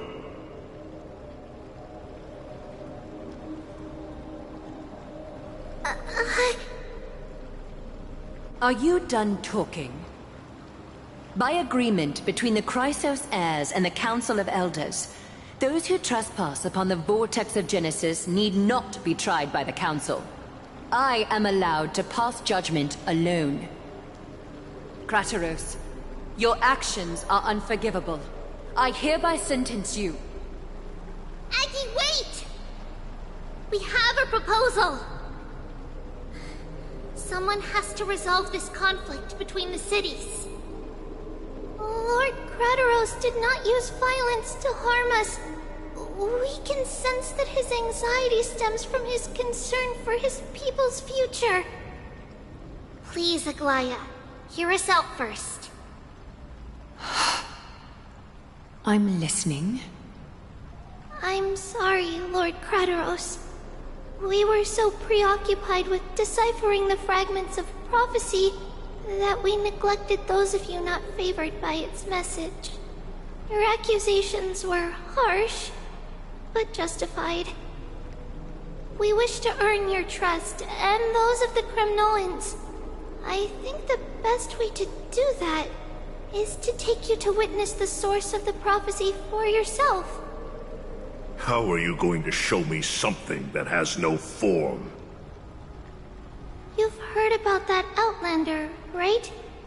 He has somehow made a connection with Orynyx and can completely replicate scenes from the past. We will ask for his aid. Tomorrow, at the Abyss of Fate in the Temple of Yanissopolis, we will show you everything from that distant memory, Crateros. A fair proposal. I accept. Until then, you will be stripped of your freedom. That is my one condition, and I will brook no argument. It is not the first time I've been made someone else's prisoner. Do as you please, demigod. Teacher, why did you do this? Forgive me, young master. But I just cannot wait any longer. Ever since your father died, our people and I have been waiting for a day to revive Kremnos. We placed all of our hopes in you, but never received an answer. This obsession for returning home has become a sickness for our people. Wise as you are, I refuse to believe that you can't see the truth. You have a clear head, which is why you're also incomparably alone. A smart person can only choose to tangle himself with the mundane of this world. If you're truly capable of leading our people beyond this blood-stained fate, then prove it to me once more, Mighty Mos. Just as you did back then.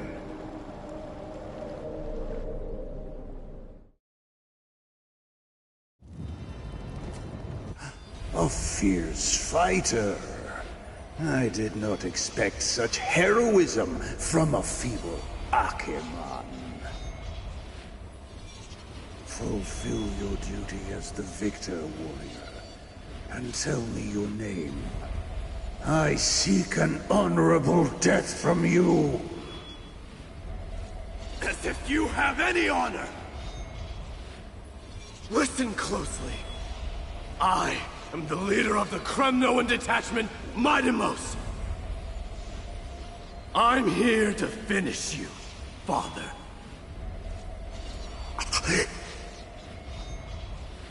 It is you, the beast spurned by all. So you did defy death. The prophecy was true. You will bring an end to my Kremnoan dynasty. Defy? You're wrong. Death fears me. It's the reason I have this body of steel. As for you, you already stand at death's door, Father. You were the one who threw me into the Sea of Souls. The one who tried in vain to enslave a Titan. And the one who desecrated the body of a god. Haikis! You're a weak king. So weak that even the lowliest hyena is a more noble existence than you. And now, fate's reckoning is upon you. Then swing your blade. Take my crown, coronate yourself with an old king's blood, and inherit it all. Become the new rightful king of Kremnos. No. I don't want the crown. Listen. There's only one end for the kings of Kremnos. Then the crown means nothing to me. All I want is your life. To avenge Mother and my comrades. But the walls of Kremnos will not fall with me. Do you truly think you can escape fate's grasp, my son?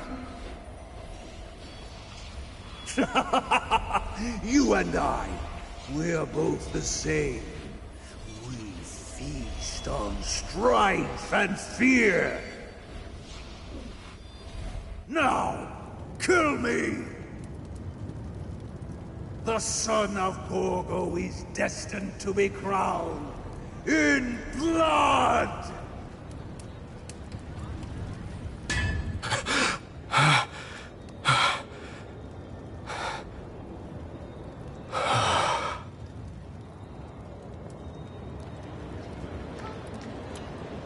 Kratos.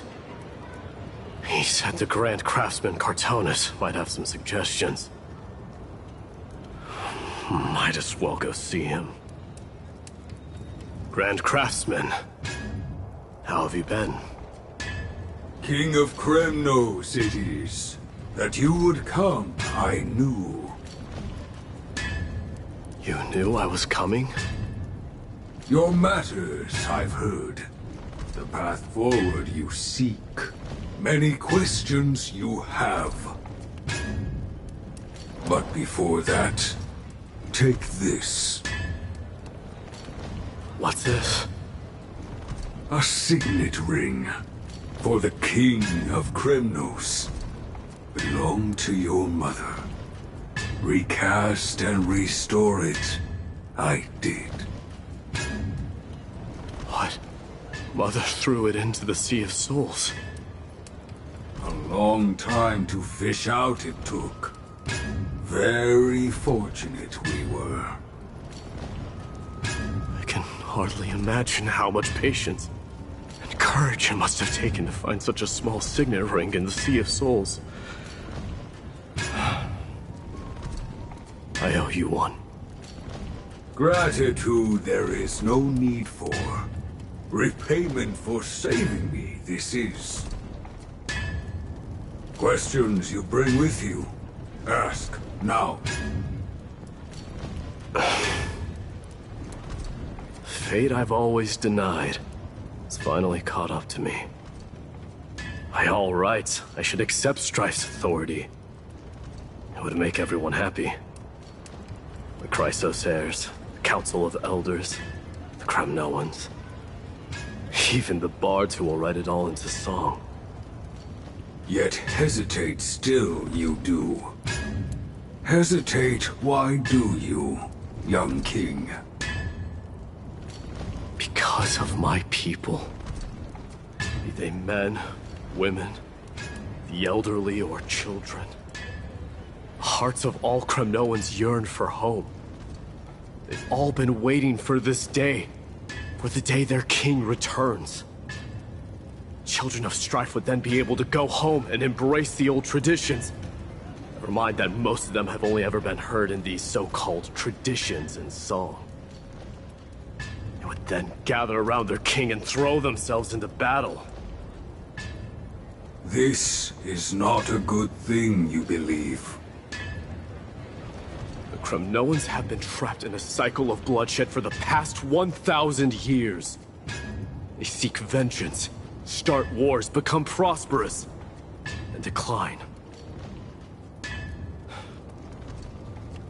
How much innocent blood flowed into the River of Souls in all those years? How many needless sacrifices could we have avoided? I accept that fate and become the totem of strife that lead my people into repeating the same mistakes. Then of course I would be terrified. I'd be terrified of becoming king.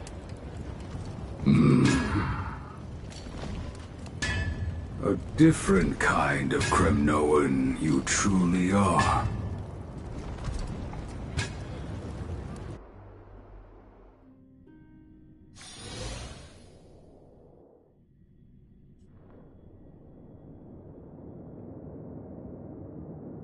Mama! Oh. Now what did you dream about, my darling Trebios? I had a dream that I turned into many me's. Then we made the moon into a ship and made the stars into our sails. Then we floated on the ocean and let the wind blow us in any direction it wanted. Well, that sounds like a lovely dream. Yeah! The ocean and the sky were really, really dark. But there were so many of me that I wasn't scared at all, because we'd all sing together. The ocean wind blew us onto an island where the wind tasted like flowers. There were bleating sheep and chirping birds inviting us to be their guests. There were so many animals on the island, but none of them ever fought. Giannis's holy maidens can receive guidance from the God of Passages. Perhaps what you saw in your dream is a divine land somewhere in Amphorius. You think so? What's wrong, Trebios? You look unhappy. Because on that same island, I saw a dark mountain on the other side of the ocean. And it was very, very tall. The mountain looked alive, and it kept getting closer to the island. Then I realized it wasn't a mountain, but a very, very tall wave made of water. When the wave smashed against the island, it looked like it was going to eat the island up. The small animals tried to chase it away, but they couldn't stop it. Then there was a bang and I woke up. A dark wave. Mama, does something that scary exist in real life? Yes. Unfortunately, it does exist in Amphorius, but it's very far away from our temple. We call it the Black Tide, though it has nothing to do with water. It has no shape or form, but it can swallow up animals, humans, and even titans, turning them all into monsters. Oh, the Black Tide is a baddie. I don't want everyone to turn into its food. Can't we chase it away? Of course, my dear. You only need to behave well and listen to what the adults tell you. Study all the knowledge and etiquette you need, then grow up and become a proper holy maiden. The divine Janus will then give you guidance and help you light the way for the people. Wow, I'm gonna eat a lot and study a lot and become a holy maiden. But Mama, you said the Black Tide can swallow up titans too. What do we do if even Janus is eaten?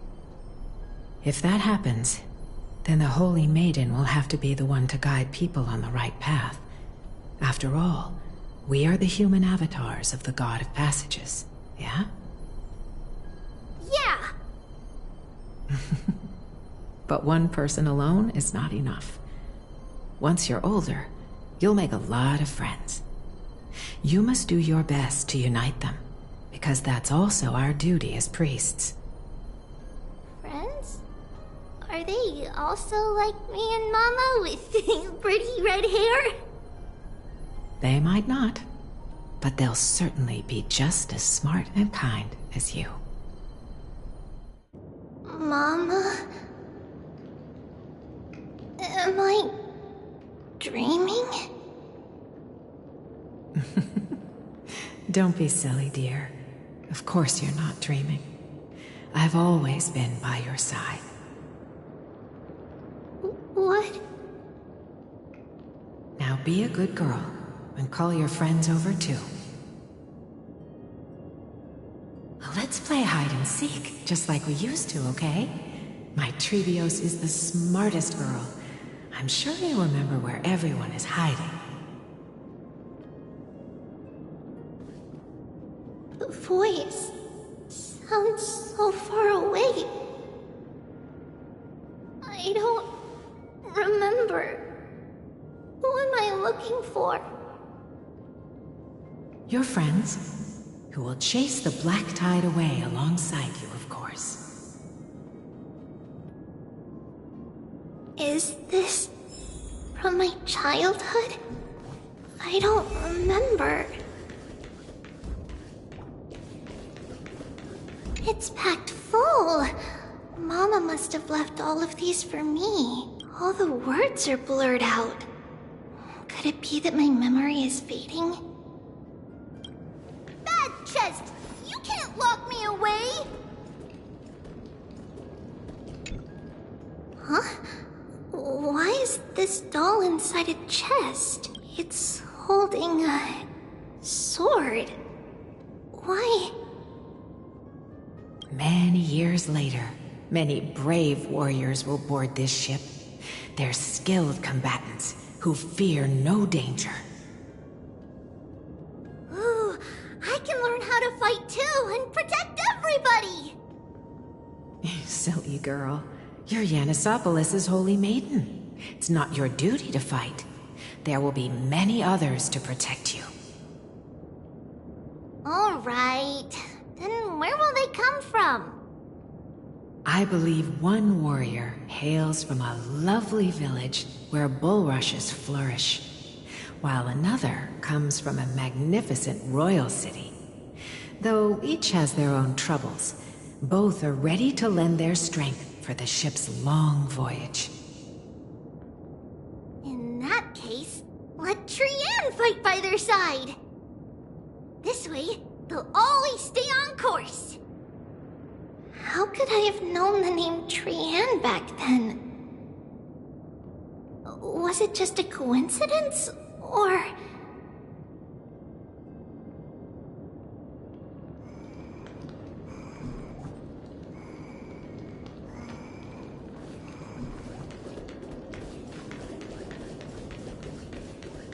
use the spindle to connect everyone.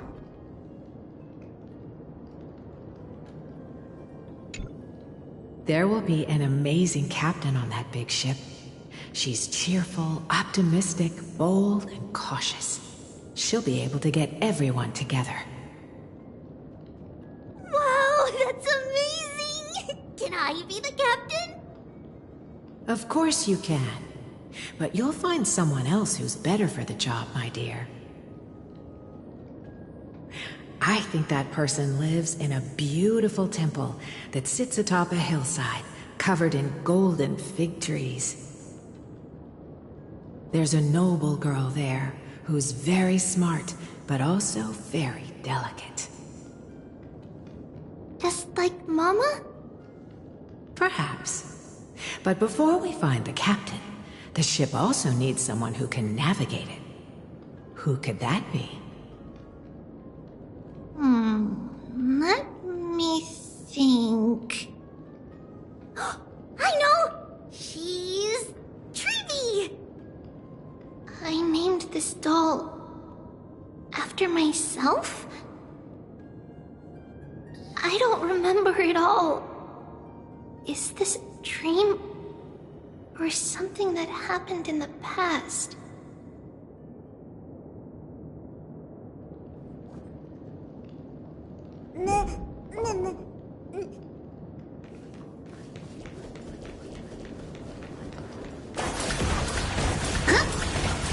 Yeah, learning can cheat.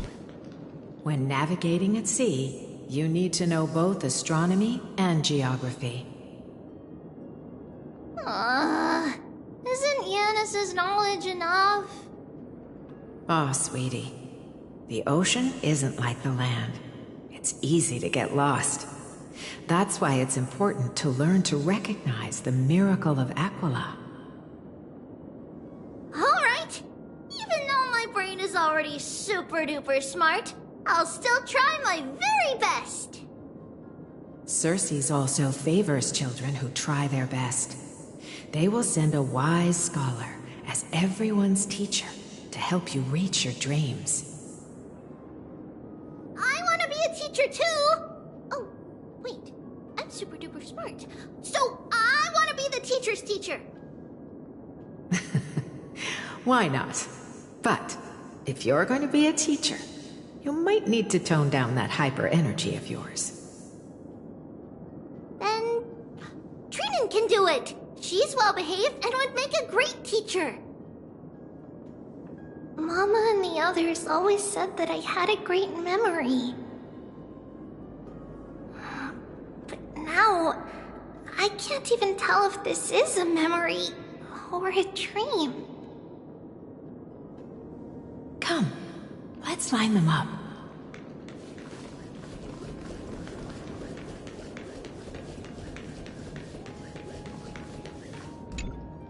Now, Treebios, set them on this music box and let them compose a melody for our song. Music box? What's that? Sweetheart, are you still groggy from your nap? You invented it. I invented it? What does it do? Oh, my lovely Treevee. You're usually so bright. What's gotten into you today? Well, you might as well see for yourself. Put your good friends on it and see the wonders it can do. Put the dolls on.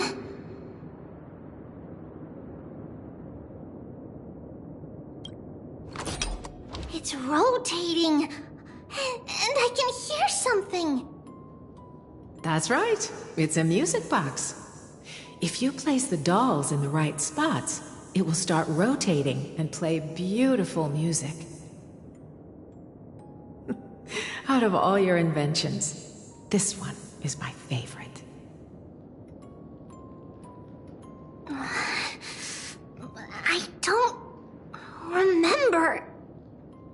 It's all right, my child. I'll sing along to the tune, and it will help jog your memories. Happiness abounded in this lush land by God's chosen. Giants raised their glasses in a toast, beheld by the 12 constellations. 3 carved the heavens and the earth. 3 wove the threads of fate. 3 molded life with their hands, and 3 guided calamity's gate. They declared the world too unstirring, hence wished endless laughter upon the living. Thus you and I were created, with words and song to weave, and love and intimacy to give. Thus creation was complete. Who then will bear the weight of humanity's souls, to lighten the steps of the living as a whole? O great Kefali, all-knowing Father of stature so tall, yet low does their gaze willingly fall. With light of dawn heavy upon their shoulders, golden blood spills unto the land,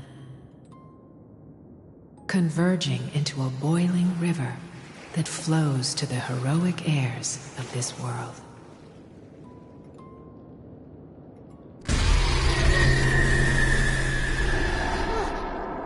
What's going on? Oh yes, please lend me your ears. In the black mist, as death and fate draw close, on the bloodied earth, the living dead, but ghosts. What is this world? It mirrors your maze-like fate. What is this world? A silent lament without a trace. What is the past? Wandering ghosts that linger. What is the future? Souls scattered by fate's finger. What is the start? A voyage born in solitude. What is the end? A spirit, lonely and subdued. Lonely and subdued. Then subdued. Then subdued. Subdued. Subdued. Subdued. Subdued. Subdued.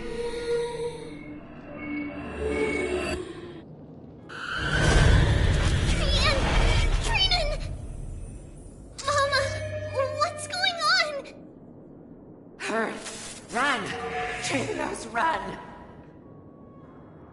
The black tide has arrived!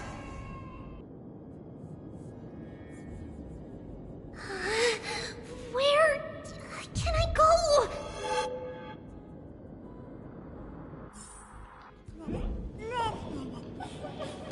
What's this?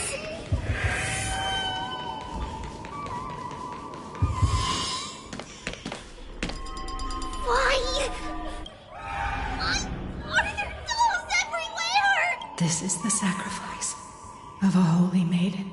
You won't make it to the end. Only one person can.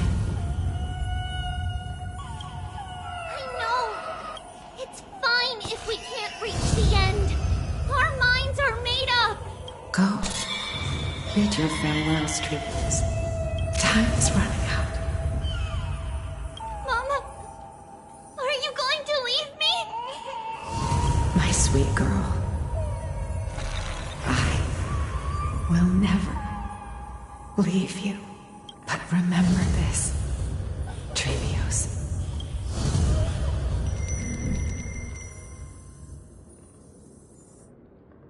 All shall bid farewell to one, and that person alone will witness the miracle. Since your mind is made up, then traverse the black tide and dispel the fog for Amphorius. I shall see you tomorrow, my dearest Trevios.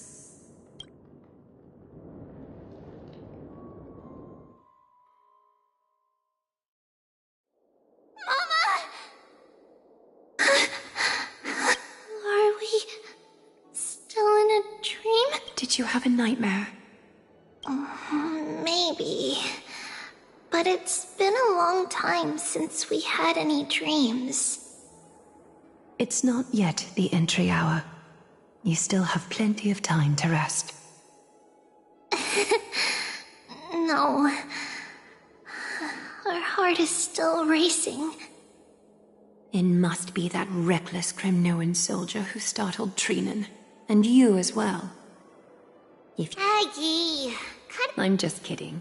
If I were serious, I wouldn't have waited until now. Do you want to talk about the dream? Keeping it bottled up is not good for your health. We had a dream about Mama. The dream itself was nothing. It's just the timing that feels a bit unsettling. You mean... It's Trian. Even if we refrain from ever using the power of the Century Gate again, her soul continues to slowly drift away from her body. There isn't much time left. Perhaps it wouldn't be such a bad idea to let her relinquish her role as the gatekeeper and live out her days as a carefree child. You have a point, Aggie, but our decision has already been made on that matter. I believe there's... Souls will be spent until they dissolve into dust. Such is our fate. Once we had a whole and connected body. If that body were a tree, then its trunk and branches would share the same fate, decaying at the same pace. Now, we are fragmented into numerous selves. Despite the absence of a trunk, we are offered another possibility. We can choose how our branches will perish in a way that is most beneficial to the flame chase journey. Compared with saying farewell to one person, watching many fade away before me is even more sorrowful. But advancing is the destined end of Yanis's trial. There's no retreat in our path. Don't feel sad about saying goodbye to us. We've already agreed on this, right? It won't be long before I forget what sorrow tastes like. So, what would you like for breakfast, Aggie? What? Where did that come from? After all this talking, we are feeling a bit hungry. Plus, it's nearly the entry hour now. Do you remember when we first met, Aggie? You were still a little one, and we caught you secretly eating oatmeal late at night. While my emotions might be fading, those memories are still as vivid as ever, teacher. Please, let me do it. What would you like to eat? It's fine. Leave it to us. You should rest for now. It won't take long, and we'll call you when it... And see you tomorrow, Aggie.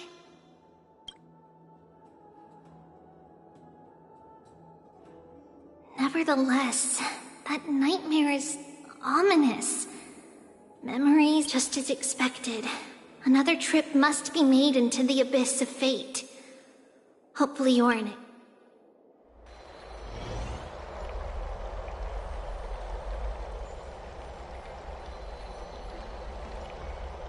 Long time no see, Professor Anaxa.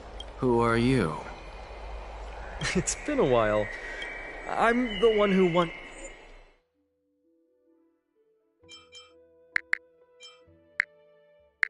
once overthrew the entire classroom in that spiritual physics lecture.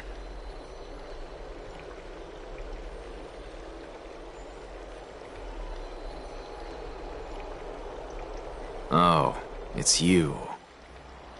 No way. Do you really still remember that, Professor? I remember that glib tongue of yours. What brings you here? Surely you're not here to reminisce.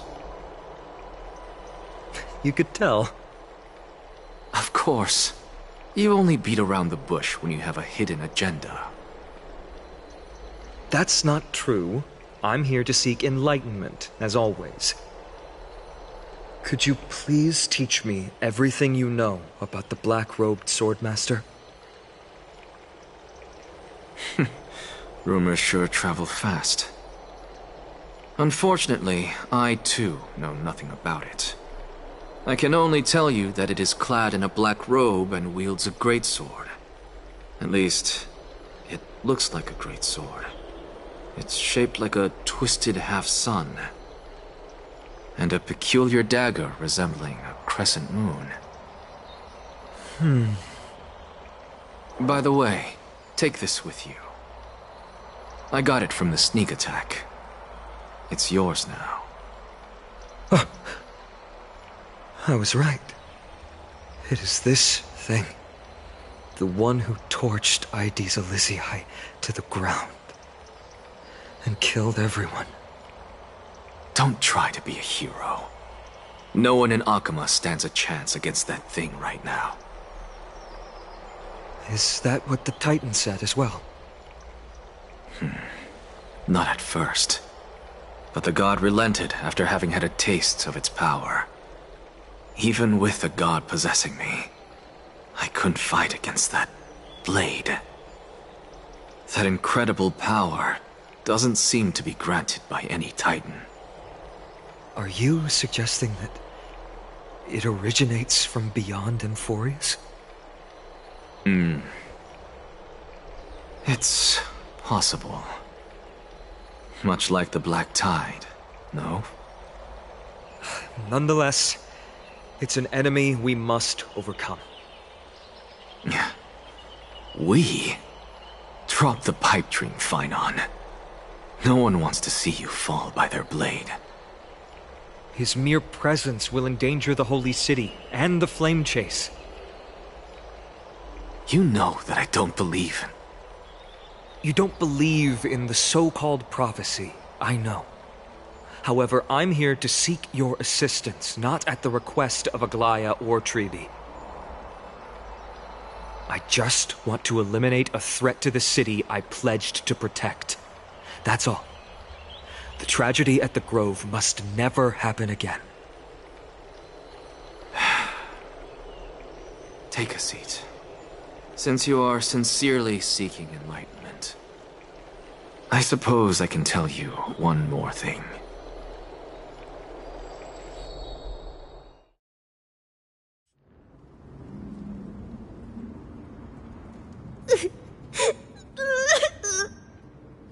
What's wrong, Trian?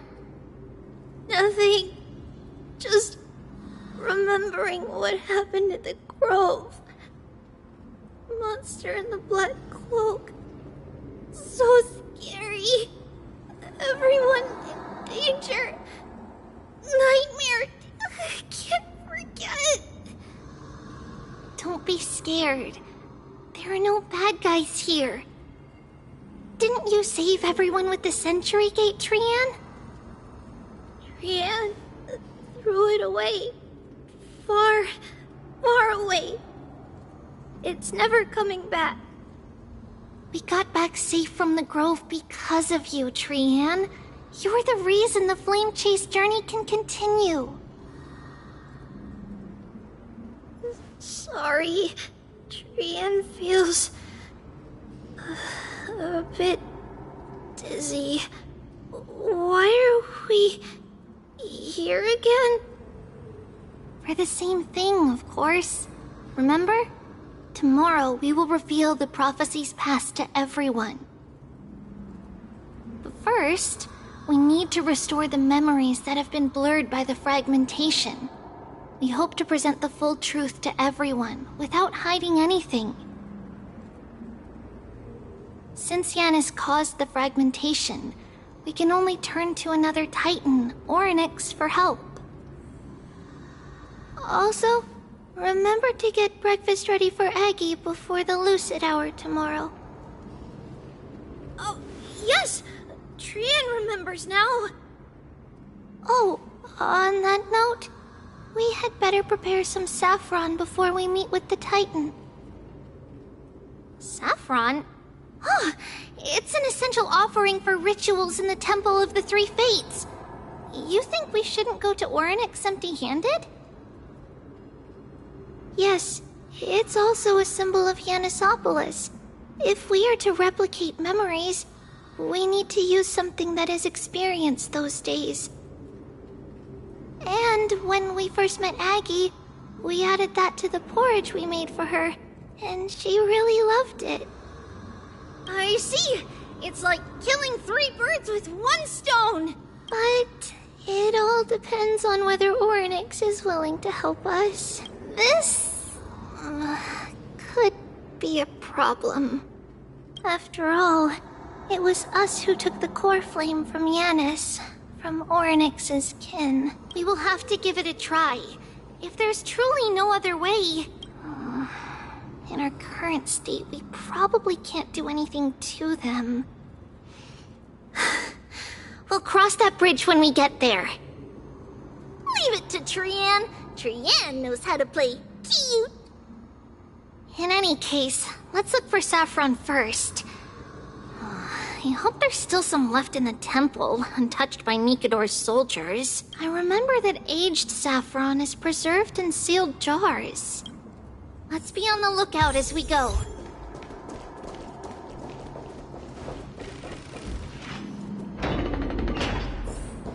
It's a dead end ahead. Turn back, teacher. What? Aggie? No. Wow, this room is huge! Trinan, did you? Yeah, I saw it. Was that a warning from Orynyx? What are you two whispering about? Treeby? Trinan? Trian can't even hear our own telecommunication. Well, never mind. Trian suddenly feels like this place is quite familiar. Oh, there's a whiff of safari in this room.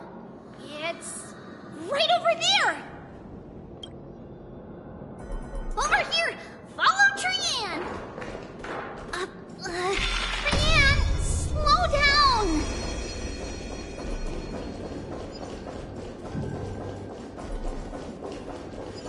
Even if separation is our fate, a futile death is not the solution. Right here! I summoned thee. Orynyx! Something's appeared! Wait.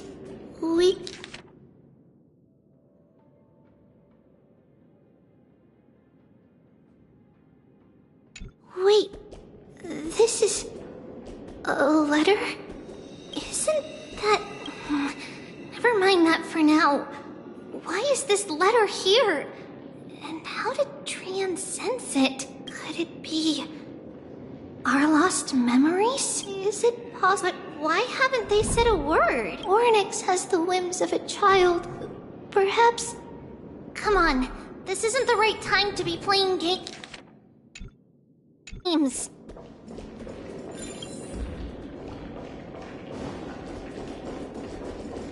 Separation and death, reconciliation doesn't come easily for a mortal. Treeby! Trinan! Look what I found! Is coming! We'll take a look. But Trian, there's nothing in here. What? It was right in this dolium. Huh? There's really nothing here. That can't be! I swear I saw it! I swear! Trian is telling the truth. It was right there. Where did it go? Trinan, Treeby, why aren't you saying anything? Trian can't seem to hear you at all. We were just lost in our thoughts. Don't worry, Trian. What you saw was likely, Yanis' hair. We must have startled it away. Okay. Could Orynyx be trying to make us falter? But why would they do that?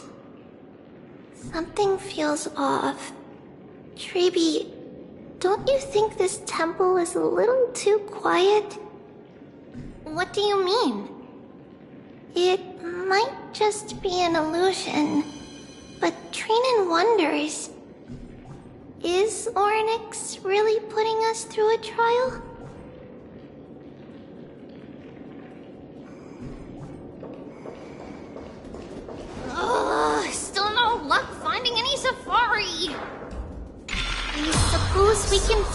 about it. Let's try to convince Orynyx. At least they didn't toss us out straight away. Whoa! Shreevy, Kirinan, look at this! So cool! There are so many of us now! It's really quiet in here. Do all Titans live in dark places like this?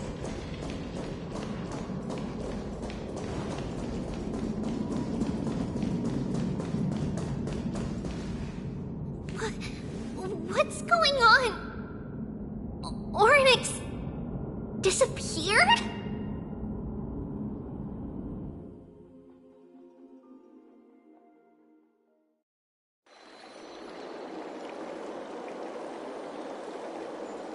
Are you saying that the black-robed swordmaster is not just tied to the Black Tide, but is also hunting for core flames everywhere?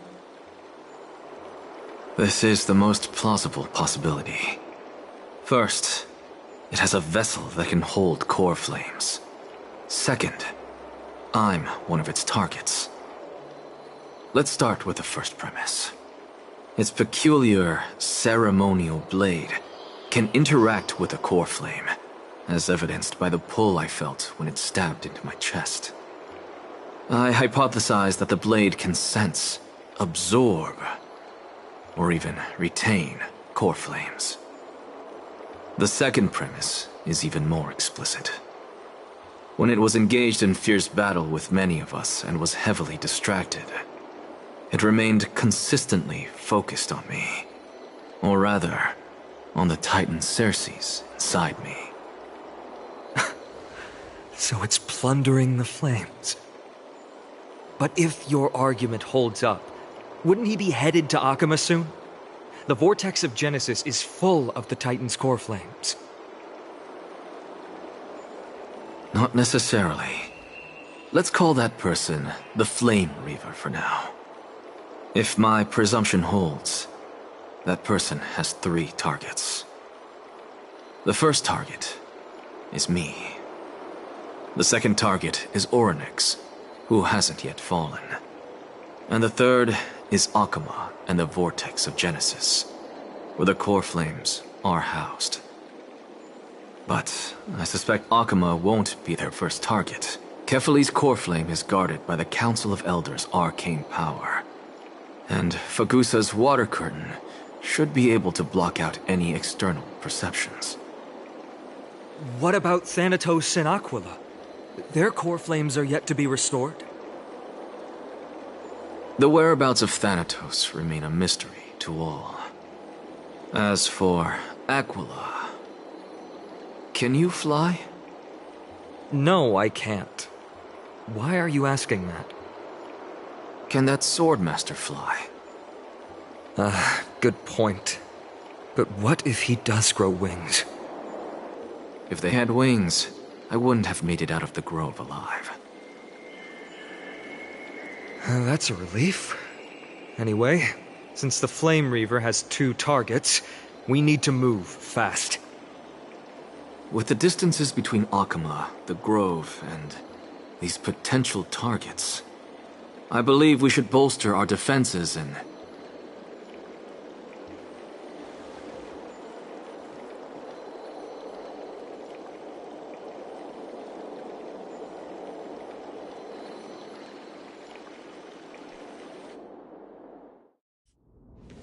Orynyx! Are you in here? No response at all. Did they foresee that we were coming and hide in the fog, or...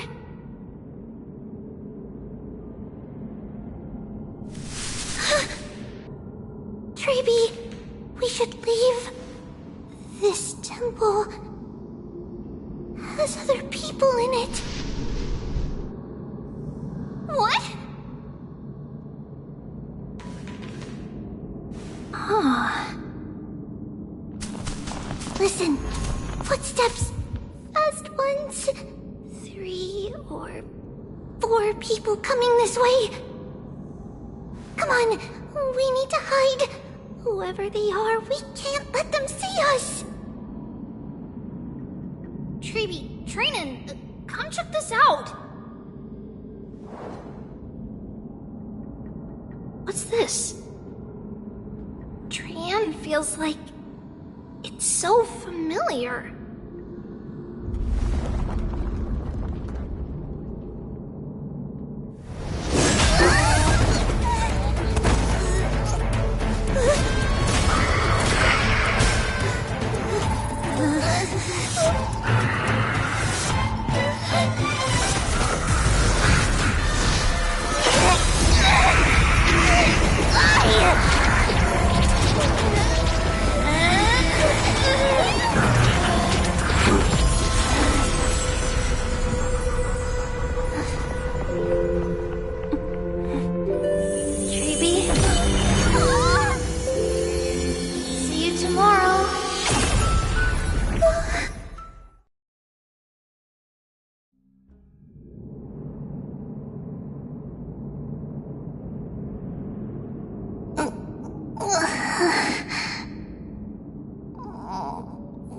Where am I?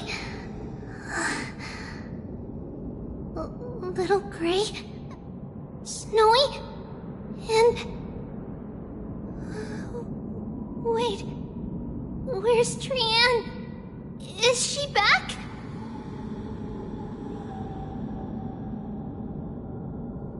We only saw the two of you collapsed on the side of the road when we arrived.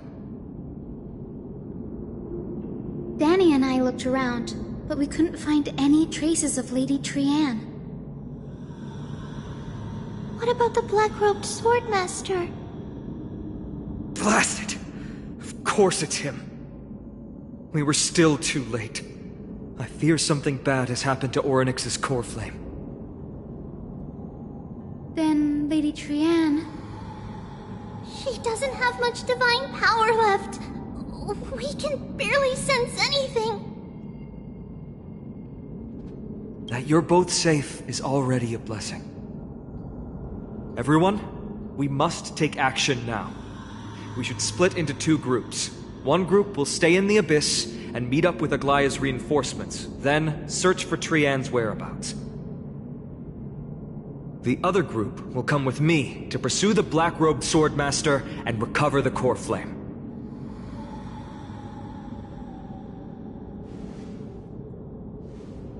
I didn't get to tell you this before, but Anaxa and I already have our misgivings about the Black Tide, so we've made preparations. I'll tell you the details as we move. Opportunities are fleeting on the battlefield. We should hurry.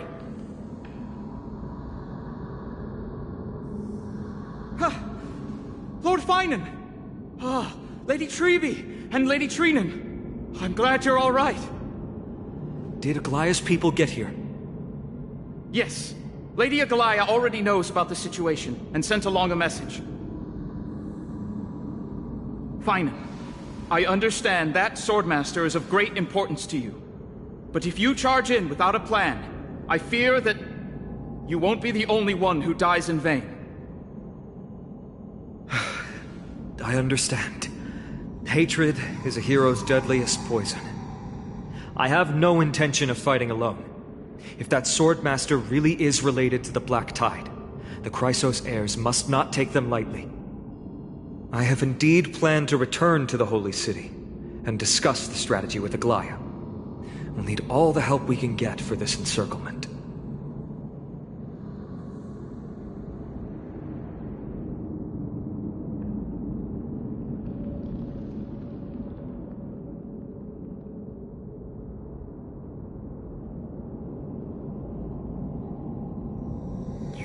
Stay in the Abyss too.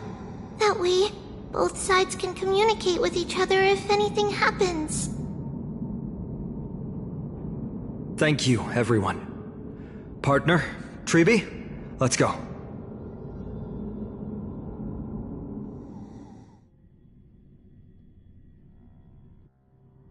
We're back, Aglaya. You should have come to me first, Finan. Aggie, there's no need to scold Snowy. Akuma is currently in grave danger. I know. It's beyond my imagination that the only two titans humankind can still rely on fell in such quick succession. I've never seen the golden thread pulled this taut, as if it could snap at any moment. Finan, tell us your plan. Time is of the essence.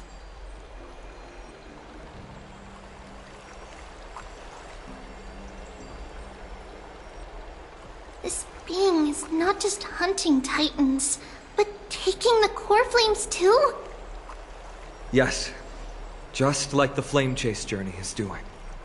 Professor Anaxa thinks the Flame Reaver's arrival is likely a sign the Black Tide has spread further. Regardless of whether you're right, this being is still far more aggressive than we expected. But its madness is also an opportunity for us. If its goal is the core flame, then that means us humans can lure it into a trap. Anaxa had already left the Holy City with Cersei's core flame while we were on our way to the Abyss, so he can make preparations for the battlefield. Tell me, what makes you think this won't end with us losing another core flame? Because this time, the power from beyond the sky is also at our side. He is the key.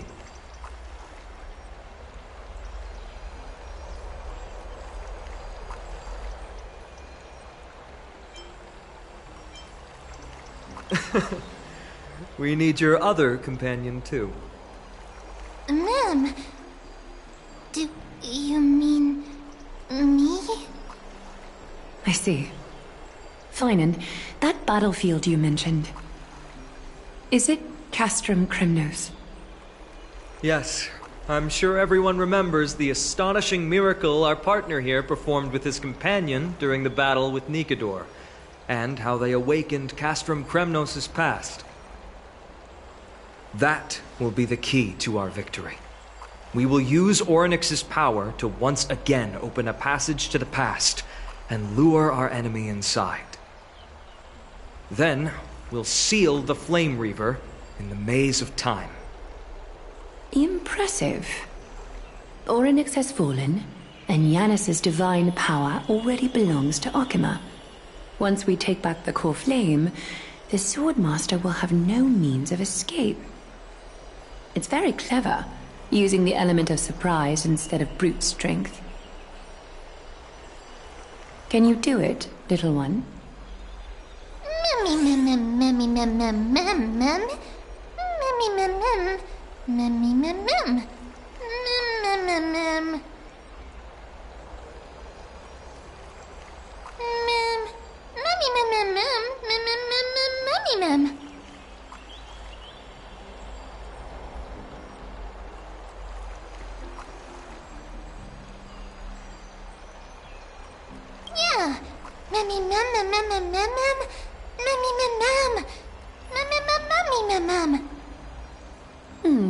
Such enthusiasm. I'm glad to see you're confident. By the way, the Council of Elders declared a state of emergency when Treeby went missing. Kynus and her following have heard tell of the incident at the Grove, and are galvanizing support in secret. I fear she'll make her move before the next assembly of the citizens. What are they plotting? That short-sighted politician likely believes the Chrysos heirs have outlived their usefulness, and is making preparations for her next step. That ugly side of humanity is something we'll have to deal with eventually. But that's a problem for another day. I've sent Casterus ahead to the council with a message. She should be able to keep the situation under control for the time being. Finan, it is my hope that we can come to an understanding on this. We must take down the Flame Reaver in one go, and retrieve the core flame, and in doing so, grant ourselves an advantage against the Council of Elders. Of course. You may count on me to lead the charge. I apologize for tasking you to spearhead the plan once again, but Akima is currently beset by enemies from within and without. The situation brooks no delay, and we have precious little time to confer and discuss the plan with you. That being said, you are the key to our success, and I shall respect any decision you make.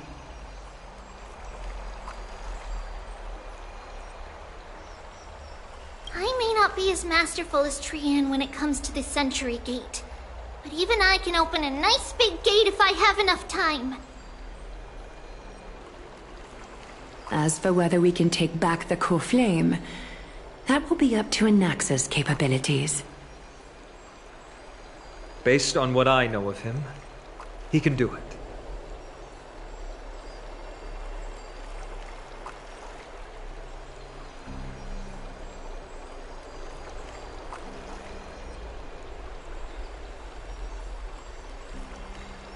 I'll be honest, we can't. But the Flame Reaver will have to step over my dead body if they wish to do you harm.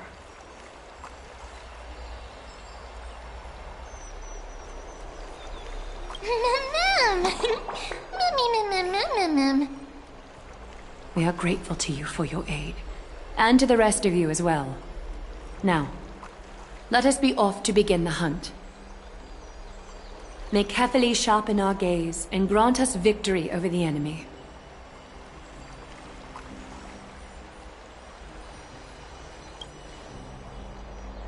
You mean Mighty? He's dealing with a different problem. Don't worry, that man would never miss out on this fight.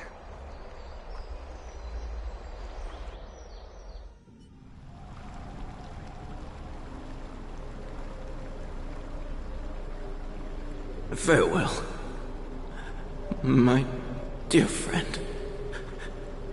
You must lead us back home.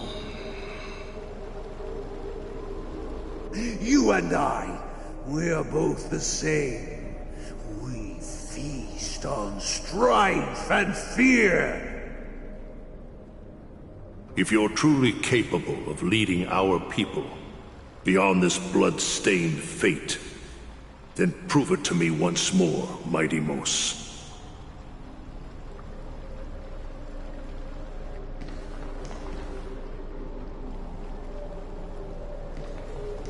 I knew you'd be here. I heard you're about to set off on an expedition. That's right.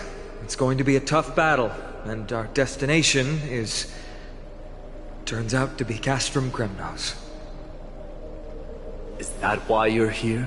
To pray to the dead Nikador? No, just the opposite. I'm here to tell you, you can entrust the front lines to us this time. You can't afford to lose your upcoming battle either.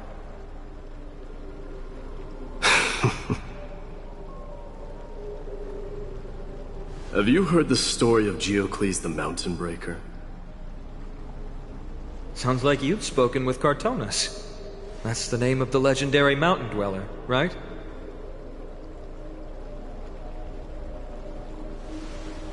Let's have a chat before we go our separate ways. Cartonas told me that back in ancient times, the mountain dwellers lived in seclusion. They spent their days quarrying and gathering, living a simple and peaceful life away from strife. But Geocles was different. He resisted their traditional way of life, yearning for the world beyond the mountain. They're safe, but humdrum culture was like fetters around him.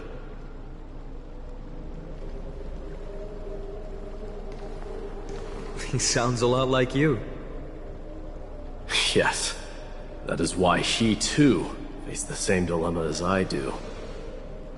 One day, during one of Geocles' many ventures beyond the mountain, he spied a battalion of Laedonians stationed at the foot of the mountain.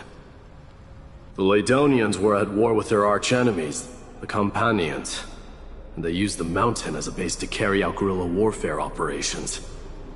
When Geocles, who had taught himself the common tongue, approached a soldier, he learned a shocking piece of news.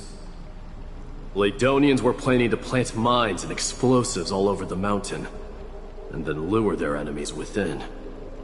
With danger lurking with every step, the mountain dwellers' homes were no longer safe. Diocles quickly returned to his village to bring the news to his people. But... let me guess. They refused change and chose to put up with the situation instead. That's right. The mountain dwellers were fearful of even the smallest change to their lifestyle, let alone leaving their home. Despite the imminent war, the elders would rather negotiate for peace instead of leaving the mountains. This made Diocles both angry and sad. But he didn't give up. If you were in his shoes, what would you have done? Lead my people on a resistance, perhaps. I'm not sure. I can't think of a solution that would make everyone happy. A solution that would make everyone happy, huh? That's how naive we are. Well, let me tell you what Diocles did. He took the mountain dwellers' store of gemstones and traded them with the Ladonians for a massive amount of gunpowder. But he didn't do this to fight the Companions. Under the cover of night, he set ablaze the forest surrounding the settlement, forcing his people to flee the mountain. That great fire marked the beginning of mountain dweller history. Since then, their people became part of civilization, and giants became a common sight in the holy city. Meanwhile, that mountain they once lived in has turned into little more than foam inside the black tide. But leaving their homeland also brought many mountain dwellers misfortune. They were hunted by Kremnoans or enslaved. Indeed, that is undeniably also part of their history. But that is Diocles for you. The merits of his actions, or lack thereof, have been scrutinized by many, but historians nevertheless hail him as the Mountain Breaker. Why do you think that is? It's simply because he took action and enacted change with his own hands. He didn't try to make everyone understand him, nor did he even waste time trying to make everyone happy. He started a great fire and burned the shackles of tradition to ashes. And then forced everyone to march toward the coming of a new era. You've made up your mind, haven't you? I'll be leaving Akama soon to fight the great darkness of this world, and to shoulder Nikador's destiny. So, listen well. If there comes a day when we meet again on the battlefield, and I stand opposed to the flame chase, remember to stab your sword into my back through my 10th thoracic vertebra. That's my weak spot, and the only way to kill me.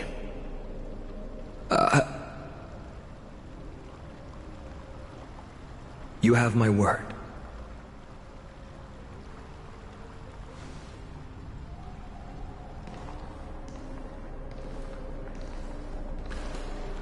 Go now. The battlefield calls. Send that flame-thieving hyena to their death. But if you find yourselves with no other recourse, pray to that blade in the sky. And loudly call out the name of the new god.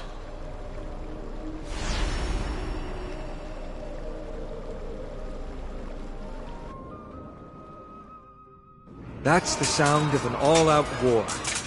Not the kind of ruckus Professor Anaxa can raise on his own. Let's hurry. The battlefield is just ahead.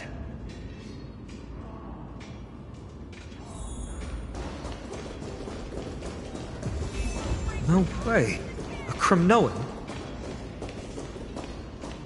I didn't think she'd manage to send the Kremnoans to assist. Brave warrior. What's the situation on the front line? Men Ackerman? What? Didn't Aglaya tell you? We have been instructed to assist you in trapping the Flame Reaver. Aglaya, Hakin, we'll be back soon.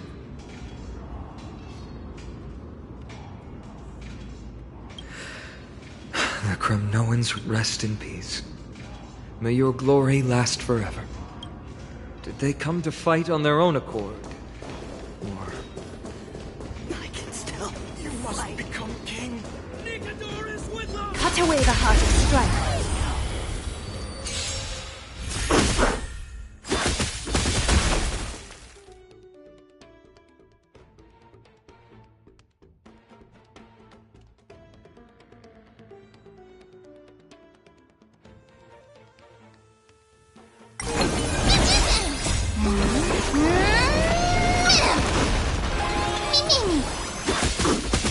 Harmony and unison. Spend freely.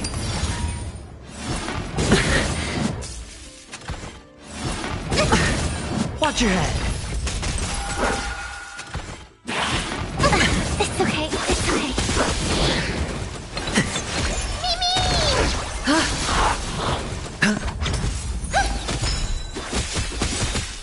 Thus our fates become one. All lies shall be revealed.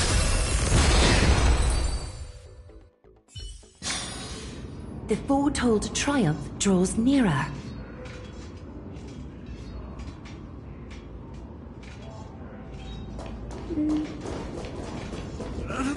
That sound! We're almost there.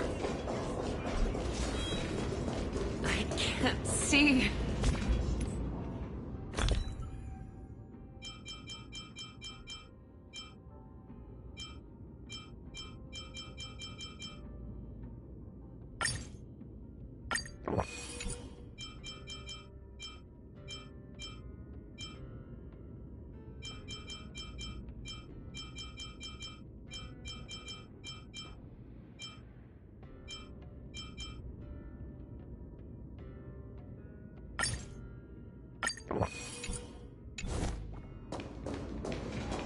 Once we take back the core flame, Yanis's passage will open. When that happens, you must evacuate immediately. Don't stay behind. The rest will be up to how well we work together. But remember what Mighty said before? Cast aside all distractions once you're on the battlefield. Let's go, partner.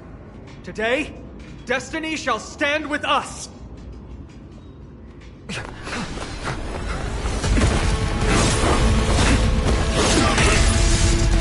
Finally!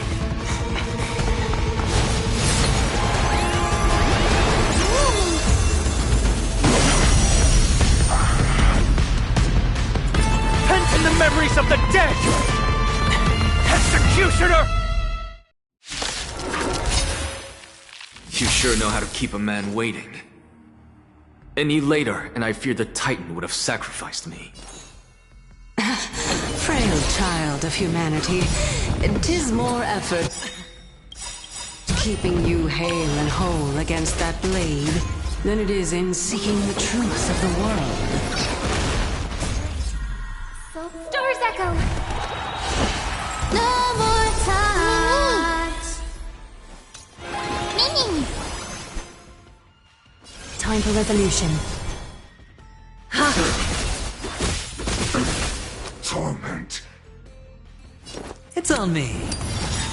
Mimi. The dice have been cast. Bust. Or maybe I'll take it all. This world, return to the victory. Watch your head. Head your...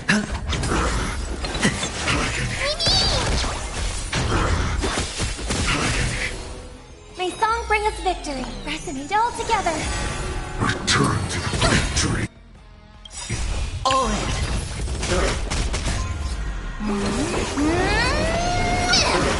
They're trying to overwhelm us with numbers. Split up! Take them out!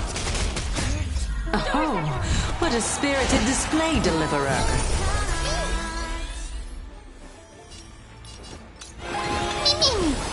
fear I sense? Sure, I'll play along. Countless threads, thus our fates become one. Spend freely.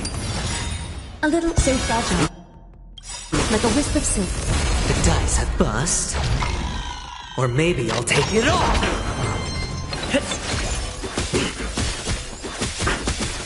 All lies shall be revealed.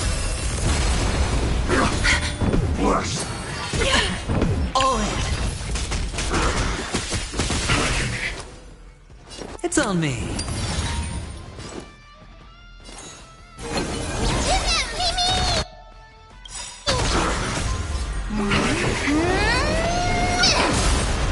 Being direct is a wisp, so fragile, like a wisp of silk. All lies shall Get ready, Croc. Can't hold out much longer.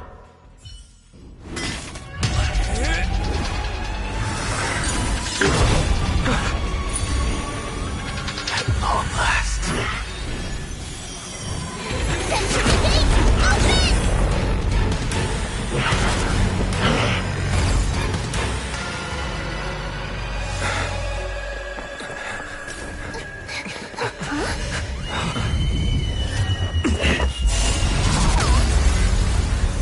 How embarrassing.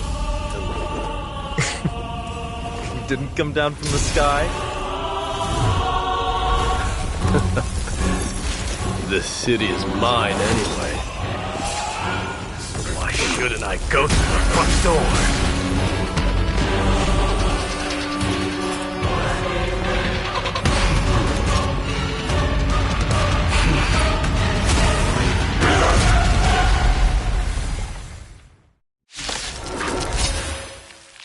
Minion of the Black Tide. I, King of the Kremnoan Legion, be your opponent today. Long time no see, Mikador. May song bring us victory. Resonate all together. Is that fear I sense? Catadons? Me. Head your roots. Such petty tricks. Mimi.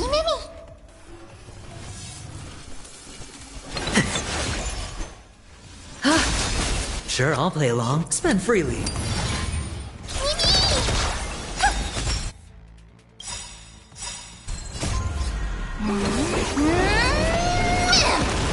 Rejoice, for I grant you the honor of sharing your final rest. Remedy leads to self-destruction. I am sending the dynasty to its end.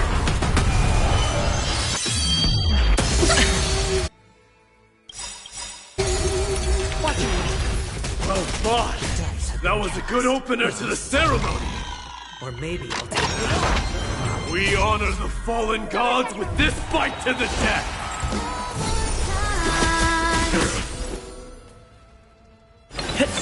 A little honesty would do us good. Bathe in gold. Head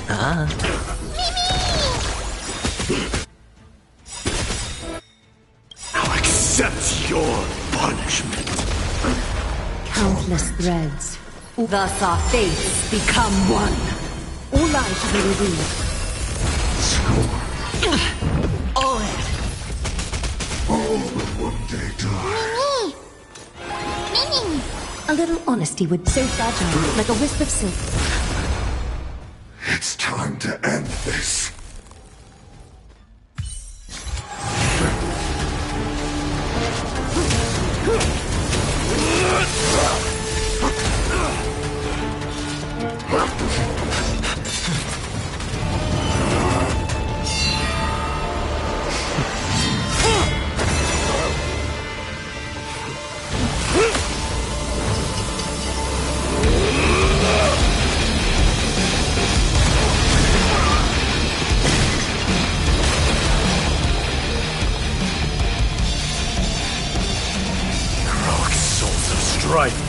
Heed my call!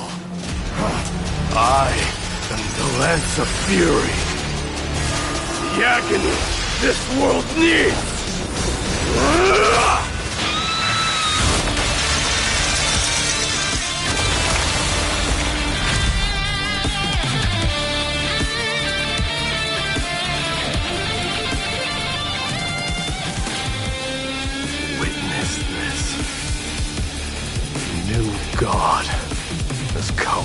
Castro Kremnos.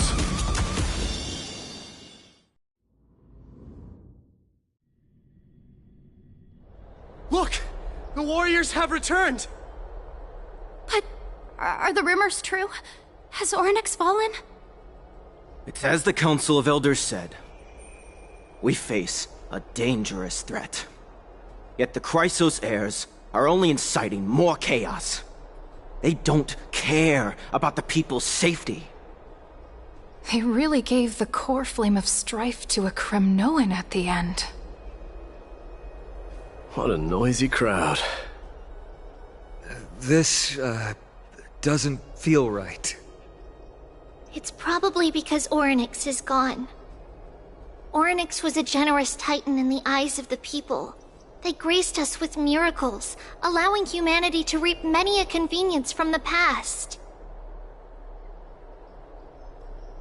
What they don't know is that the Titan didn't do all of that of its own volition.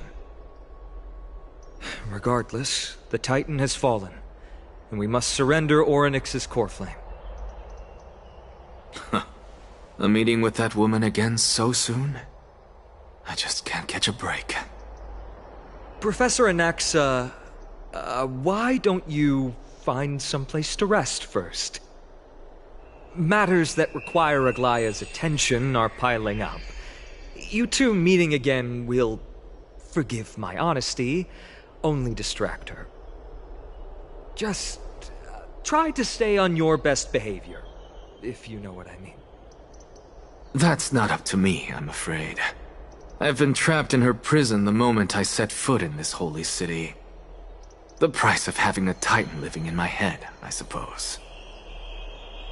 Don't worry, I don't want trouble either.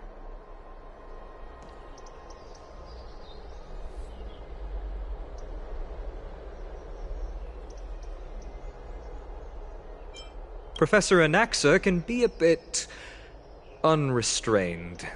Don't worry, you'll get used to it. I'm sure you don't need my help handling Ornyx's core flame. So I'll be off. I have some personal matters to attend to. It somehow feels like D has closed himself off even more after he completed his trial. Yeah, a lot has happened in the past few days. You've been lost in thought for a while now too, Treeby. Did Trinon bring news? Yes. She has found Trian. She was at the bottom of the valley outside the temple, but that's where the good news ends. I'm sorry. It's all right. They also found someone else besides Trian. He was no better than a corpse when Trinan and Hyacinth arrived. He had suffered more cuts than could be counted and leaped off a cliff from a great height, all to free Trian's body from the clutches of the black-robed swordmaster. What a brave soul. Do we know who he is? Yes. It's Krateros.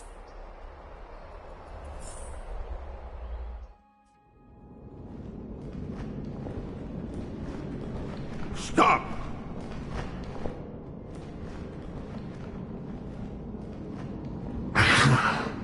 If you want this girl dead, you'll have to kill me first. How ludicrous.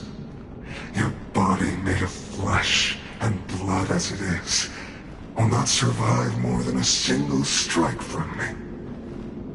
Better to die in battle than return even in glory. As a Kremnoan, I know not the fear of death. She's lost her divinity. I have no interest in an empty shell. But answer me this, child of strife. Why do you raise your shield for her? As the leader of the God Shield Brigade's elite, I protected the king against the Black Tide with this very shield. And I've done this over and over, hundreds and thousands of times. A pathetic killer like you could never understand the weight it bears. Pity. And crumble like rusted iron. Good. Supreme glory shall be mine, as I indulge in the libations and incense offered by my descendants. Come, let us fight! For Kremnos! For my king! For Amphorius!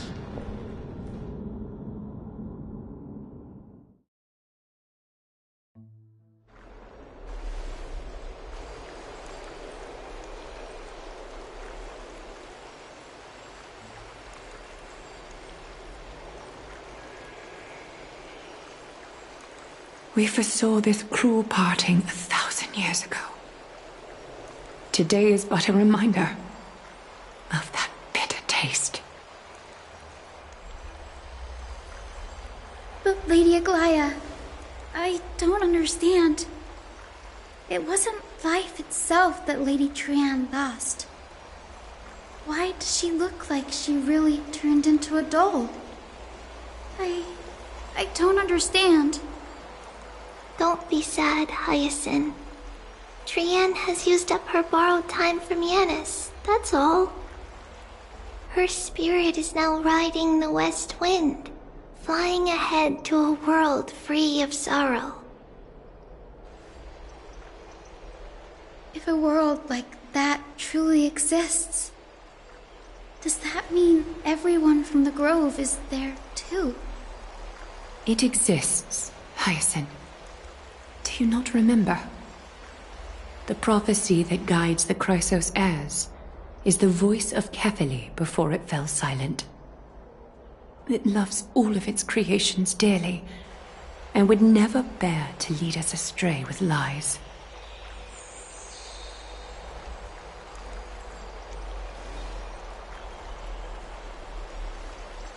What about the Crimnoan veteran? How is he doing? The Twilight Courtyard has done all we can. Even so, we've only managed to keep him from breathing his last. I had to use the Sky Priest's techniques to help him to walk again. But if light ever disappears from Akama for good... No.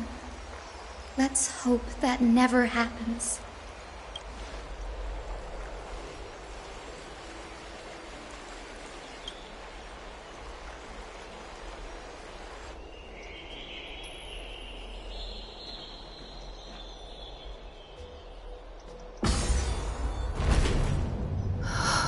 The parting hour is upon us. Yet the golden thread runs slack. The heroes have returned with their spoils. Everyone, please take this opportunity to rest and prepare for what awaits us. You've returned unscathed and brought tidings of triumph. Truly a moment worthy of celebration.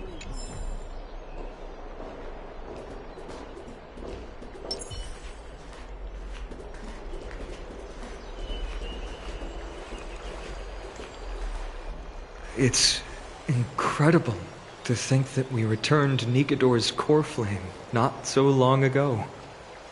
It wouldn't be an exaggeration to say that you and your friend's arrival has melted the glaciers of history.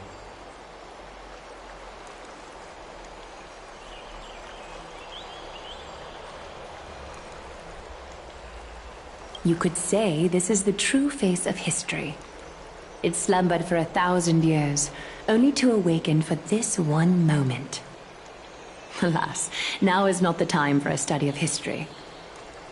I do not see a Naxa around. Was this under your instructions, Finan? Yes, it just seems much more efficient than letting you two go at it endlessly. A rash decision. After all, he still bears a core flame with him. I do concur with your assessment of efficiency, though. Now, let us table the issue concerning him for the moment. The more urgent matter is the core flame of Orynyx. The Chrysos heirs had initially crafted a plan regarding the order to return the core flames, for titans like Orynyx and Circes, who harbor no intentions of harming humanity. Our strategy entailed assuming their divinity only at the very end. But this unforeseen turn of events has thrown everything into disarray.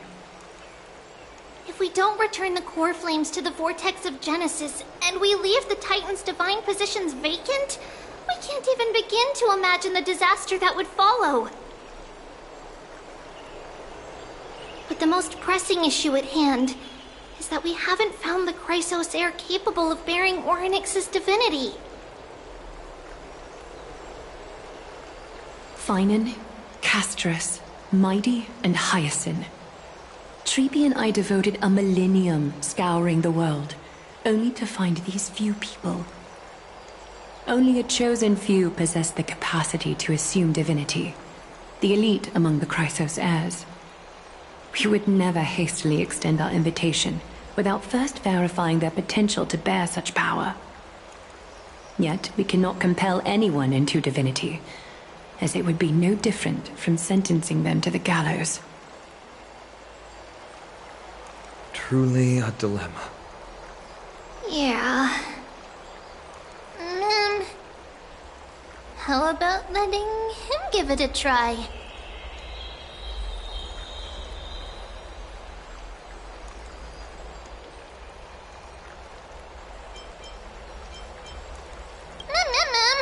Mem special mem.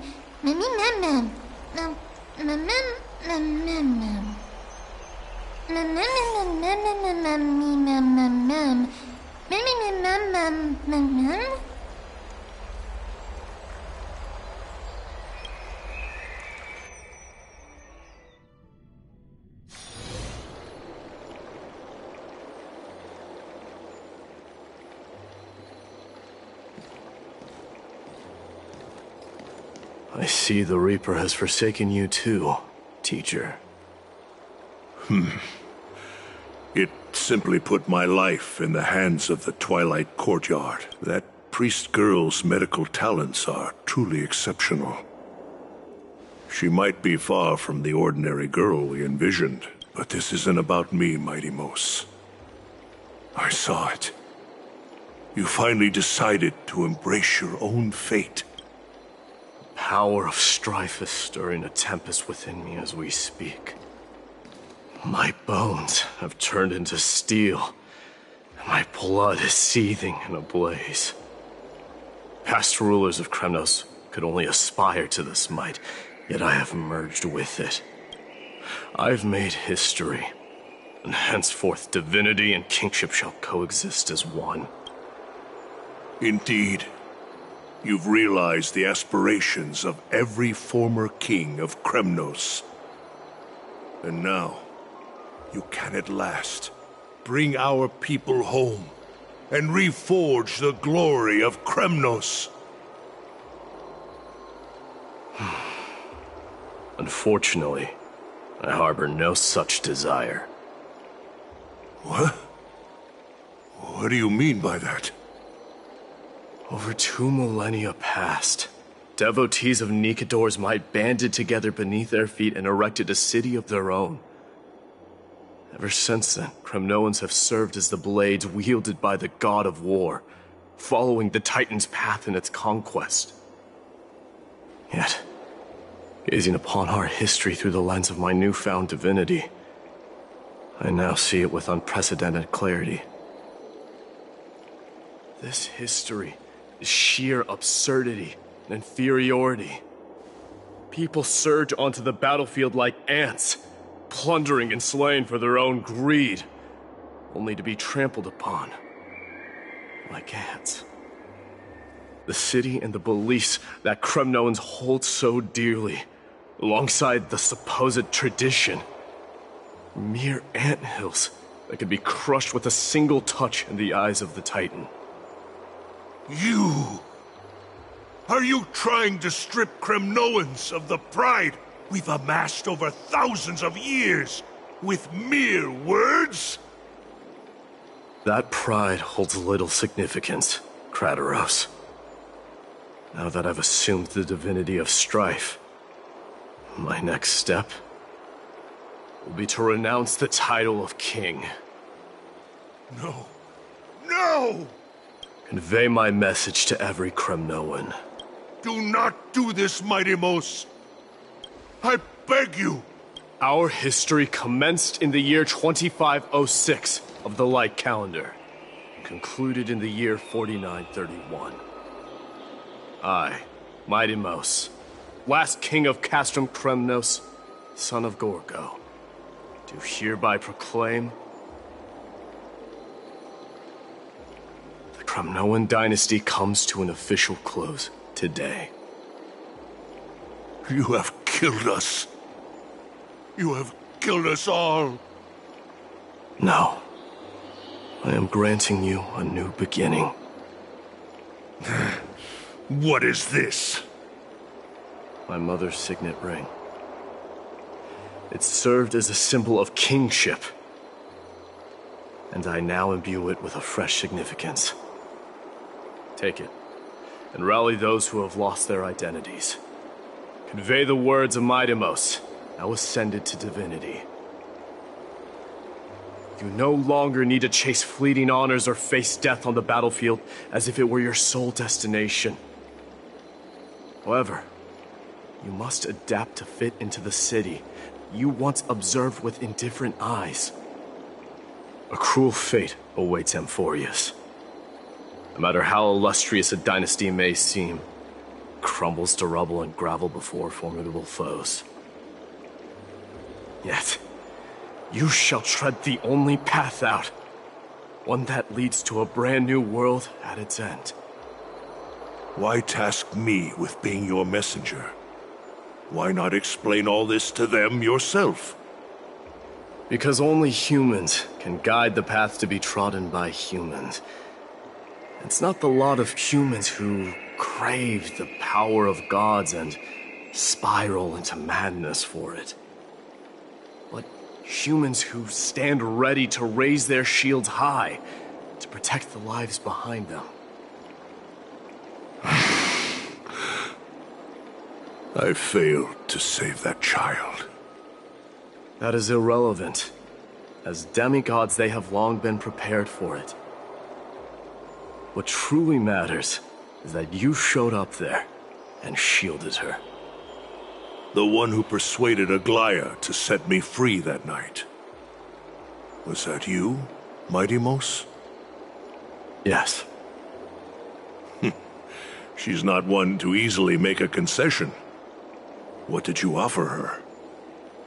I staked my mother's name to guarantee the integrity of your soul to her. And I promised her that I would dedicate all I have to the Flame Chase journey. And what is next, Mighty Mos? Where will you be headed now? To the place where I belong, to fulfill my promise. The madness that has plagued Nikador and the darkness that has consumed Amphorius. It's now my turn to fight against it.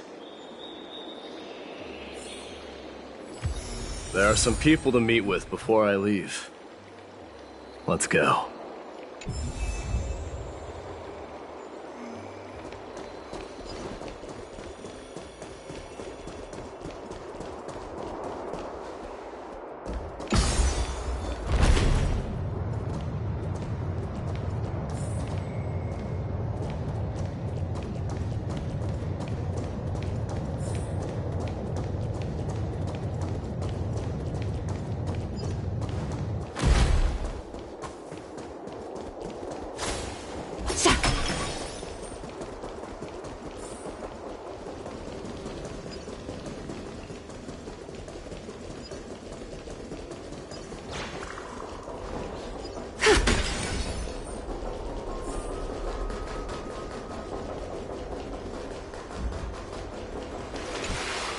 You're here, Mighty Mos.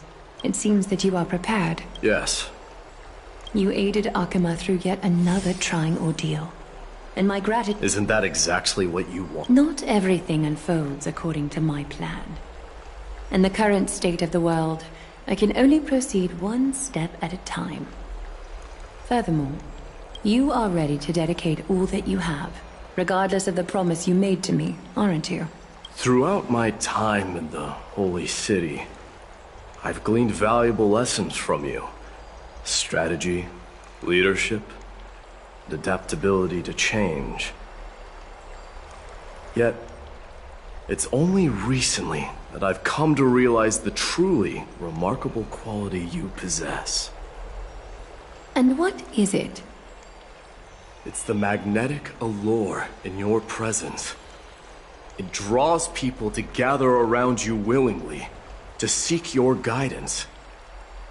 They strive not to disappoint you, not due to fear of repercussions, but out of sincere alignment with your ideals.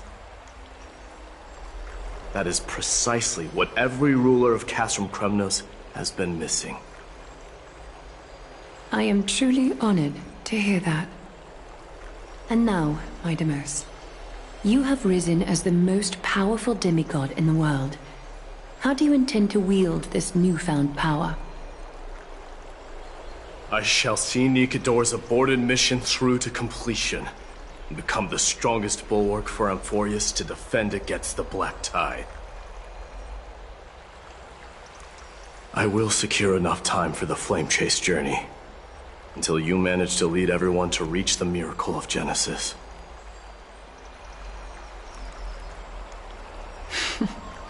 My Deimos, a new chapter awaits Amphorius. Yet, the one who guides the people to the destination need not be you and I. Huh. What did you see after assuming Nestia's divinity? Despite the passage of 1,000 years, every word of that prophecy remains as vivid as ever. You shall have your final bath in warm and radiant gold. Just as cryptic as all the other prophecies. What's the reason for the laughter? I was just thinking, if an ordinary person encountered these words, they would probably stay away from the baths for the rest of their life.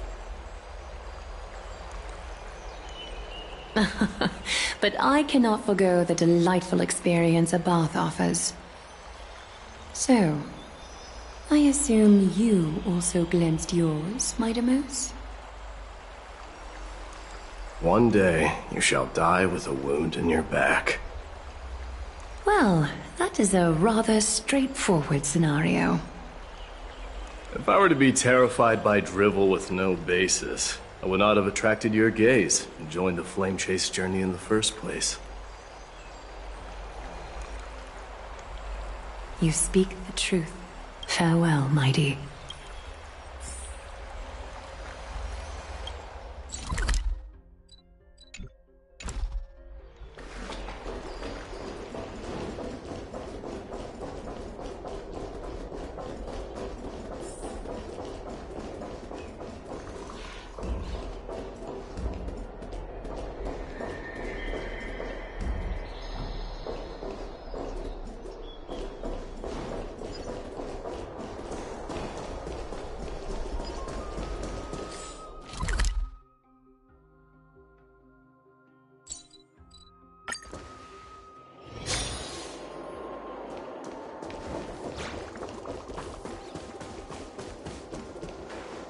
Is Lady Trebios not here?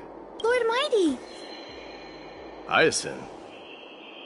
So you are the physician Krateros spoke of. It's no wonder then that he was pulled back from the brink of death. You have my gratitude. I can take that as a compliment, right? I've heard about what happened at the Grove.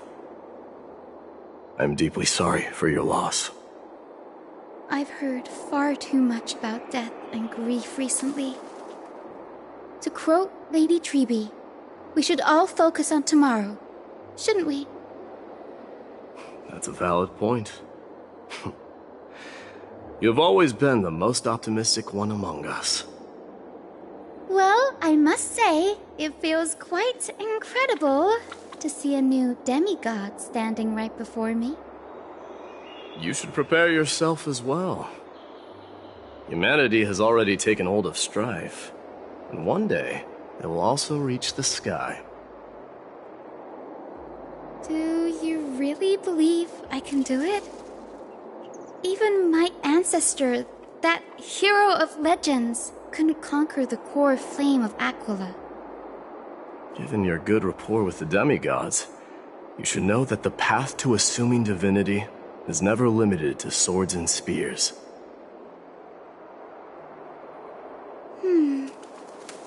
You've always been so perceptive, Lord Mighty. Rest assured, if fate has truly selected me, I'll be ready. Right. You are here looking for Lady Treby and Lady Trina, no? They're not around at the moment. Is there a message you'd like me to pass on to them? No need. I've already bid farewell to Aglaya. Meeting with the Oracle is simply a matter of courtesy. You've bid farewell? I'm heading back to Castrum Kremnos to fight against the Black Tide. In all likelihood, I will never again return to Akuma. Oh. On second thought, there is something that I'd like you to help me convey to them. I'm all ears, Lord Mighty. I'll make sure to convey every single word. Tell them that there is no longer a need to send scouts behind enemy lines. With a single message, the Lance of Fury will target anyone who dares oppose Akuma.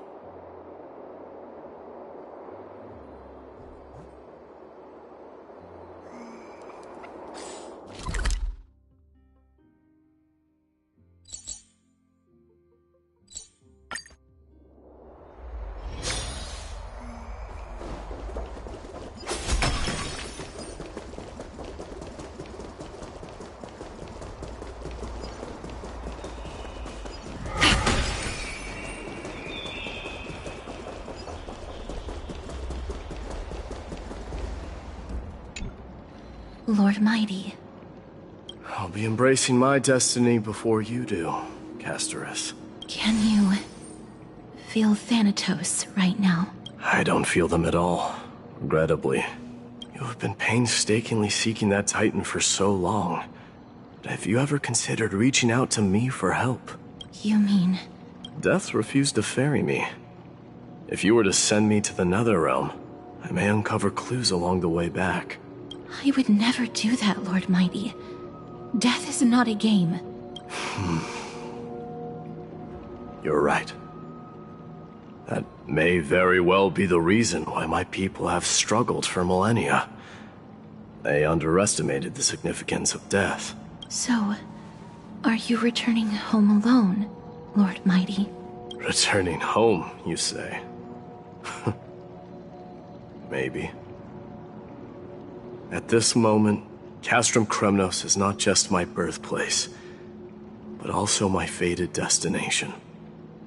Work harder, Castorus. Go and do what you have to do, so that the trials we have endured may have meaning. I will, Lord Mighty.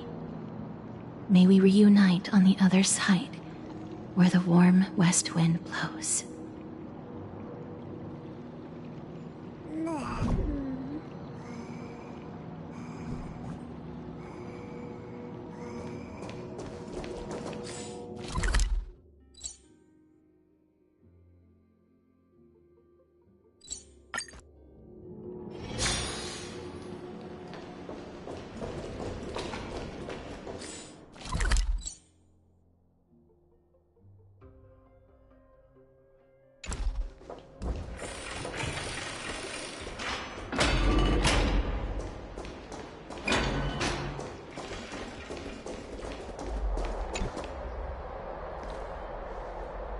Outlanders?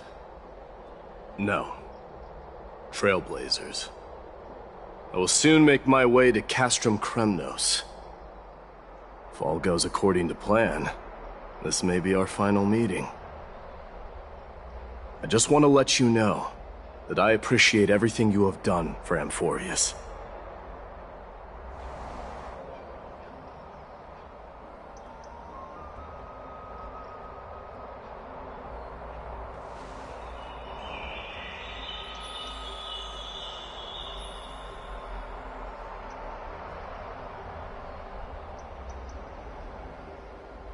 That means a lot to me. May success accompany your trailblazing wherever it leads. How about you let me guess what's on your mind?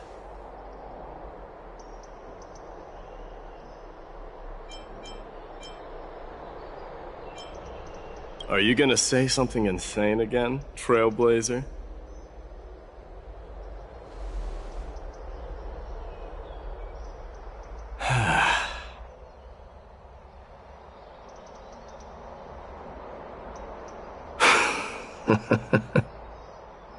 Now that I bear the divine within me, I can get the vague feeling that you have a great significance for the future of Amphorius. With this departure, I fear that I will never again return. Can I entrust you both to watch my back, and to continue supporting the Flame Chase journey in my absence?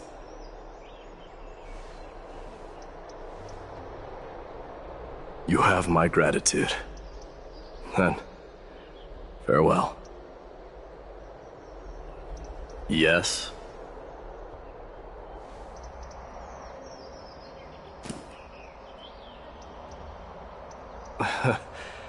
Sure, let's do it.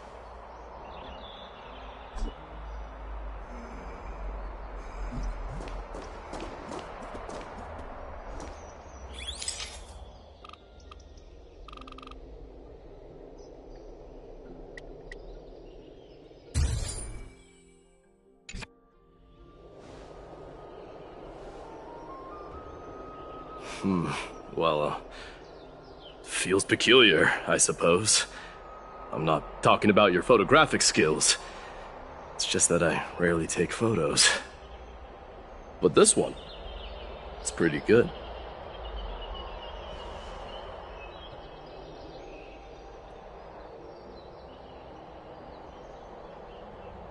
I wish the same for you during your time in Amphorius.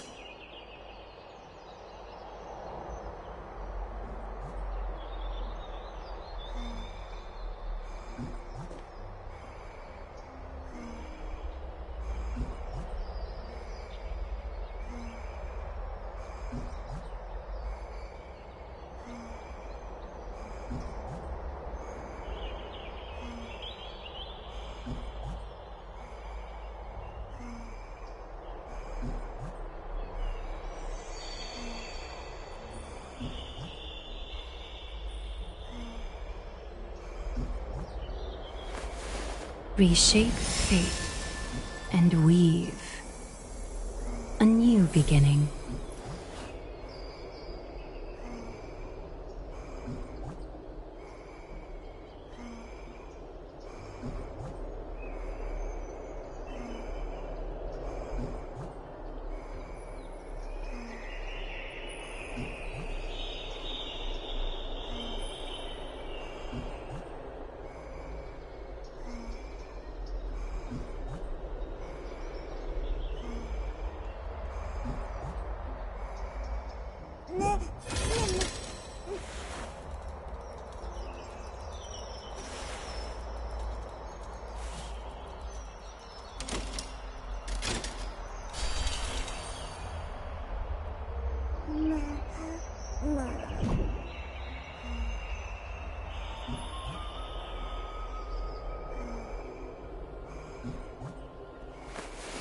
Reshape fate and weave a new beginning.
Reshape fate and weave a new beginning.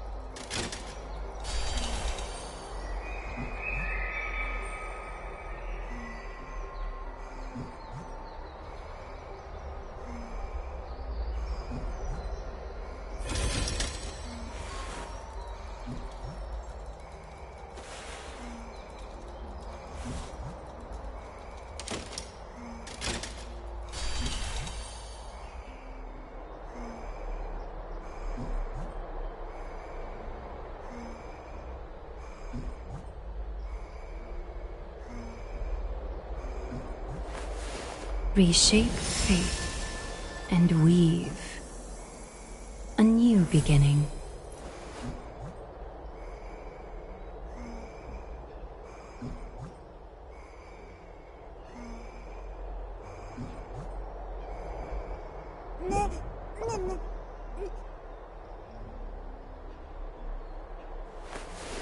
Reshape fate and weave a new beginning.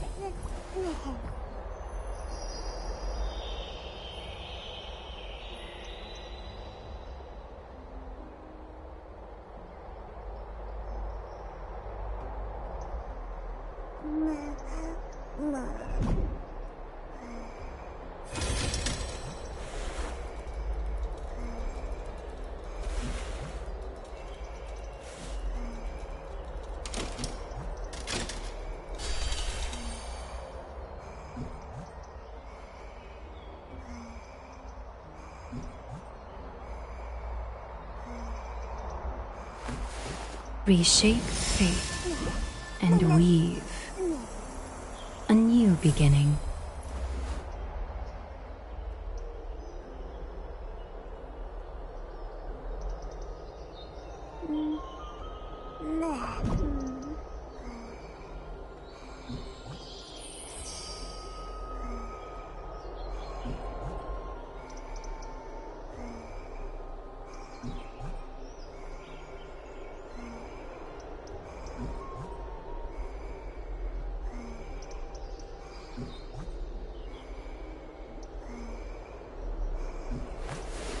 Reshape fate and weave a new beginning.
Reshape fate and weave a new beginning.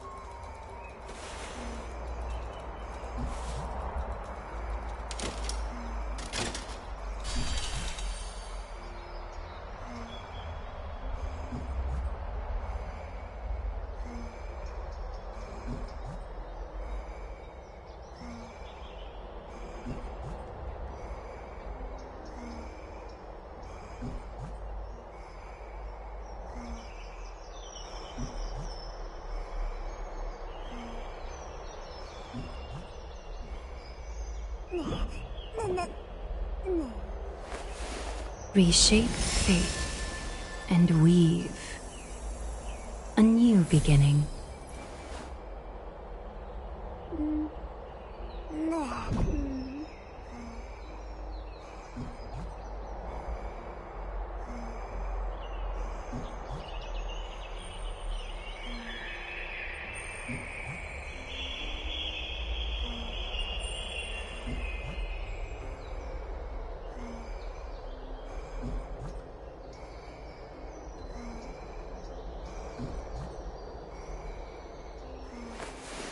Reshape fate and weave a new beginning.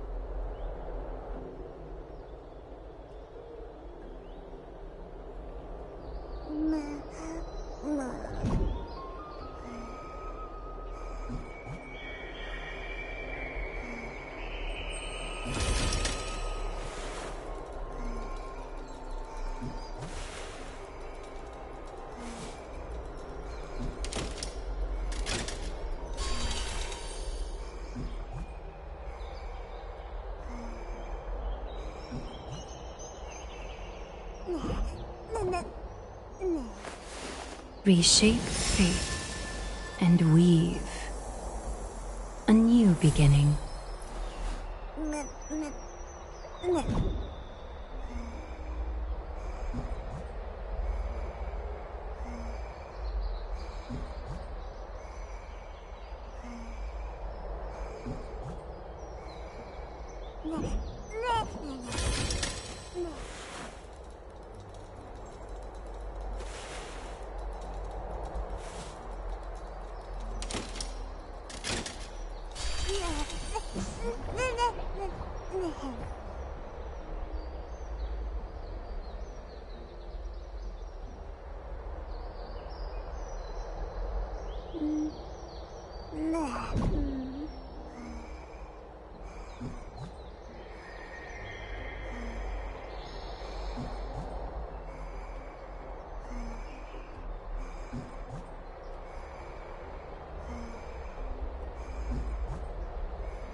Reshape fate and weave a new beginning.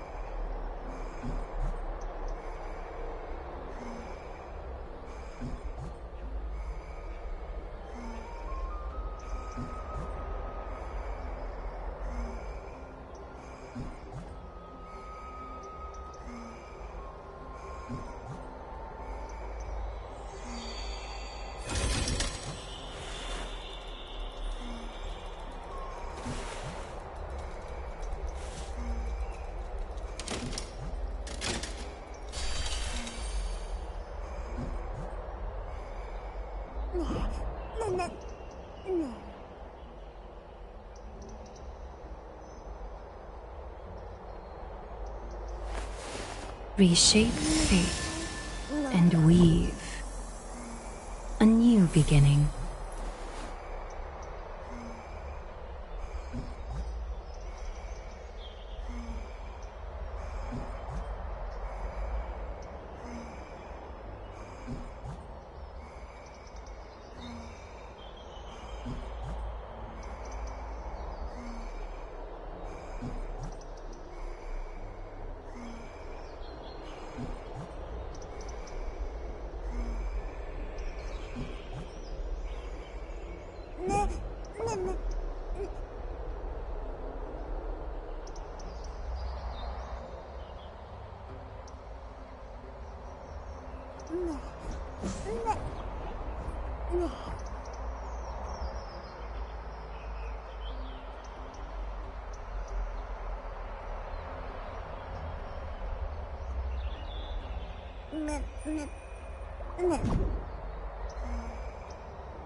Reshape fate and weave a new beginning.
Reshape fate and weave a new beginning.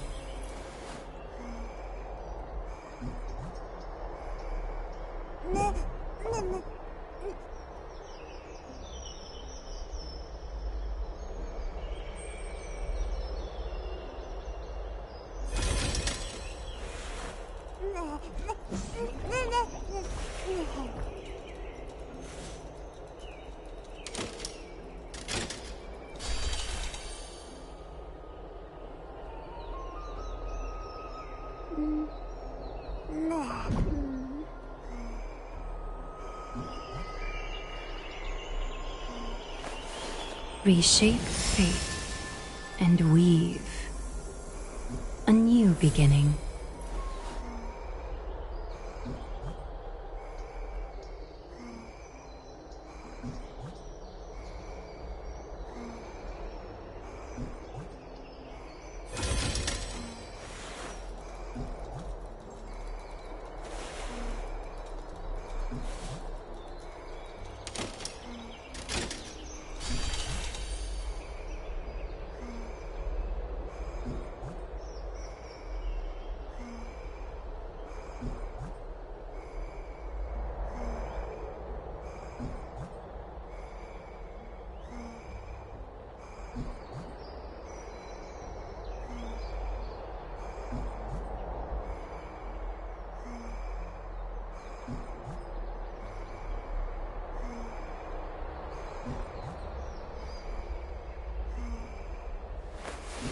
Reshape fate and weave a new beginning.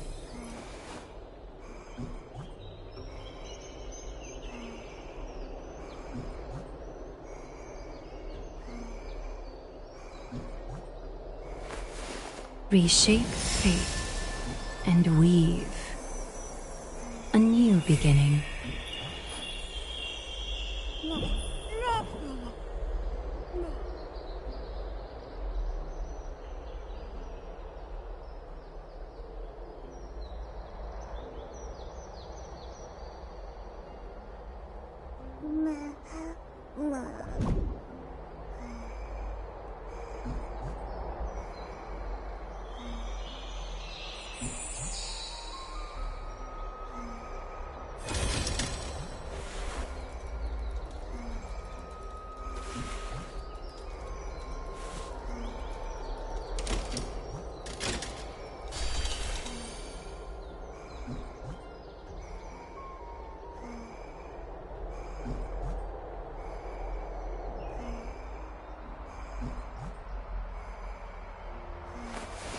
Reshape fate and weave a new beginning.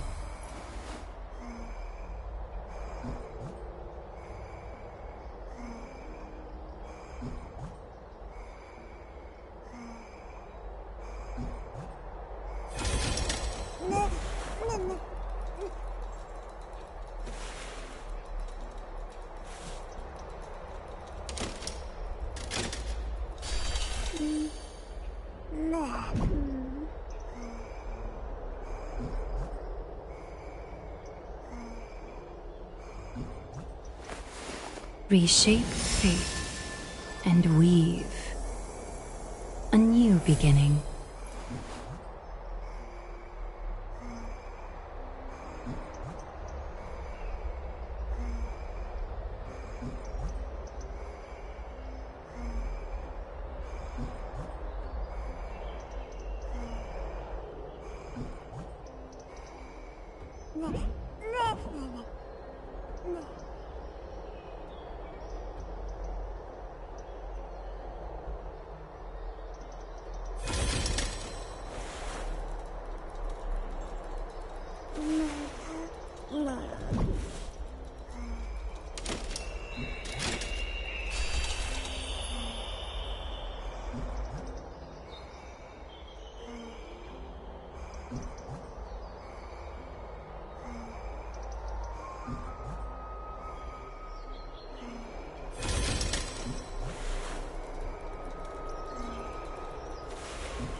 Reshape fate and weave. A new beginning.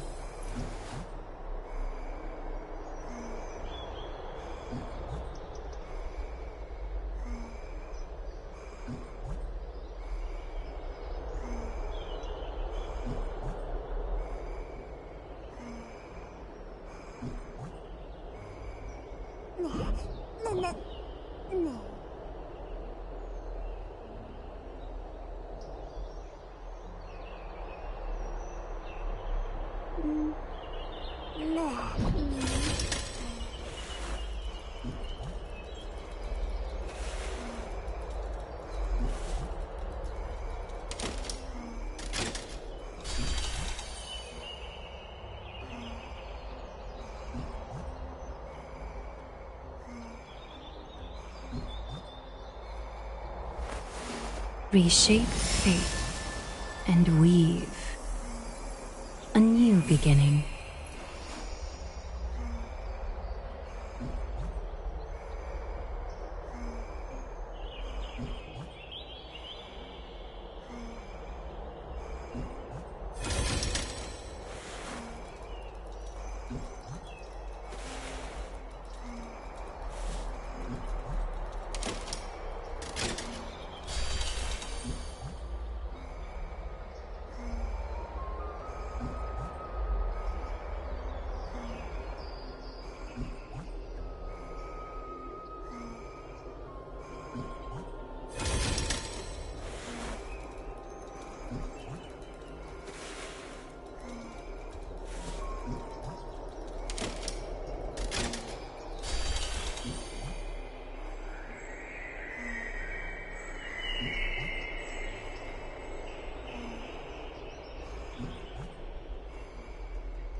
Reshape fate and weave.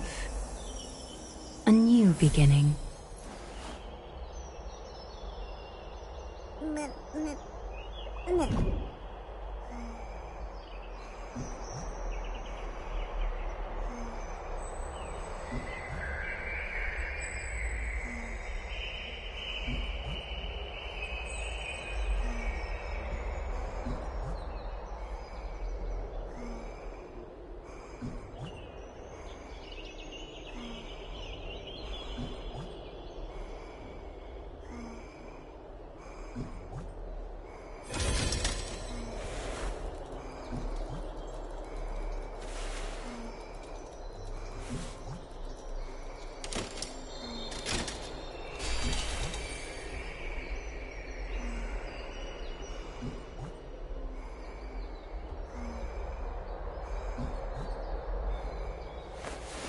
Reshape fate and weave.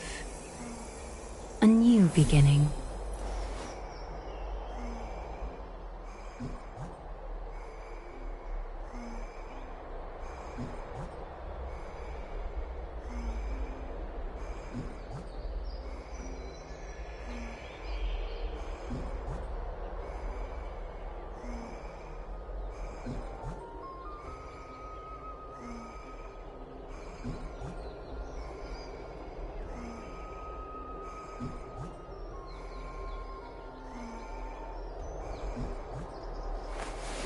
Reshape fate and weave a new beginning.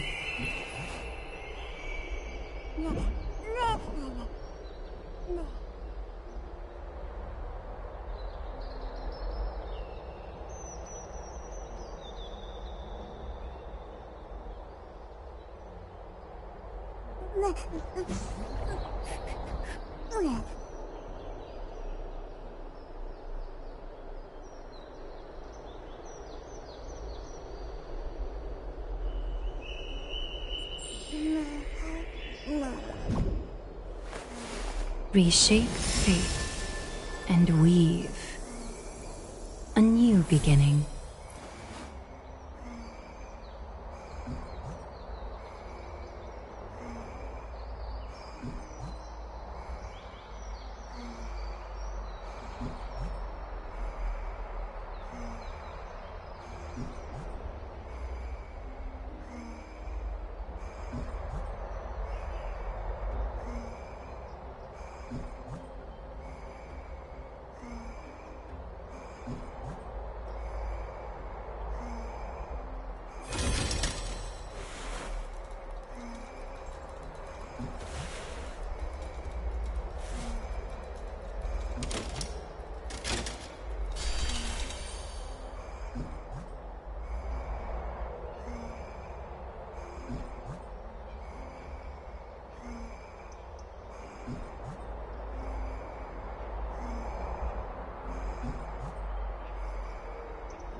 Reshape fate and weave a new beginning.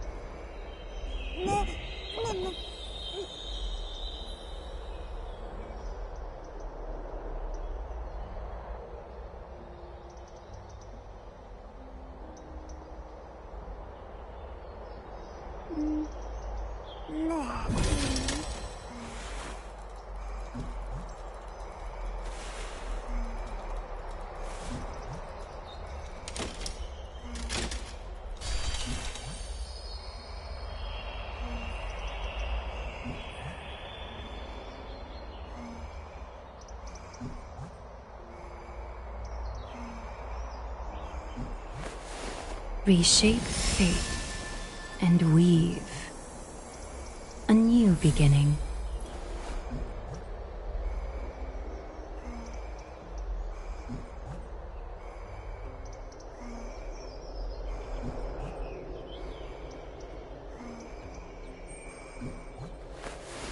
Reshape fate and weave a new beginning.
Reshape fate and weave a new beginning.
Reshape fate and weave a new beginning.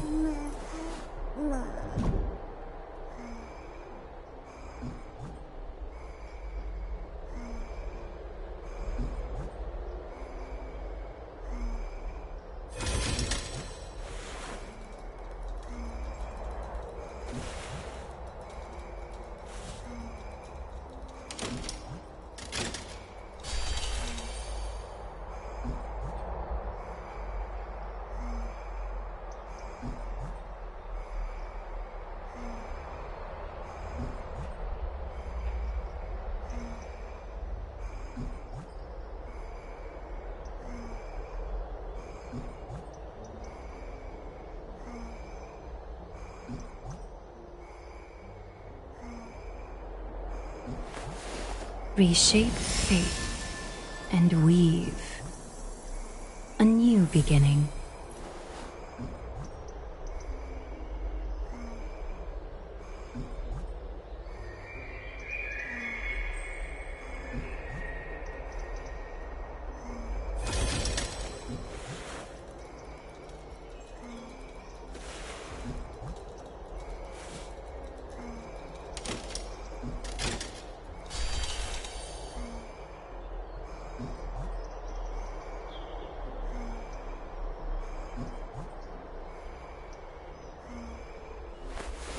Reshape fate and weave a new beginning.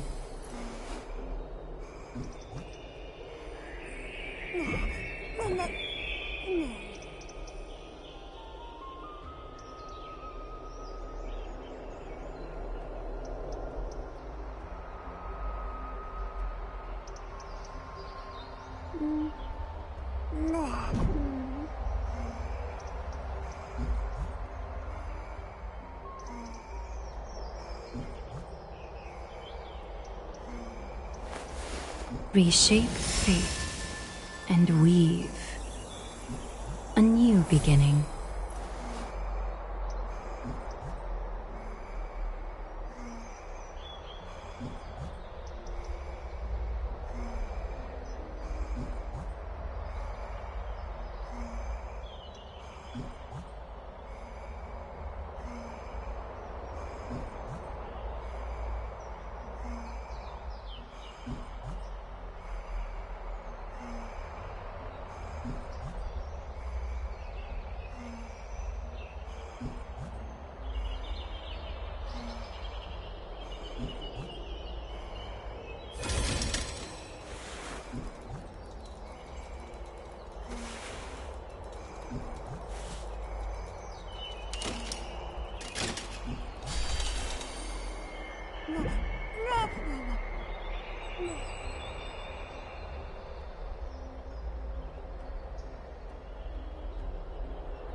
Reshape fate and weave a new beginning.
Reshape fate and weave a new beginning.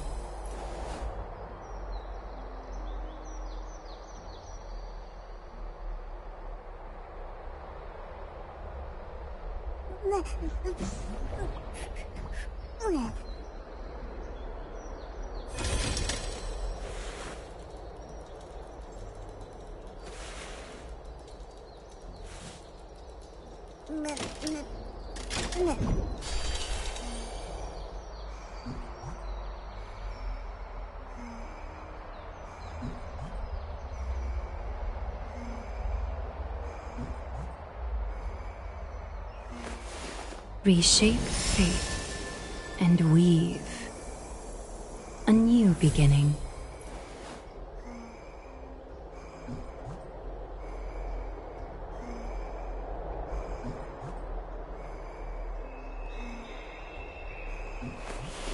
Reshape fate and weave a new beginning.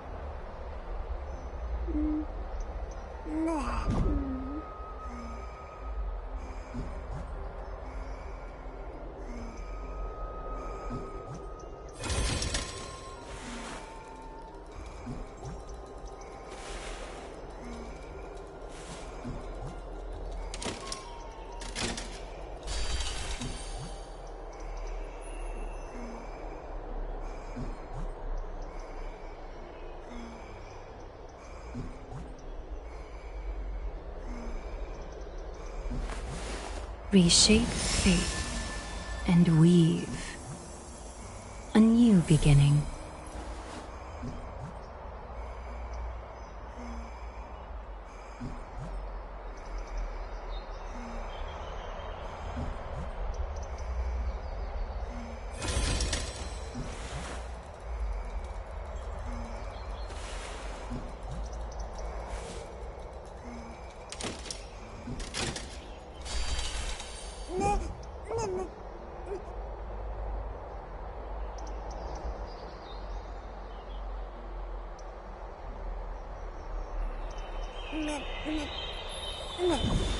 Reshape fate and weave a new beginning.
Reshape fate and weave a new beginning.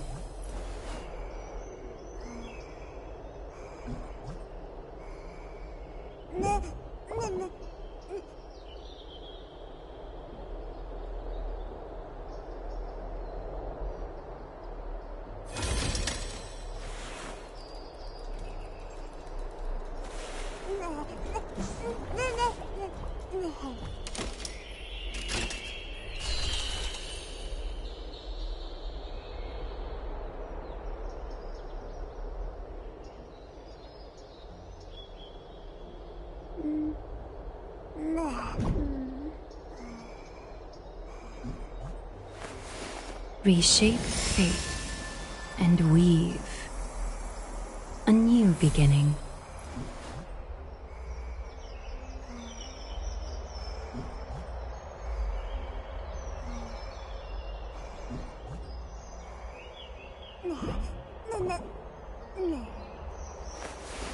Reshape fate and weave a new beginning.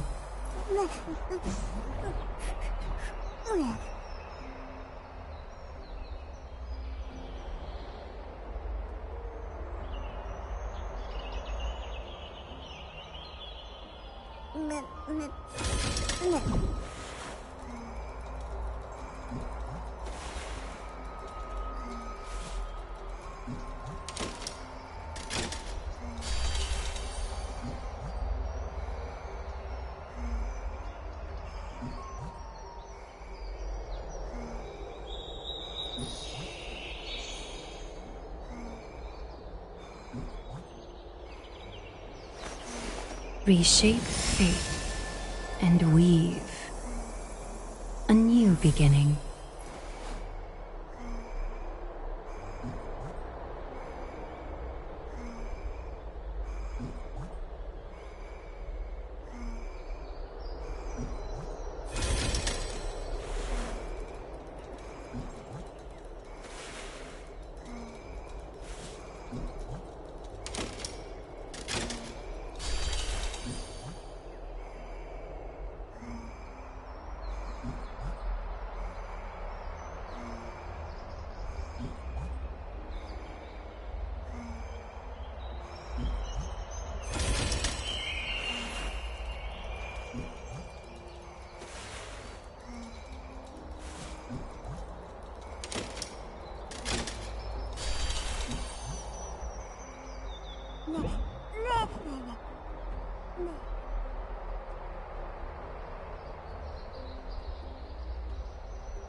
Reshape fate and weave a new beginning.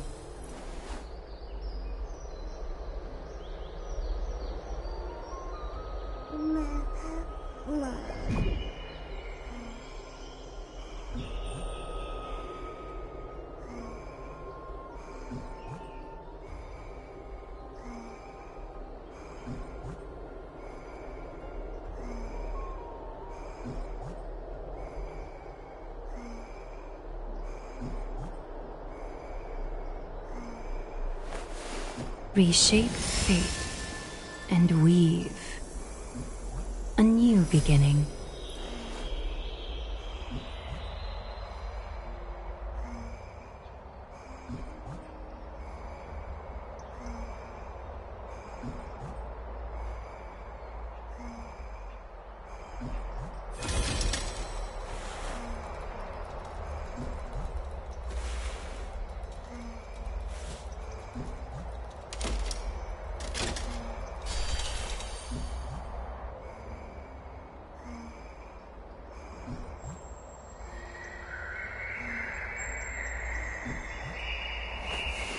Reshape fate and weave a new beginning.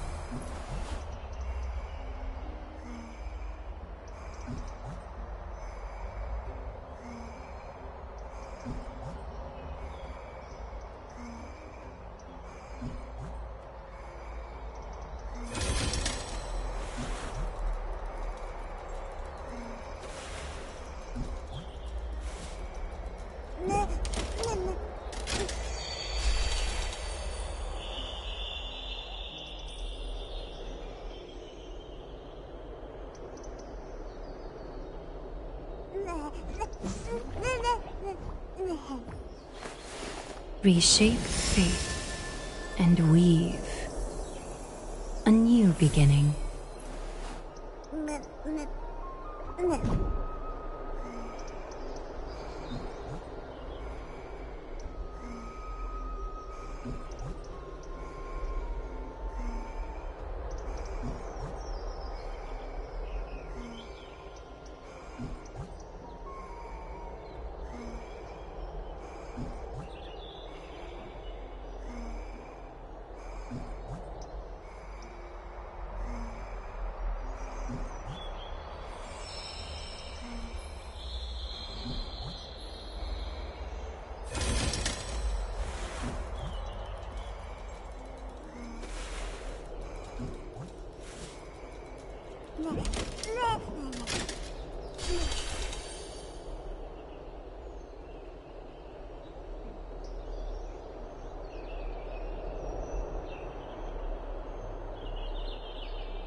Reshape fate and weave a new beginning.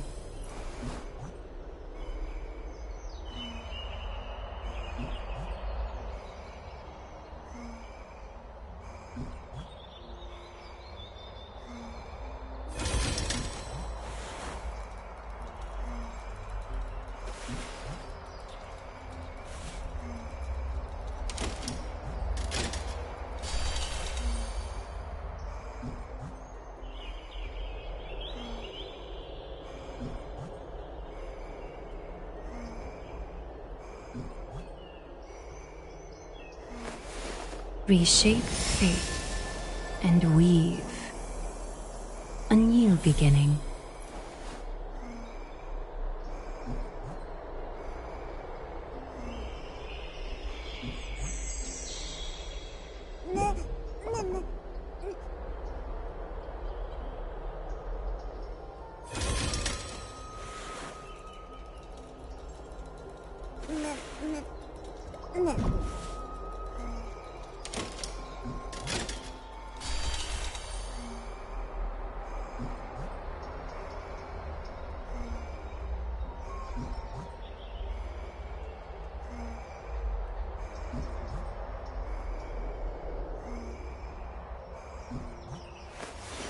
Reshape fate and weave a new beginning.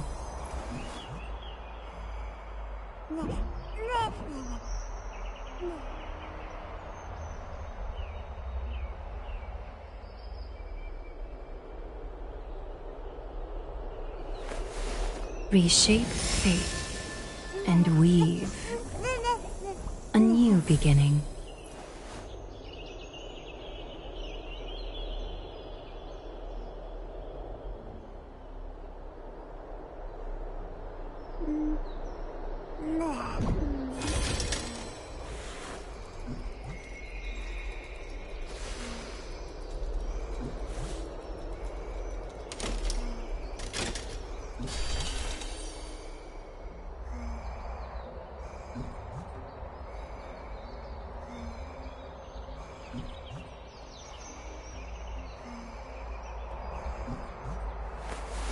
Reshape fate and weave a new beginning.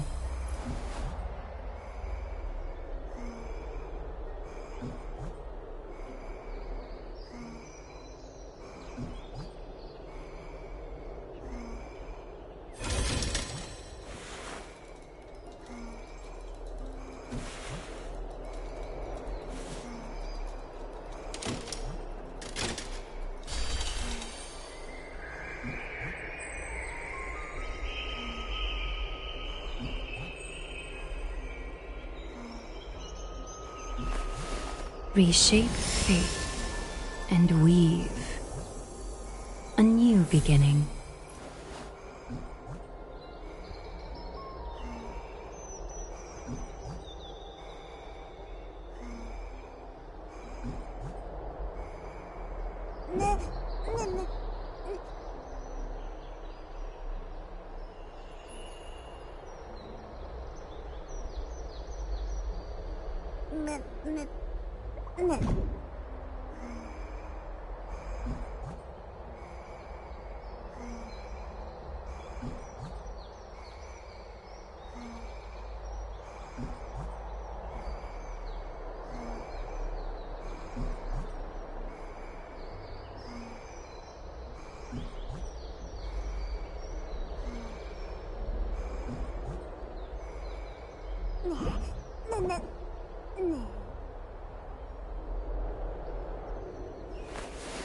Reshape fate and weave a new beginning.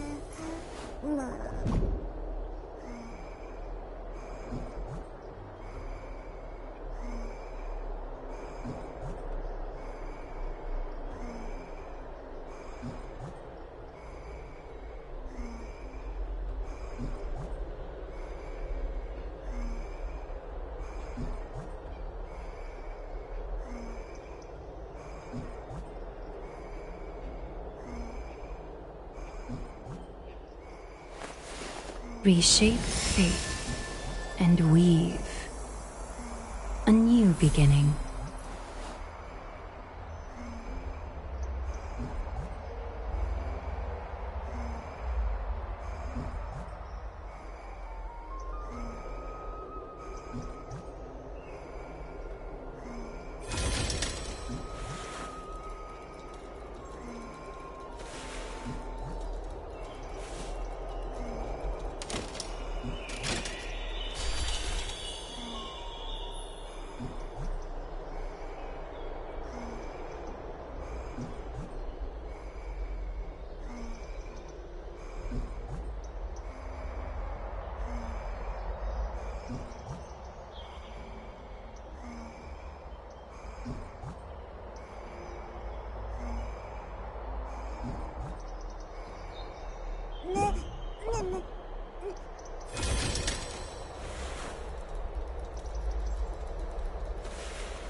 Reshape fate and weave a new beginning.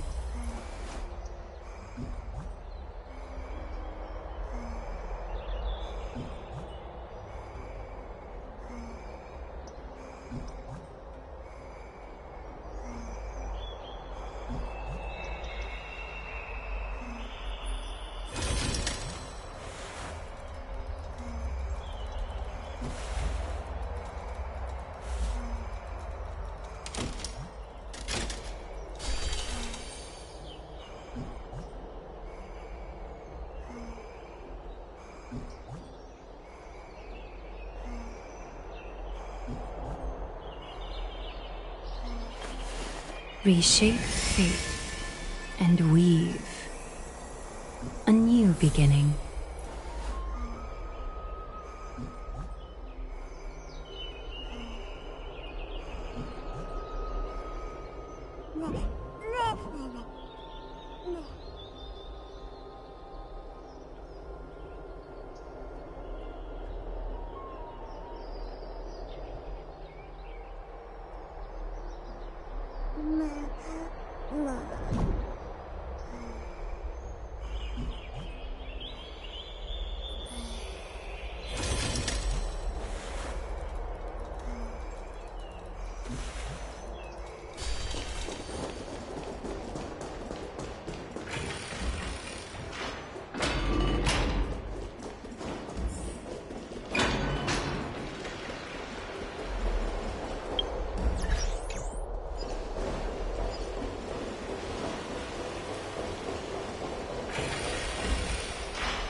The King of Kremnos, without the signet ring, but looking more like a king now.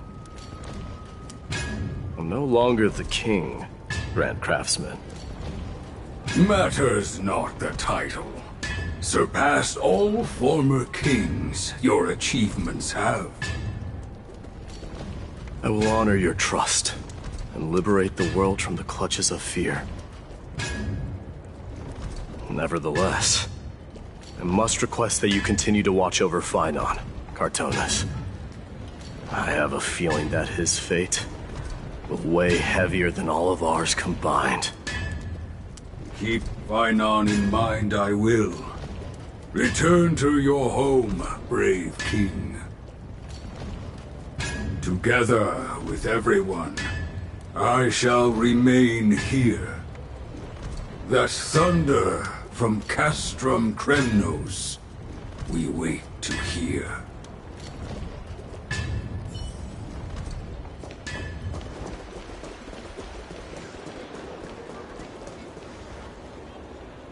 The prince is here! Run! Hold on! Lord Mightimos isn't the prince anymore. He's now the guardian of Amphorius!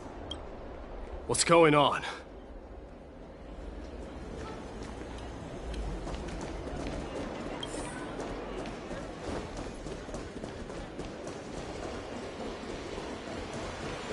We salute the guardian of Amphorius!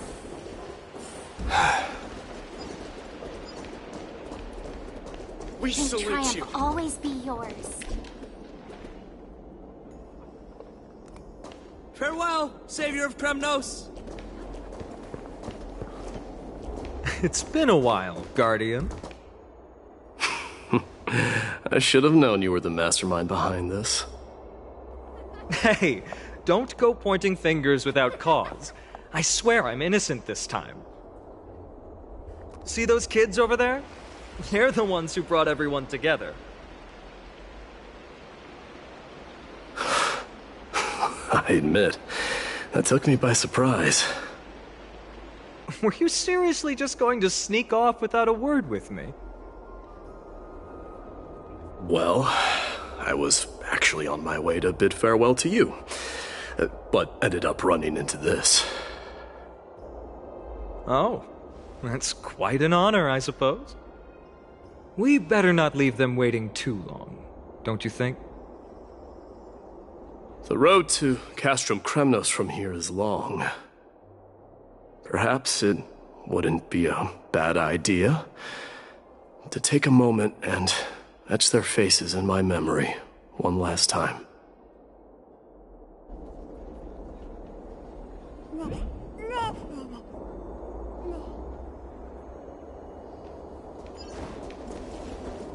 I think I see more than just the Kremnoans here. I'm thinking maybe it's about time the god of strife gets a new name. How about the god of solidarity or preservation? Donghang. All right. It's about time for us to part ways. Any final goodbyes you want to share? This might be your last chance.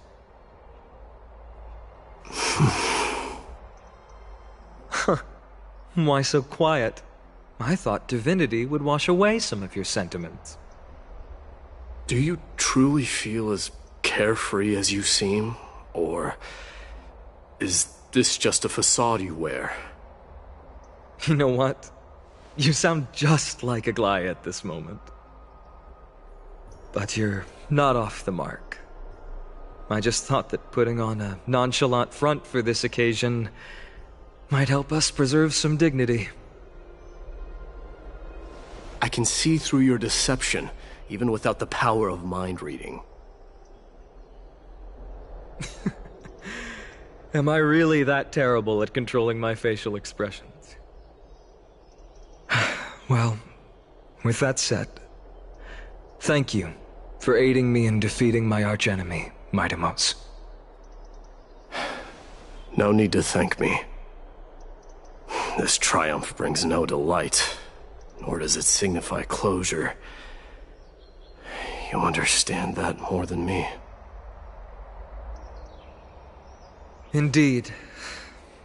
In the end, I still haven't unraveled the mystery behind that black-robed swordmaster. And I can't even ascertain their demise. Maybe I've never managed to cut off my destiny. But that matters not. Pain may be cured, but scars remain, and this should not be effaced. Even with the divine might of Ornyx, you cannot stop the past from leaving its marks in our blind spots. Can you genuinely let go of everything as soon as that swordmaster is dead? That's impossible. Revenge is merely an obligation that must be carried out, and no one can find mental fulfillment through it. You're right. Look forward. Chew up and swallow your past. And make sure emptiness and bitterness are not the only flavors you know. Remember that there is a whole world behind you waiting to be saved.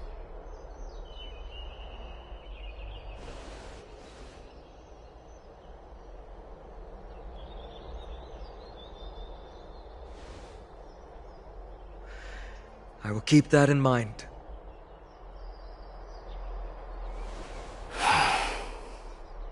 I have a final favor to ask. Please look after the Kremnoan warriors in my absence. They will undoubtedly face challenges while assimilating into Akama. It is my sole regret that I cannot stand by them during this time. Do not worry. Leave it to me. And, while I'm at it, I'm going to find out if the Kremnoan language is really missing that many words. The Kremnoan philosophy can never be encapsulated in a mere dictionary. But if there's a chance in the next life, you should come visit my library.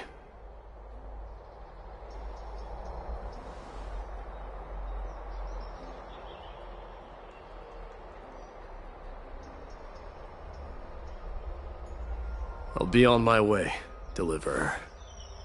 Remember to stay alive till the final act. Yes. Same goes for you. Don't die too easily.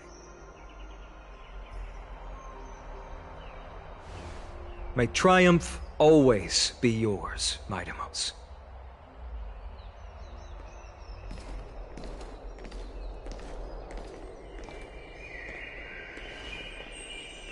Oh, right. One last question. Go ahead. You better not leave any regrets behind. Are you the one who told Cartonis about the signet ring? Well...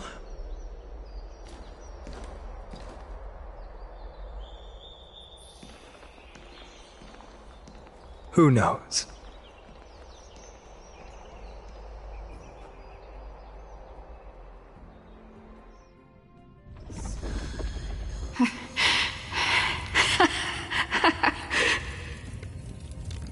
Get up, my son.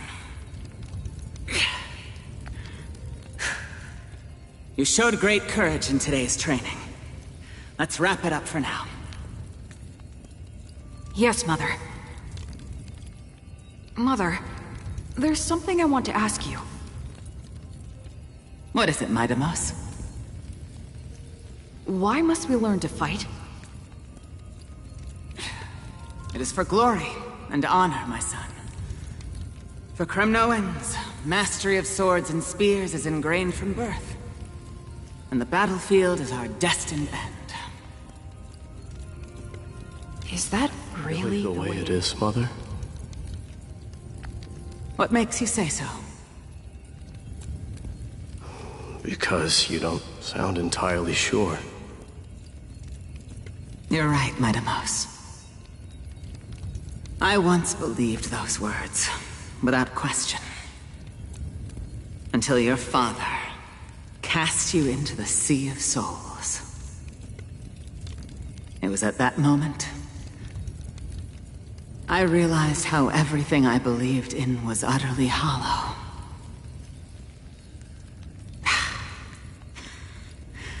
Perhaps the spirit of Kremnos had once existed. But as greed bloomed in the hearts of humanity over the years, such spirit had long faded alongside our glory. I no longer put my faith in any oath or doctrine. Now I have just one role. That of your mother, Mightimos. Your guardian.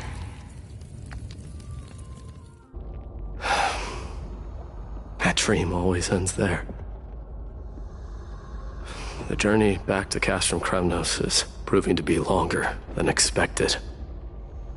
Krateros said that shortly after my fall into the sea, my mother challenged my father to a duel. She died through father's treachery, and I never saw her face.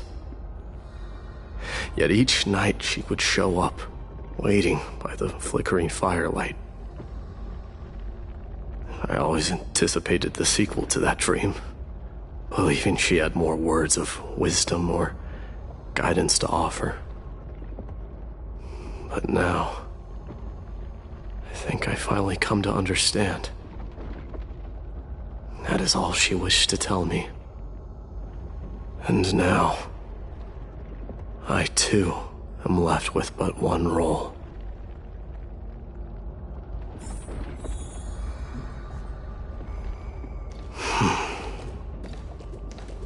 It is time for this journey to reach its end.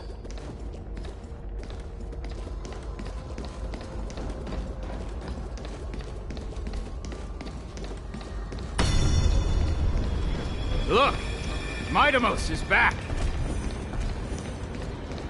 Glory belongs to you! We've got fresh pomegranate juice. Want to try some? Back! We meet again, Your Highness. Welcome back!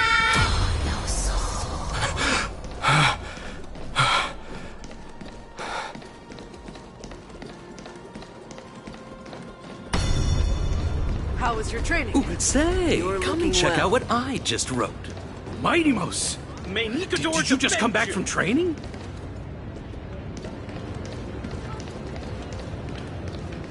It's been a I'm while. gonna beat you at the festival. Welcome home, Mighty Mouse. Have you found something?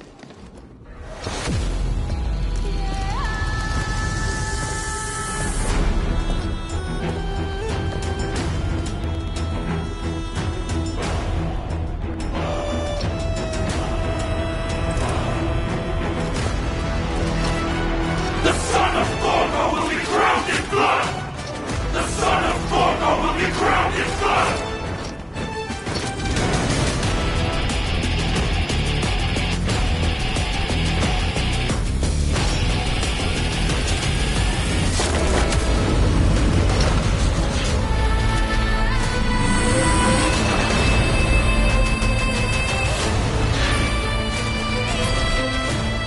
Mother. I'm home.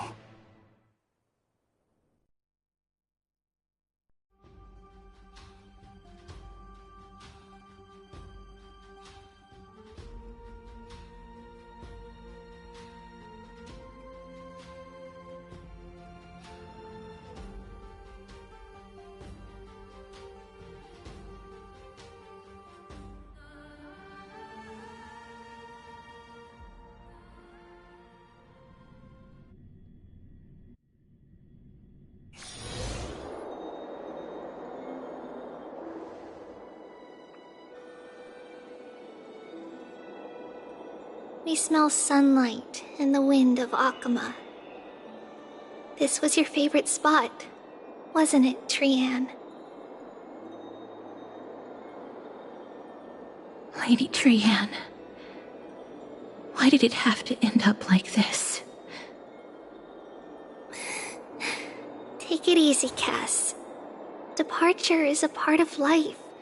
It's just that ours isn't as tumultuous as it is for ordinary folks. When we started our journey, Yanis had already provided their prophecy. Just like how that Titan divided themselves to create the countless passages in the world.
It's only natural for us to follow the same path since we inherited their destiny.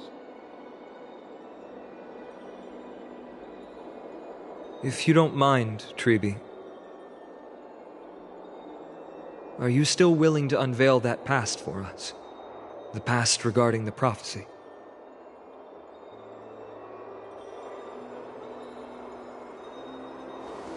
What do you seek to learn, Snowy?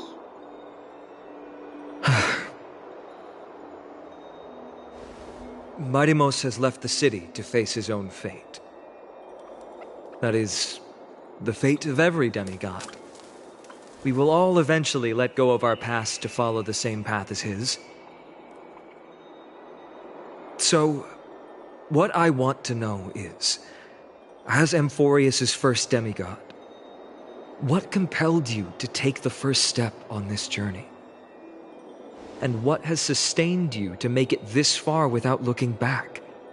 Despite the fracturing of your body and the numerous departures you have endured.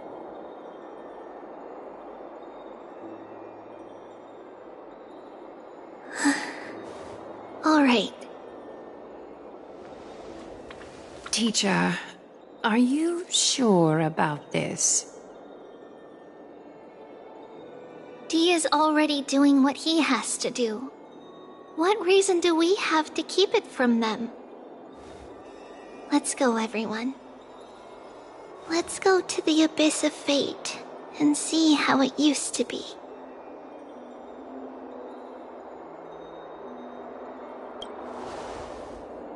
That's great. Thank you. Trinan, would you mind? Treeby, are you not coming with us?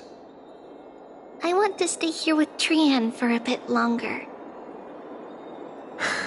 I see. We'll be off then. Take care. Since you have made your decision, then let's proceed as you wish. See you later, teacher. Cass, are you not going with them? No. I'd prefer to remain here to accompany Lady Trian. She hated being alone. What's this? A little gift that I had hoped to deliver to her personally, though fate had other plans. Oh. So you saw us arguing that day? Yes. I figured Lady Trian would like it a lot, so I bought it. I see. Cass, you know, I recognized it immediately that day. It truly is an authentic piece from Yanisopolis. Then why? It's just that Trian had forgotten far more things than I. For example, she forgot that this glass object meant something unfortunate according to the traditions of our homeland.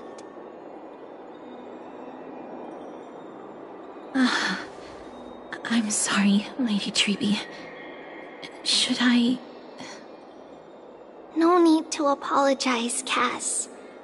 At that time, I simply didn't want her to be trapped by our past, especially considering how much time had passed since we left home. But now...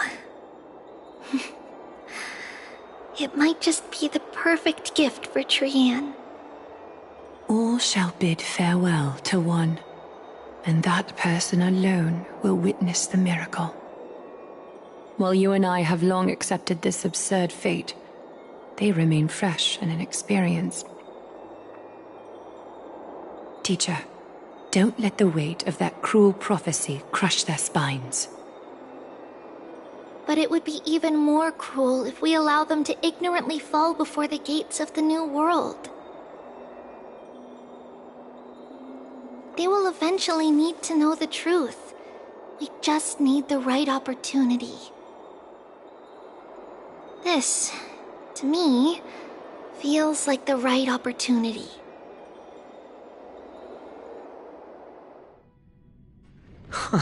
So, This is how the Temple of the Three Fates looked back in the day.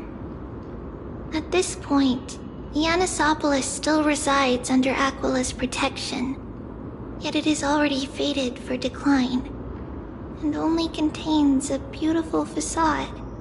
Is it because Amphorius has entered Era Bellica? Yes, strife remains distant from this part of Amphorius right now, but in 5 years' time, at the same entry hour, this temple will become the source of another war. Then, where are you at this time? Right over there. Why does she look somewhat different? It's because we don't quite recall how we used to look. Oh, my apologies. Please don't. We should be the ones apologizing. Come, everyone. It's time to witness our last conversation with Orynyx.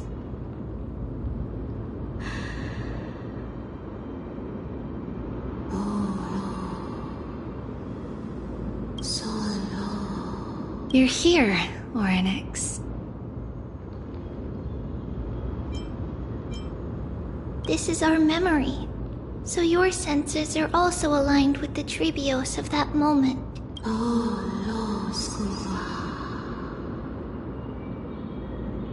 False prophecy, huh?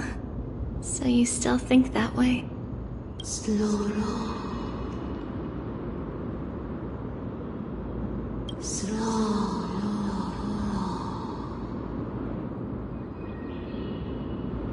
But the Black Tide has already arrived, and Yanis remains in slumber.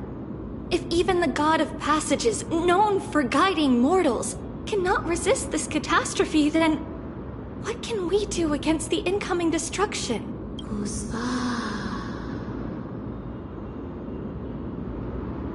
Those chosen by fate would never have their family taken from them. And how can I alone remain safe and secure while watching the entire world crumble before my eyes? This might be our last conversation, Orynyx. I will do everything I can to protect you from the Black Tide. The family she just mentioned. It's our mother. She fell from the spot into the valley a long time ago. It was during a grand ceremony held to seek Yanis's guidance, but things took an unexpected turn. It was Kefali who responded instead. Did something go wrong with the ceremony? Yes, but those two occurrences were in fact unrelated. Kefali's response was simply a coincidence. On that frosty night with treachery abound, as the Holy Maiden of Yannisopolis met her demise, the world-bearing Titan also fell in another corner of the world. Let's keep up with her. This story... she should be the one to tell it. That thing ahead. It's the altar of Talantin. But that's not our destination. We're heading to the left. This place used to be passable.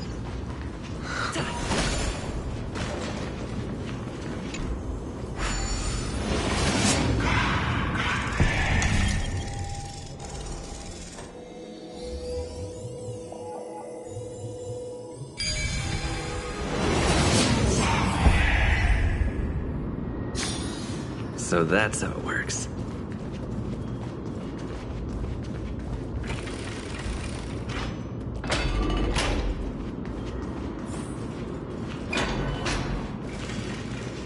I never thought there would be such a hidden space in the abyss. This is the Archive of Prophecies, an important ceremonial site back then.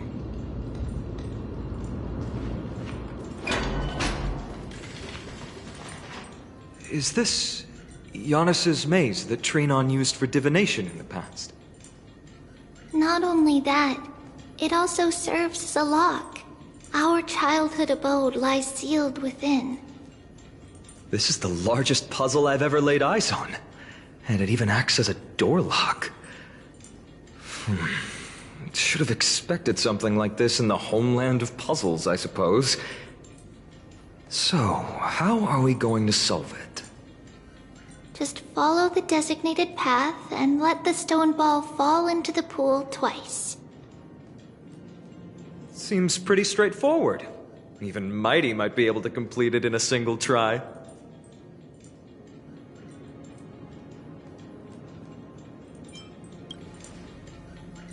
You still don't know him well enough, then. He might not even need a first try. He'd just punch the door open. Mighty. If he were still here, we'd probably take a lot fewer detours to solve our issues. Enough with the talking. Let's just get started.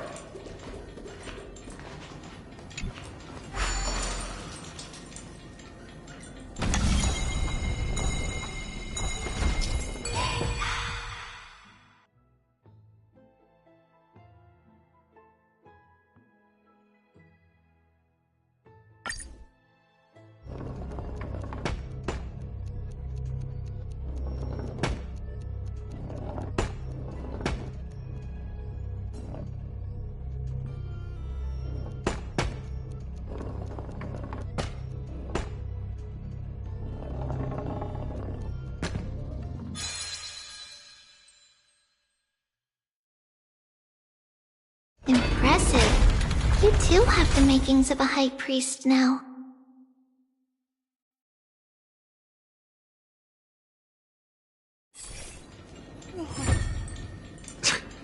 Getting that stone ball to the endpoint looks pretty tough.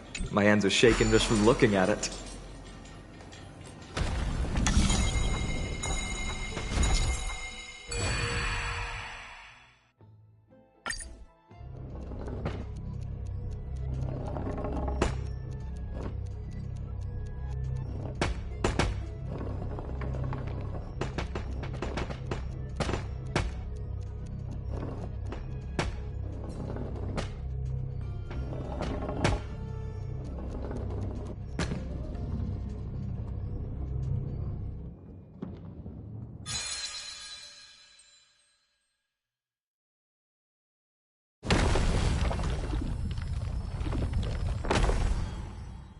The secret door is open.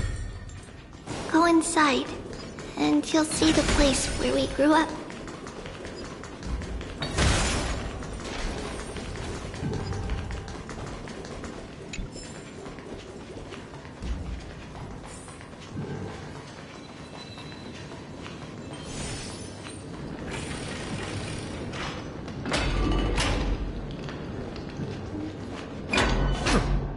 You grew up in a place like this?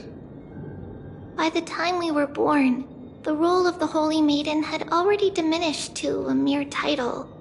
Those in tune with the Titan's guidance are bound to become messengers for others. To maintain appearances, those in authority added some embellishments.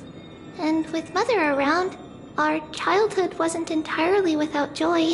Even so, I still find it hard to imagine. 20 years can go by in no time. Trinon, for most people, 20 years is a long period of time.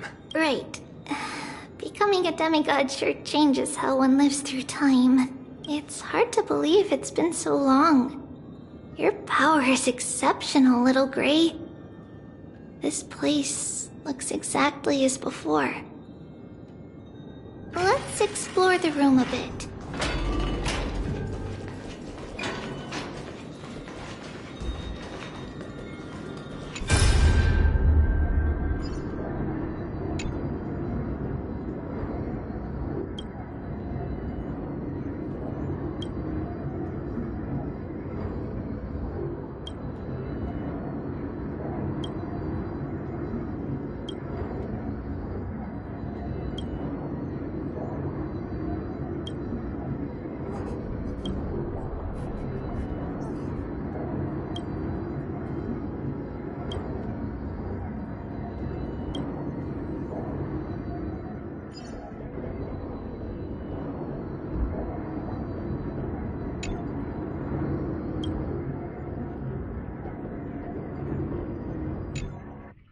are so many boxes here.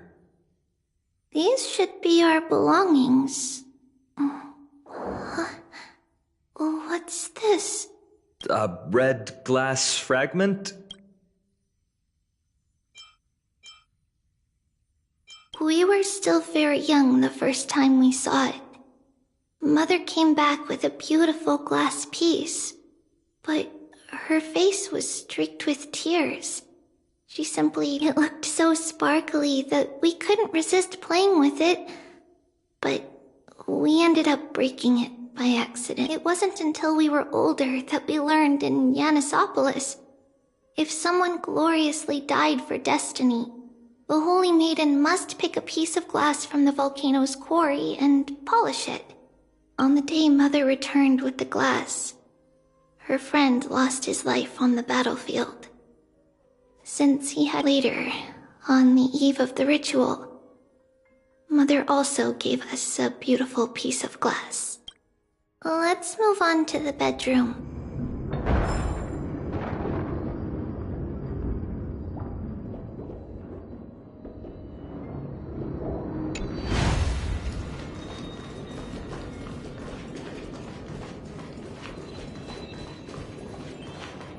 It's Trebios. Just as expected. It's time to get going after all. Mama, are you going to that ritual tomorrow? That's right, my sweet girl. What's the matter? I wish I could go too. I have something to ask Yanis. Oh. What do you want to ask? I want to know how to chase the black tide away. Ah, I see. Unfortunately, it's a secret ritual, and only I can preside over it.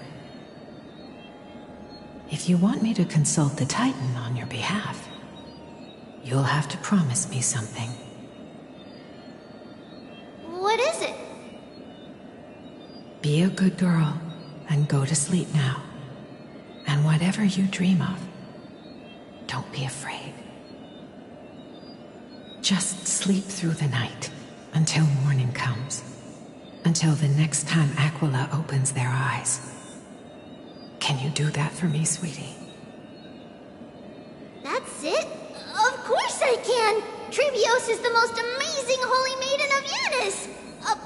Well, little Holy Maiden. But why, Mama? Because this ritual might take a long time.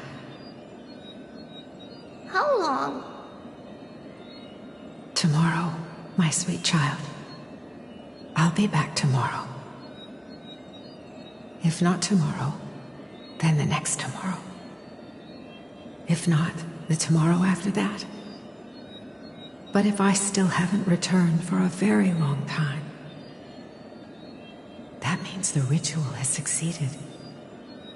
It means I've found a way to chase away the black tide and reach the new world on the other side. But for various reasons, I can't return to bring my sweet girl with me. But I'll be waiting for you there. As long as you stay brave and kind, we'll meet again in that new world. It's the end of the West Wind, the black tide's other shore. A radiant sea of flowers, blessed and protected by the gods. In the rosy horizon, you'll see a silver-white shoal. It marks the end of your voyage. The haven, free from storms, cold, and heavy rains. No sorrow can linger there. That is where I'll be, waiting for you. Wow, that sounds just like the island from my dream. Oh, I know. I'll turn the moon into a ship and the stars into sails to go find Mama. Pinky promise? Pinky promise. As long as you sail toward tomorrow. As long as the sun will rise for the next day. Our wishes will come true together. If the final murmurs of the Titan are true, if such a place really exists on the shore beyond the Black Tide at the end of Genesis, then our promise still stands. Please, wait for me, Mother.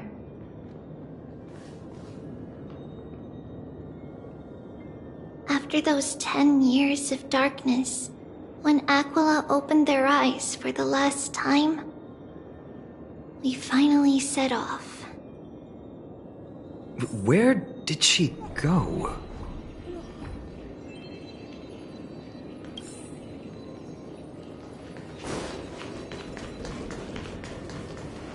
This way.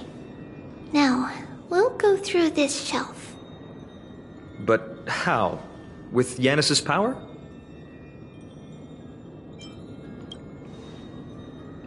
Indeed. We hadn't acquired their power back then. So, this obstacle, it was simply a mirage? Yes. The answer is right on the shelf. Go ahead and give it a try.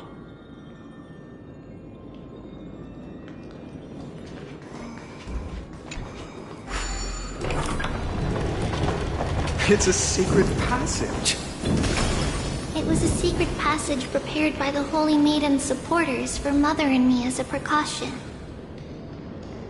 And now, it has turned into our passage to escape, just as anticipated.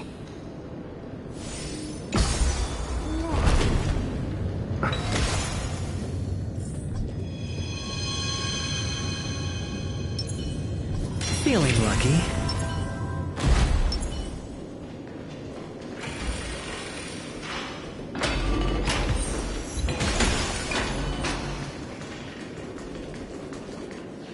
The path to the temple was in quite a state. Did someone do it on purpose? No surprise at all. Some people caught on to what we were planning and tried to intercept us, while others were... I can't move it. I can't climb over it either. Time Titan? Is that you?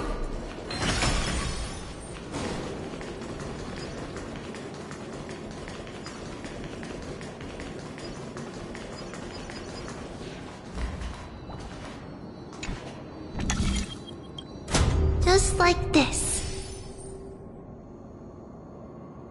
Regardless of our actions, the past will remain unchanged. It was someone else who helped Trebios in the actual events of history. We don't remember the details. As for why memory recreated the past to be like this, it must be because it's closer to the answer within our heart. The passage is now cleared.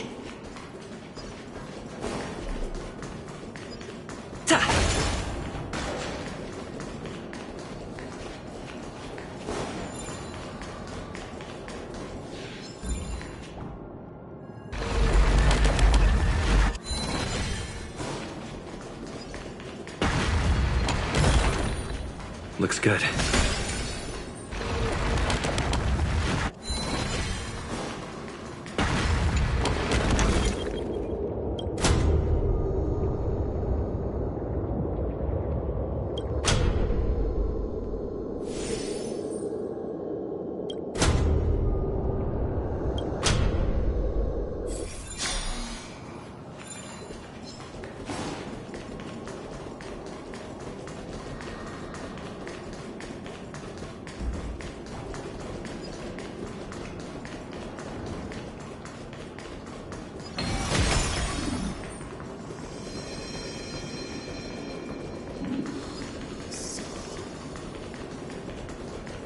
Ornaments.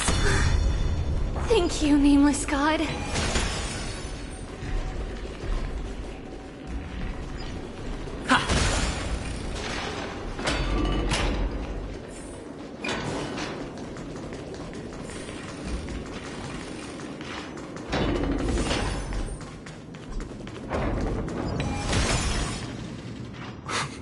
Whoa! It looked truly magnificent back then. Relax. Take it easy. All these people, they're just civilians, not enemies, correct?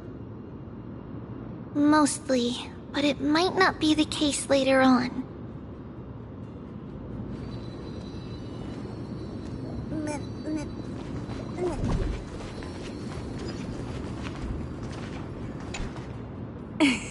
Hey, little ones.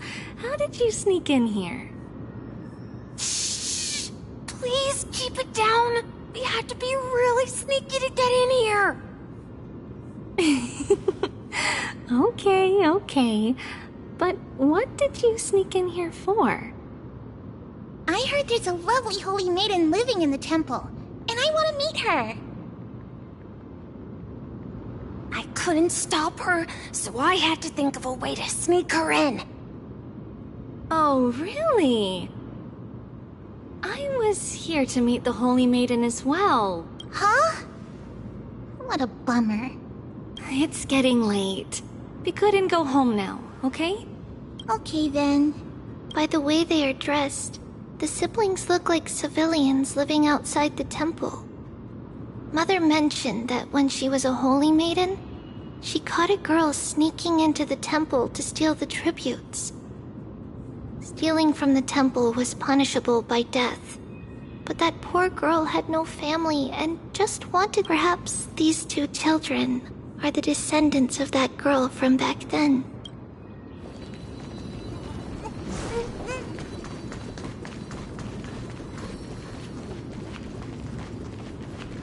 Ah, Lady Maiden.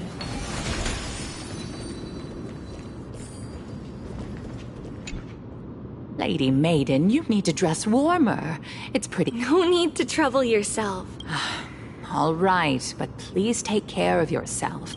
It's been a while since I last saw you. I just realized you've... Oh, here, have some of my sweet pastry.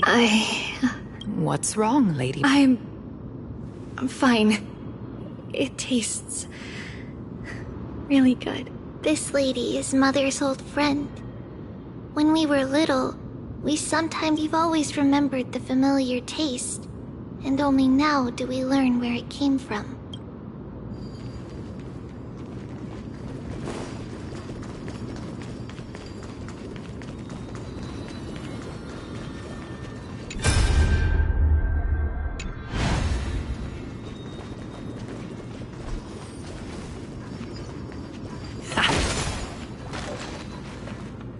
Apologies, Lady Maiden, but the Yanis vault is under maintenance today.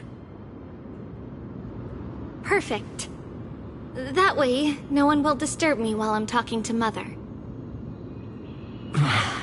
All right then. May Yanis guide your path. The Yanis vault? It's where Yanis's heart lies and the core flame is kept. Just enter on the left. It's also the place where Trebios was born.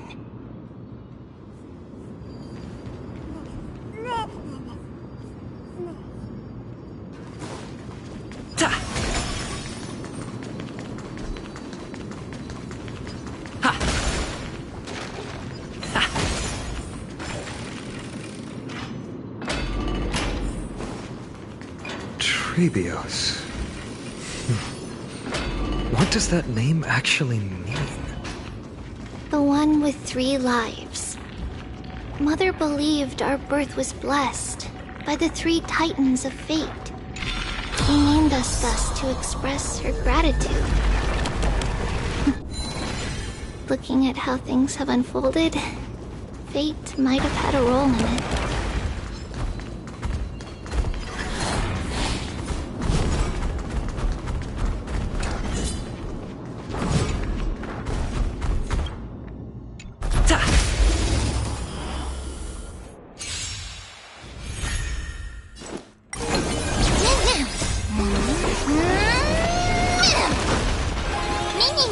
Time for resolution. Harmony and unison. It's on me. Watch your head.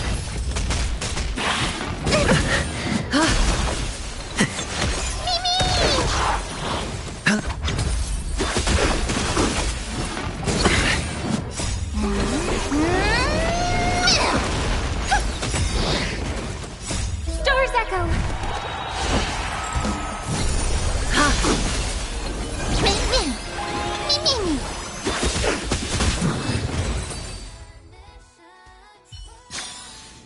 Reach the end of the story in your own way.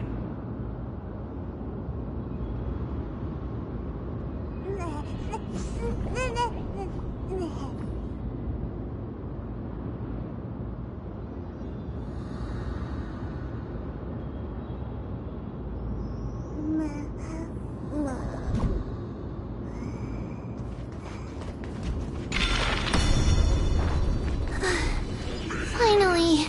The Yanis vault is right ahead.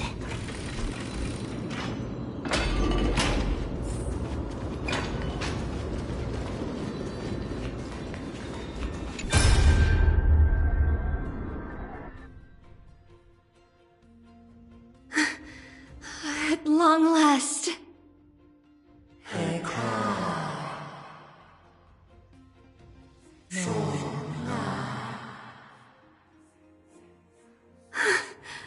I knew there was some sanity left in you, Yanis.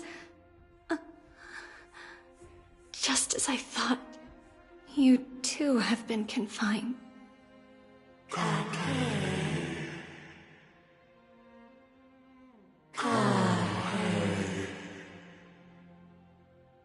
No, Yanis.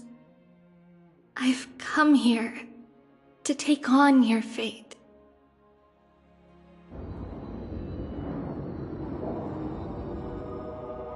By the blood of the Lamb, and the strength of my blade-wielding right hand,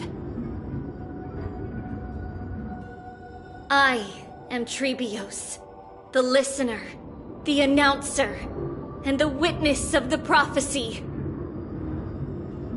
I, the Holy Maiden of Yanisopolis, the Walker of the Infinite Paths, have come forth to assume your duty.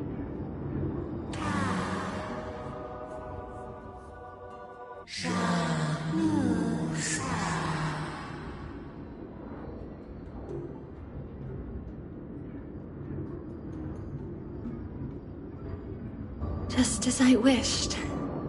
This journey promises to be a long one, with 1,000 selves to accompany me. I'll never be lonely.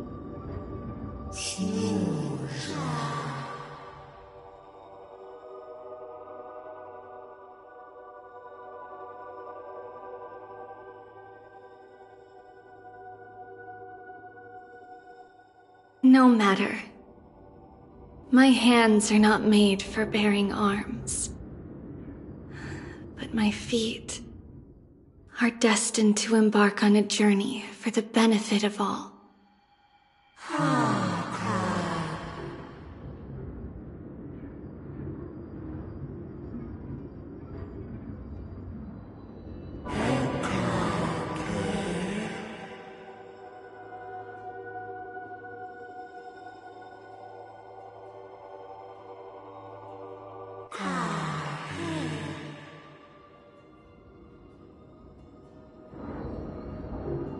Without a doubt, Titan. Let the prophecy shatter me, so that I may open a myriad of paths for this imperiled world.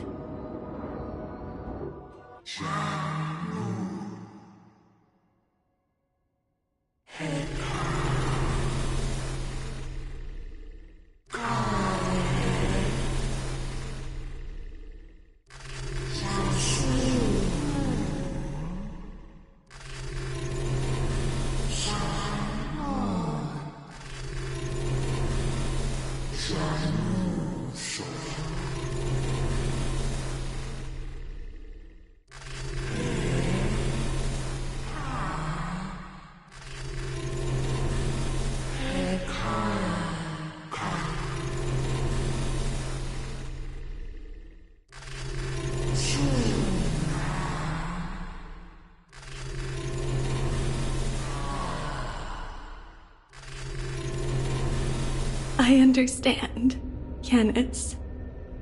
Thank you. Now, may you rest well.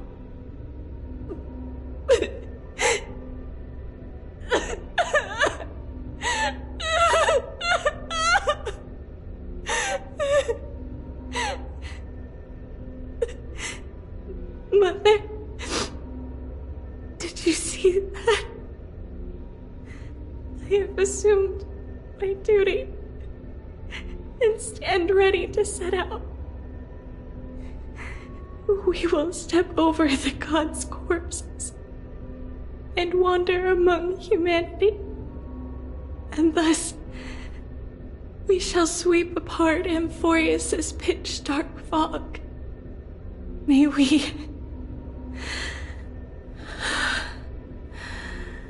the world follow the myriad paths trodden and reunite at the end of the west wind, where flowers bloom in spring. Mother, I shall see you tomorrow. Who dares lay hands on the core flame? Drop your weapon and surrender at once! I knew this would come. It's opening up! Now move aside and get ready! The Holy Maiden?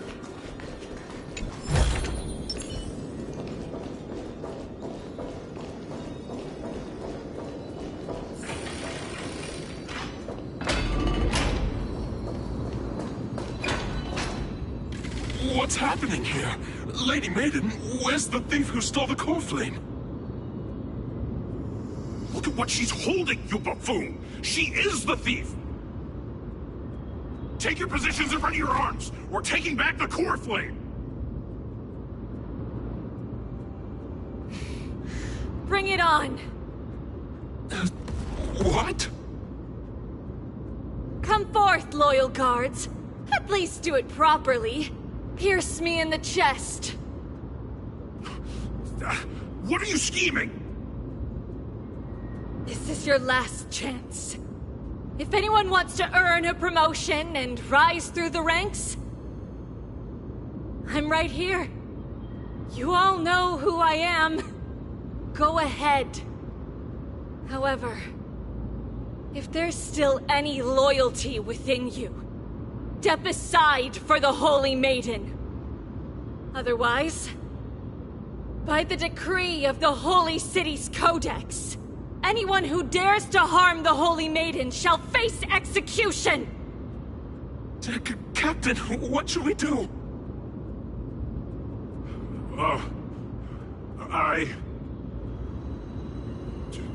Do it! Kill her! If any of you want to get rich, then come with me! Take this traitor's head and wealth will be ours! We can't just stand by and do nothing. Let's move, partner.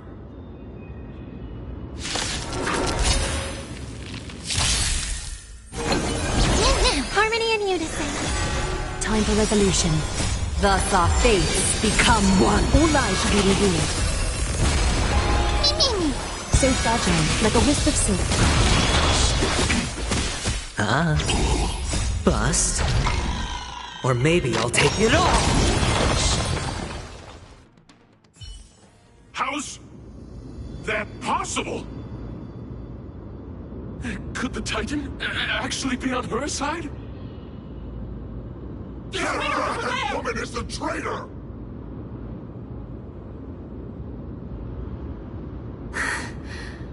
I should go. Let's keep up.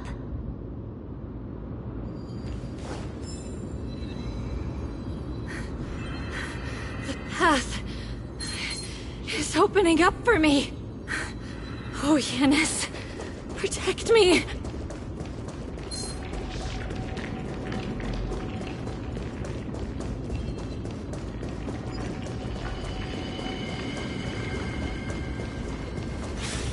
Cut away the heart of strife.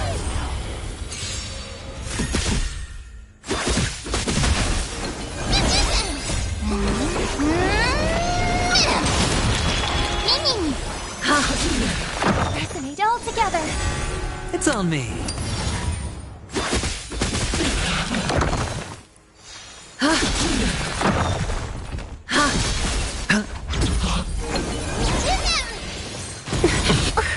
Thus our fates become one. All lies shall be revealed.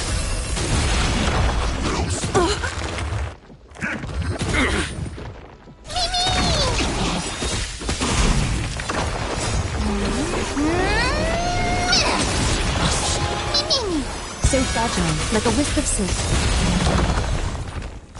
Star's Echo! All lies shall be revealed. Spend freely.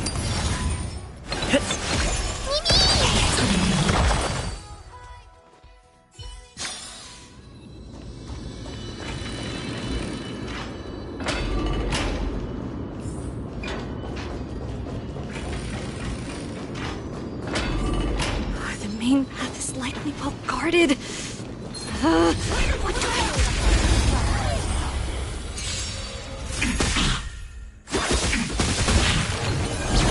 Harmony and unison.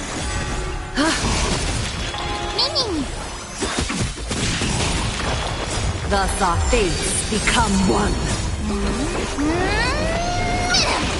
So fragile, like a wisp of silk. The traitor's over The there! foretold triumph draws nearer. Just as I thought.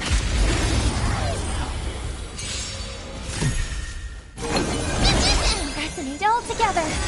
Time for resolution.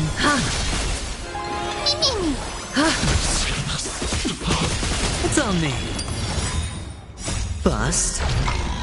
Or maybe I'll take it all. Watch your head. Star's Echo!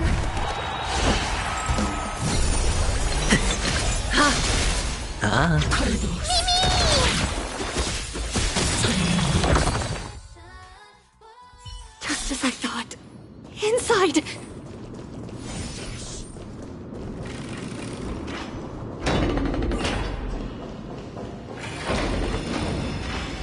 There are guards here too. Don't alert them.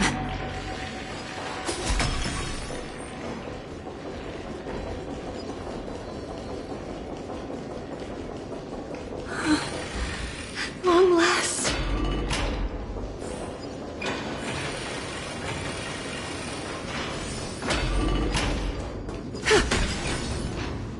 A creature of the Holy City guards, but I'm already so close!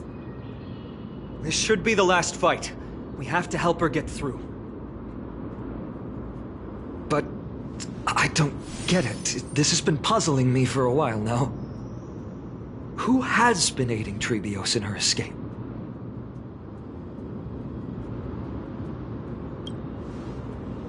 While history might be blurred by memories, seeing how the whole city is hunting her down, she clearly had no allies.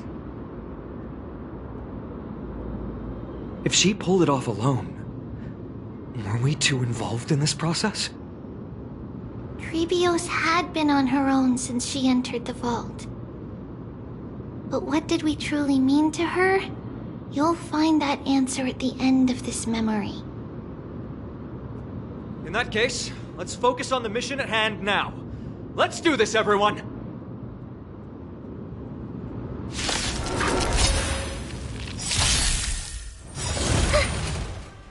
Thus our fates become one. So fragile, like a wisp of silk.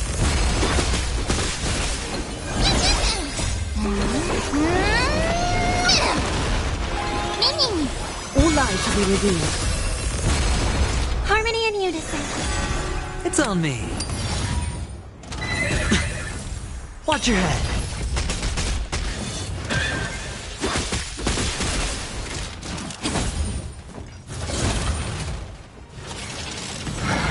So fragile, like a wisp of silk.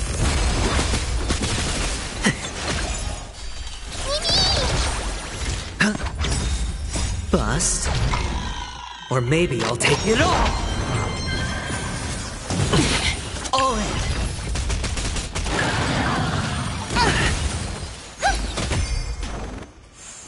Catch a dance?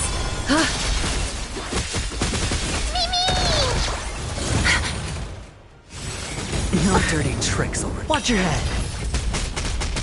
Stars Echo!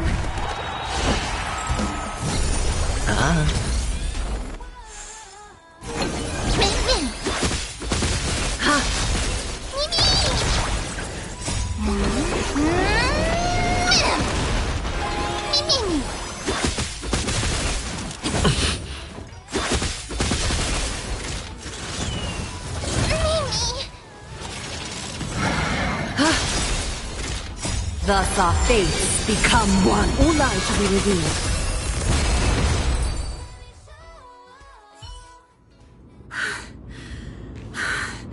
Finally, beyond this gate awaits a boundless world.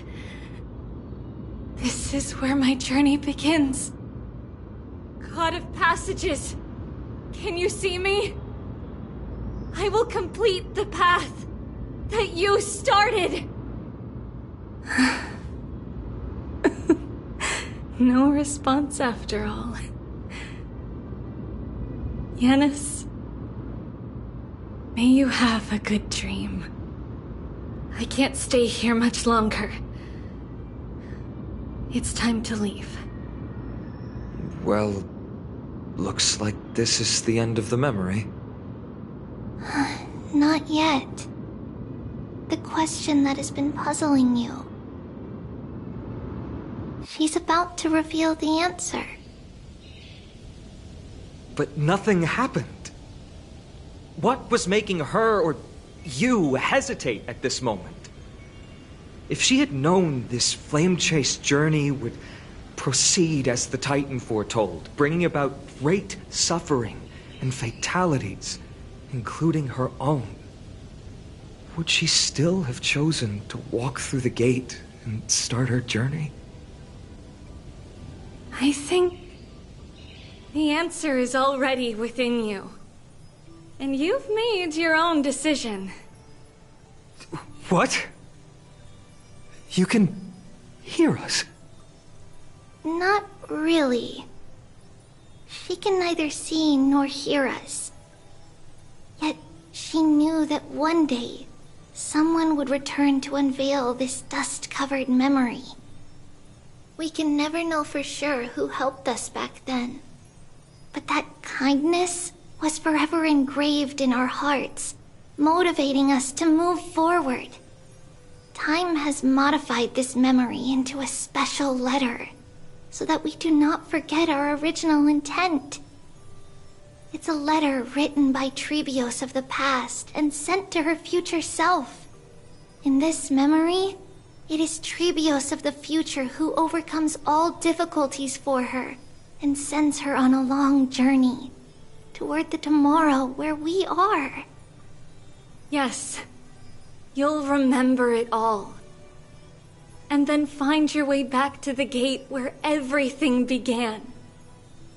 Here, I will set sail toward the distant horizon. Here, you have traveled far on your way home. Such is the maxim that unveils Trebios' fate.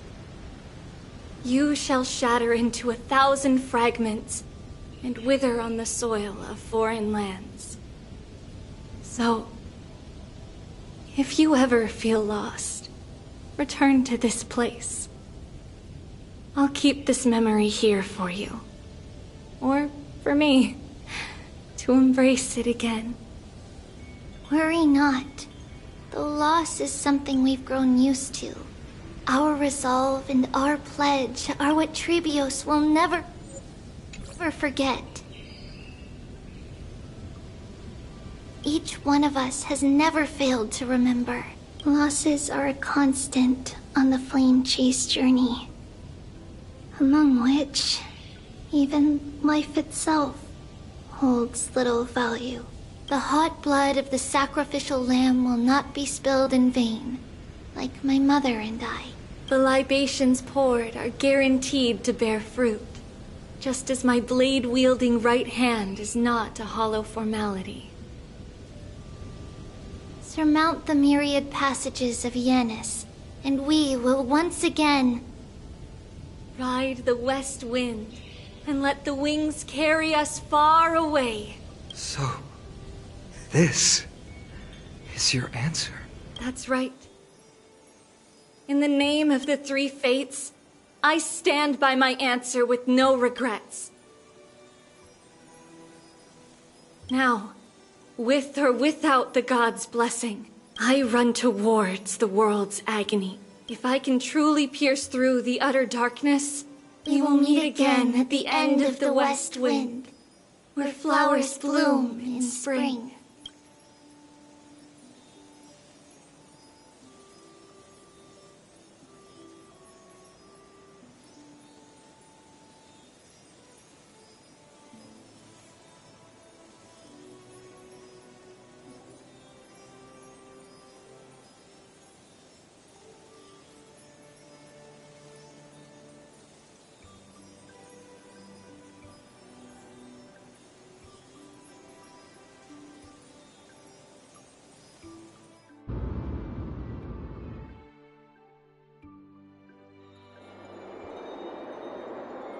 Lady Treby, do you still think that everything will be fine tomorrow?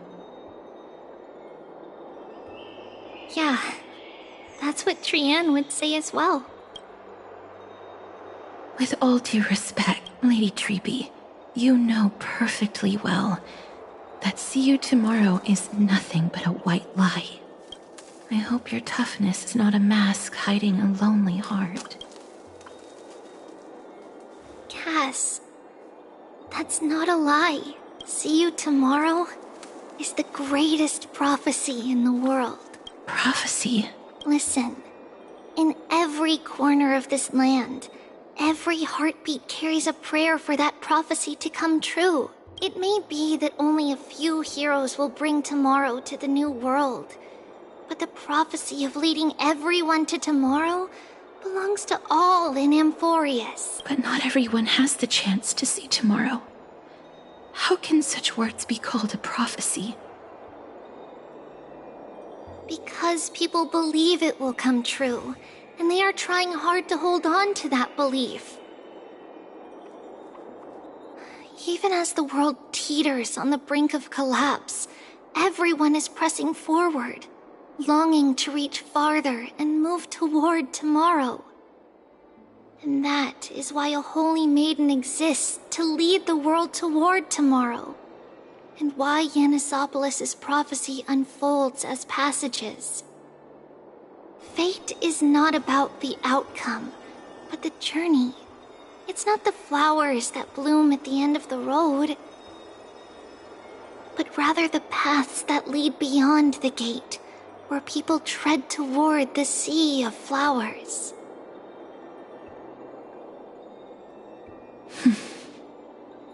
So, Cass, if anything is troubling you, just set it aside for tomorrow. There's no difference between demigods and mortals. The troubles we encounter can only be resolved by our future selves. Reflect through the long night. Wait for the dawn as you think. And set off at daybreak. The hesitant part of us will be left behind in the dark, while the determined side of us will know no fear. Because that's how Tribios has journeyed so far to spread the prophecy. Beckoning the morning sun, and the tomorrow it promises to bring. We will now continue the journey and face our destiny. We will step over the gods' corpses and wander among humanity, and thus we shall sweep apart Amphorius' pitch-dark fog. And at the end, all will reach that silver-white shoal, that end of the journey, that new world and new tomorrow. It is a haven free from storms, cold, and heavy rains. No sorrow can linger there. We've made a promise to meet again at the end of the west wind, where flowers bloom in spring. See you tomorrow, Brienne. See you tomorrow!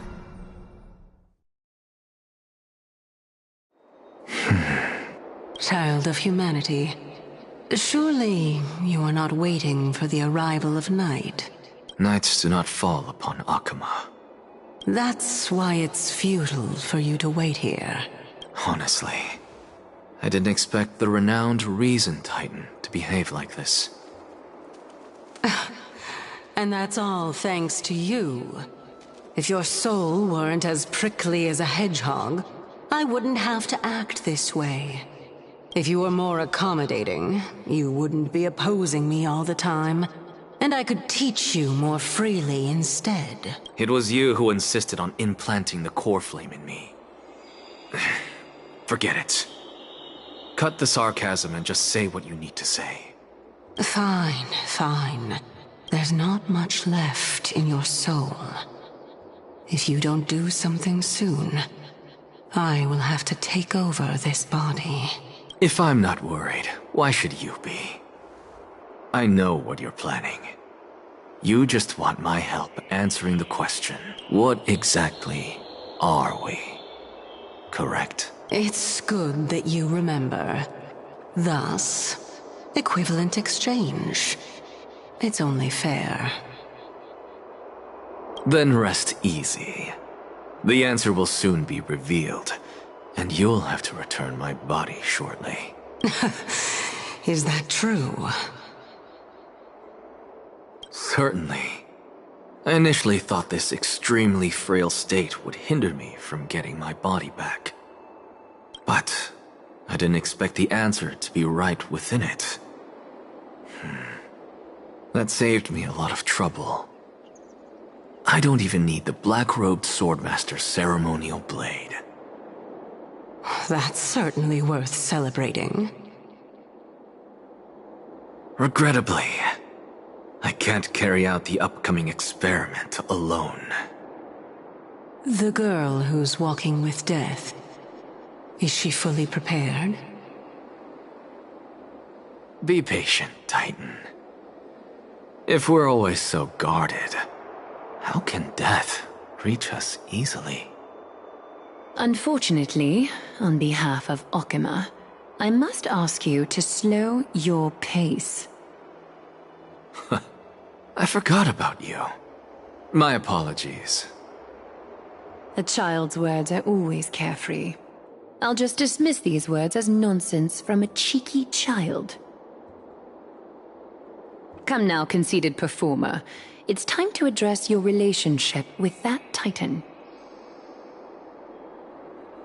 What if I refuse? Provocation will only tip Talantan's scales further toward your demise. There's no need to go to such lengths. Oh, monster neither human nor divine. What else can you use to... Do you two mind if I cut in? I warned you. I just have been meaning to ask. Does death really matter to you? What do you mean? What I mean is, before I implanted the core flame into your heart, you were already a silent, cold corpse.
And so, this long day passed for Akama. Some people arrived, and some left forever.